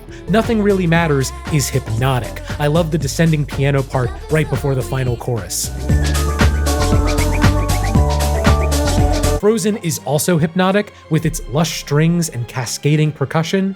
Here's a fun fact, that song was banned in Belgium from 2005 to 2014 due to a plagiarism accusation. Imagine what Belgium could have been today had it not been banned. I do also need to make special mention of the closer Mer Girl, a drumless meditation where Madonna reckons with mortality. Easily the most interesting closer since she yelled at me back on Like a Prayer. Oh shoot, that's it? What? Oh yeah, that's right. I filmed my first time listening to Ray of Light. The full reaction is over on Patreon and Nebula, if you're interested. Links in the description. I filmed it because I was especially interested to see if Ray of Light met the hype. And it did. It's the perfect album to cap off Madonna's 1990s and her growth as an artist this decade. It's excellent. Ray of Light was a landmark success for Madonna. Insane sales around the world, the greatest critical reception she had ever seen, and even a couple Grammys after getting snubbed for most of the 80s and 90s. Madonna was truly in a completely new phase of her music career. Now her film career, on the other hand, well, I should say, in 1999, she provided the song Beautiful Stranger to Austin Powers' The Spy Who Shagged Me. You'd think the song would be stupid given the context, but it's actually quite good, even won Madonna another Grammy. Then, in March 2000, she starred opposite Rupert Everett in the rom-com The Next Best Thing. It's not gonna work this time. What's not gonna work? Your fantastic body. It's not good, but she did contribute to the soundtrack with an okay cover of American Pie. But back to music. Madonna did plan to tour for Ray of Light, but those plans were halted so that she could star in The Next Best Thing and focus on motherhood. And I don't mean just Lourdes. In March 2000, she confirmed she was pregnant with another child. The father this time was British director Guy Ritchie. Work soon began on a new album after American Pie released. Much like the early 1990s, Madonna was at another sonic inflection point. The sound of pop music belonged to folks like Britney Spears and NSYNC, and the dance music of Europe was gaining more and more momentum. William Orbit came back to work on a few songs, and Mark Spike Stent joined as well. I feel like I mentioned Mark in so many of these videos, like he's the secret master puppeteer of the DDD. But the biggest contributor on this new album was French DJ Mirwais. Watch this. Mirwais. Mirwais. My Wife. Sacha Baron Cohen music video for lead single, I'm a Genius. In September 2000, Madonna made music. What were the past 7 albums then? What makes music interesting is what'll make every Madonna album from here on out interesting. In my mind, Ray of Light was enough of a breaking away from conventional pop music that it could have established the Madonna roadmap going forward. She could continue carving her own lane away from the newcomers and stay revered as a pop icon. But what we'll see in the next 2 decades is Madonna keeping one foot firmly in the pop zeitgeist, bringing in the sounds of the time. In the case of music, that means stuttering electro beats, squelching bass lines, and even a little bit of yeehaw. All those are exemplified on the opening title track, one of the most propulsive songs Madonna's ever done. Other songs carry those elements forward, like Impressive Instant, Don't Tell Me, and Amazing. But honestly, my all-time favorite song on this album is What It Feels Like for a Girl. I love the subtly bouncy beat and the chorus melody. Also, and I can't believe I'm gonna say this, they did this song in the Madonna episode of Glee, and the arrangement was really good. And you know what else is good? Music. Can't believe Pitchfork gave it a 6.8. Music's reception was quite positive across the board. It sold a little less than Ray of Light, but hey, we're still talking 11 million copies worldwide. Later in 2000, she properly married Guy Ritchie, and in 2001, she was out on the road. The Drowned World Tour, which combined both Ray of Light and music into a cyberpunk cowboy hoedown. This tour ran from June to September 2001. And speaking of September 2001, this might feel a little out of place, but trust me, this is gonna matter. 9/11 was, of course, a massive event. It would go on to impact several musicians' eventual work, as well as all of American culture. Madonna had been living a much calmer life compared to her provocative 90s, now with Guy Ritchie and 2 children of her own. But the general mood in America after 9/11 had her questioning the state of things, the value of material goods, and the vanity of Hollywood. Wait though, speaking of Hollywood, she was in 2 movies before this next album. In October 2002, she starred in her husband's movie, Swept Away. It's a remake of an Italian film where a man and woman are stranded on an island and fall in love. In this new movie, they're both deeply repugnant people. He abuses her a bunch. It might actually be the worst movie she's ever been in. She also had a brief cameo in November 2002's Die Another Day, and she even did the intro theme song. It's fine. Now, before we get into American Life, released in April 2003, I should tell you a story that sets the stage for where it sits in Madonna's history. In March 2003, the music video for its title track was going to release. It was and is a daring production, especially considering that the US's invasion of Iraq happened the same month. Loads of war imagery, some of it genuinely upsetting. Even for Madonna, releasing it would have been a bold move. But she didn't. For the first time in her career, she decided to step down and not release something controversial. Am I the only one who's a little disappointed? Or, sorry, let me explain. I think this, or I mean an event like this, Madonna stepping down, was inevitable. She was a grown woman with a family. She had spoken a ton about growing up and being more conscientious. Plus, while a video decrying the Iraq War would have been correct in the long term, remember where culture was right after 9/11. Careers were ruined if folks spoke out about the war. I would never fault Madonna for taking an action to protect her family and her children during a dark time in American culture. I'm just saying, it's an admission that Madonna had changed. I wanted to tell you that story because American Life, the album, feels like a compromise. An understandable compromise, again, given the climate, but a compromise nonetheless. Mirwais is back again behind the board, this time as the one true collaborator with Madonna. But compared to music, American Life brings in way more guitar, largely due to Madonna learning it at the time. If I really wanted to, I could describe this as a cyber folk album. But I won't say that, because I'm a saucy little boy. I will say though, if you are coming to this album expecting insightful commentary on early 2000s American politics, you will not find it. Let's check out the title track. Oh, that's an interesting music video. Look, I can do the same thing. American Life is kinda like music, except there isn't much life in it. The beat is drab, Madonna sounds bored, and best of all, she raps. I'm drinking a soy latte. I get a double shot. Okay, I kind of have to like this now, just because it dares to exist. Other songs I like, there's the other big single, Hollywood. I think if any song on here sells the idea of what American Life wants to be, it's this one. I like the hook on it. There's also I'm So Stupid.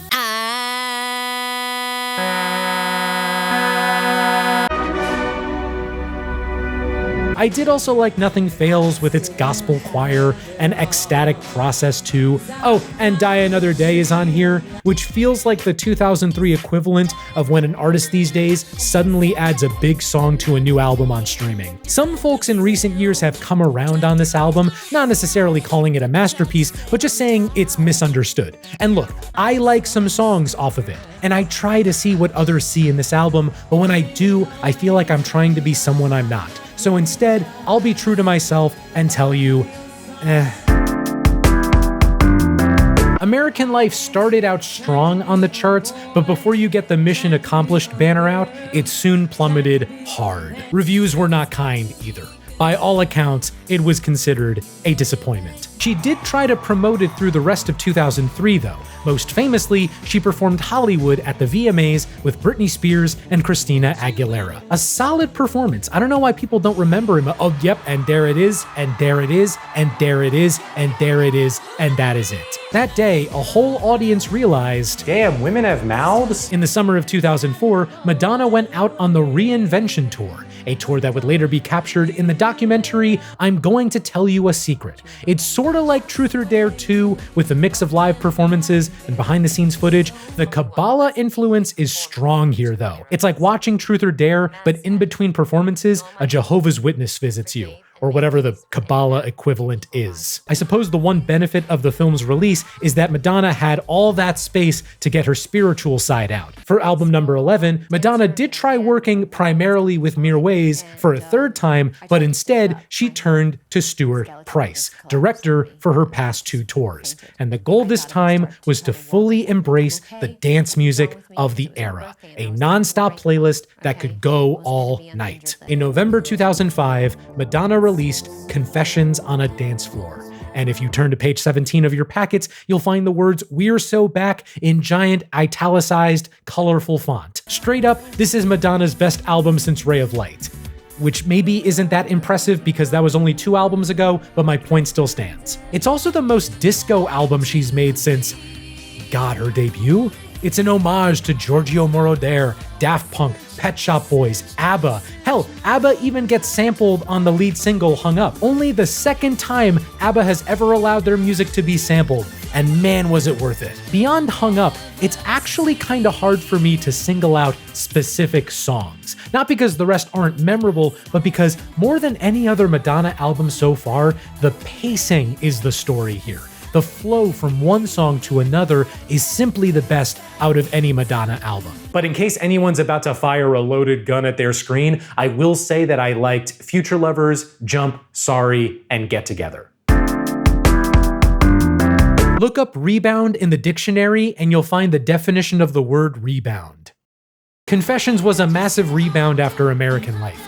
10 million copies sold and hung up being one of her biggest hits ever. 6 months after the album, Madonna went out on the Confessions tour with Stuart Price as tour director, of course. The tour was well received. It even brought back some of that good old-fashioned outrage. The performance of Live to Tell had Madonna on a cross with a crown of thorns with footage of sick African children playing in tandem. Suffice it to say, the Vatican didn't care for it. The footage of African children wasn't unintentional. During this tour, she started a charity to raise money and awareness for orphans living in Malawi. She even went as far as to adopt a Malawian child with Guy Ritchie. This led to a lot of controversy that I'm not really going to dive into much because it's not really relevant to the music. But long story short, the adoption process started in late 2006 and finally went through in late 2008. Don't get it twisted. This was a cause Madonna cared about. She even put out a documentary about Malawians. I Am Because We Are. And I know Madonna documentary about struggling African country sounds like a recipe for utter disaster, but the movie's actually respectful and well done. Now this is just disrespectful. In late 2006, Madonna did some voice acting for Arthur and the Invisibles. When I was a kid, I made my aunt take me to this movie, and I was really upset because we missed the first half hour of it. I also once made my dad drive 45 minutes so we could see Dougal. I have great taste in cinema. In 2007, Madonna signed a new 360 deal with Live Nation, which would cover touring, merchandise, and future albums. Her next album would be her final one with Warner Brothers. And that final Warner album dropped in April 2008, Hard Candy. So earlier, I mentioned how Madonna's albums from music onward showed her having one foot firmly in current pop music. Her pulse always on what pop was at the time. With 2 of the past 3 albums, that paid off incredibly well. But from here on out, it's not that these albums are bad, it's just that they don't show Madonna as a trailblazer. And that's okay. You could argue that Madonna's imperial phase lasted an incredibly long time. In an industry that throws pop artists away the second they turn 30, the fact that she was putting out relevant work by age 50 is an achievement. She had undeniably made her mark. Just not what the albums we're about to talk about. The producers this time are Timbaland, Timberlake, and Tilliams. And I know we can say less positive things about 2 of those men these days, but remember, 2008. These 3 men were inarguably responsible for the defining sound of 2000s pop. If you wanted to sound modern in 2008, you would go to those guys. So Hard Candy sounds like 2008. But the greatness of, say, Confessions was that it sounded timeless. It sounded fresh. Hard Candy is solid, but it is not fresh. It's a Zune 120. It's I Can See Russia from My House. That doesn't mean there are no good songs. Lead single 4 minutes, great duet with Mr. Timberlake. I know this song primarily from the end credits of the Get Smart movie. Remember that? Some other highlights include Candy Shop, Give It To Me, She's Not Me, Dance Tonight. It's all just fine. Madonna making late 2000s pop. You won't have a problem chewing Hard Candy, you'll just wonder if it was worth the effort. Lukewarm reviews for Hard Candy, solid sales, 4 minutes was a big hit, Honey Bunches of Dope. Later in August 2008, she kicked off the Sticky and Sweet Tour. Running for a little over a year, this remains one of the 20 or so highest grossing tours ever. On the personal side, she and Guy Ritchie divorced in December 2008, and she adopted another Malawian child in June 2009. Hey, it's been a bit since we've talked about movies. Has Madonna been in anything recently? Well, lucky for you, you're adopted. And Madonna was still working in film, but in October 2008, she made her debut behind the camera. Filth and Wisdom, her directorial debut. And if her acting career is anything to go by, oh no, Filth and Wisdom isn't anything to rave over. The one thing I will say is that the lead singer of Golgo Bordello is in it, and he's really good. I don't think he did any more acting after this, which is a shame. Madonna wasn't done in the director's chair though. About 3 years later, we got W.E., a film about King Edward VIII and Wallis Simpson's love affair. The couple is most known these days for having lots of photos with Nazis. It wasn't well received, but during the making of W.E., we found out that Madonna was working on a new album, another album that would be all about dancing. Instead of the 3 T's though, this time Madonna pulled from dance producers of the early 2010s. Martin Solveig, Benny Benassi and his brother Ale, even William Orbit again. And to promote this new album, Madonna played on one of the biggest stages in the US, the Super Bowl halftime show in February 2012. One thing I love about doing retrospectives is that I get to say sentences I would never say otherwise. For example, at one point, Madonna does the dance from LMFAO's party rock anthem. A month after that show, Madonna released MDNA. Like Hard Candy before it, MDNA is solid, but it is not fresh. Since we're in 2012, this is Slenderman, or Overly Attached Girlfriend. I'll say this though, I don't think we give Me All Your Lovin' enough love. Maybe I'm biased because I really like the production for Martin Solveig's big hit Hello, but I think the sound really works with Madonna's voice, specifically the pre-chorus with just a dash of guitar. Also, here's another wild sentence. This Madonna song has guest verses from Nicki Minaj and MIA. I mean, Nicki Minaj, that's not super surprising. Many songs have Nicki Minaj verses. But what a wild pick to showcase MIA. MIA, I must pay respects. Bad Girls is one of the best pop songs of the century. Now go back to pushing anti-vax nonsense. She actually got sued by the NFL for flipping the bird during the halftime show. Good job blurring that, guys. In terms of other songs, I like Girl Gone Wild, Some Girls, Love Spent has some cool banjo on it. I don't really have much else to offer. It's okay. Reviews for MDNA were once again lukewarm, sales were pretty good, and Gimme All Your Lovin' was a modest hit in the grand scheme. Madonna went back on the road again for the MDNA tour from May to December 2012. In early 2014, Madonna started work on a new album. But where past albums saw her working with 1 or 2 primary producers, this new album had everyone. Bring me everyone. What do you mean everyone? Yeah, everyone, that'd be cool, thank you. Avicii, Diplo, Kanye, Mike Dean, Ariel Reichschad, Toby Gad. If they had a hit or were even hit adjacent in the mid-2010s, they were probably working with Madonna. In December 2014, Rebel Heart was released. Unofficially. Wow, I know Madonna worked with Björk back in the 90s, but I never thought she would just outright steal from Björk like this. Hey everyone, just wanted to pop up and say thank you for watching that part of the video, and please don't consider the fact that Volnakura leaked after Rebel Heart. Thank you. Yep, Rebel Heart leaked well before its intended release date. This led to Madonna feeling what some might call mad. In response, Madonna and co. listed the album for pre-order the same month with 6 songs available right away. The full album would properly release in March 2015. Well, I'll say this, Rebel Heart does sound like 2015, but it's way more eclectic than the past 2 albums. Devil Pray has that country EDM sound that Avicii was famous for. Unapologetic Bitch has funny air horns. The second I heard Hold Tight, I thought it was 100% a Sia production, so I was shocked to see she's nowhere on it. However, the centerpiece of Rebel Heart is Bitch I'm Madonna. I think this is bad, but I don't believe it in my heart. It's just gaudy and garish, but also fun and silly. Also, oh my god, Sophie is a co-writer on here. That's awesome. Man, I miss Sophie. Shout out to guest artist Nicki Minaj, who is definitely on set in the music video, and is definitely not just filming her bit in front of a green screen. Guys, look, it's Steve Kornacki, and he's definitely here in this video. I didn't just edit him in, he's definitely here in the video. I think what's clear now is that Madonna's output had become more of a mirror of what pop music was at the time of each album's release, as opposed to a door into a new version of pop music. In that way, she's similar to Maroon 5. Leave a comment if you like me comparing Madonna to Maroon 5.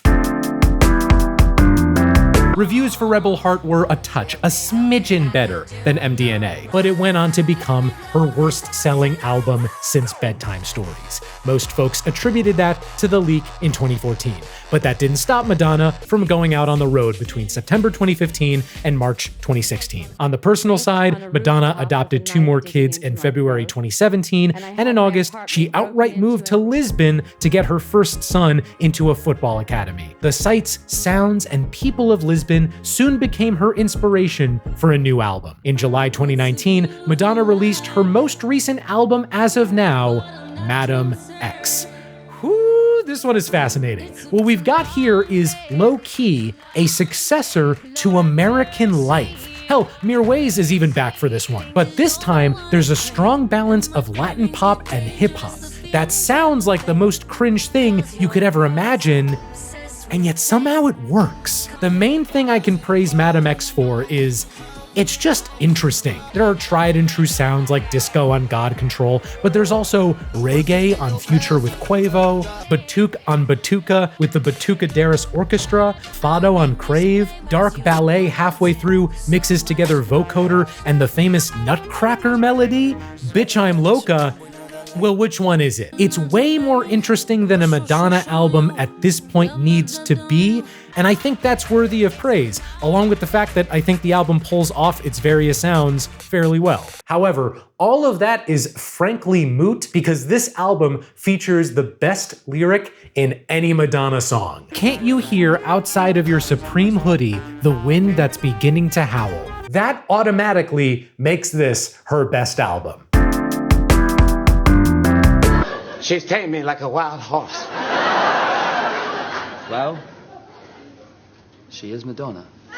Since Madame X, updates about Madonna have been sporadic. She's worked with The Weeknd, Christine and the Queens, Dua Lipa, she sold her catalog to Warner, she went out on a greatest hits tour, the final stop in Rio de Janeiro was the most attended concert of all time, there was a Ray of Light remix album earlier this year, plus a Madonna biopic starring Julia Garner is in the works, except it isn't, except it is. And in terms of new music, she is apparently working with Stuart Price on some sort of sequel to Confessions on a Dance Floor. So no joke, I am actually finishing the edit on this video, and I literally went to go look up like an article about that new album, and look here, they literally just today announced it. It's coming out next year.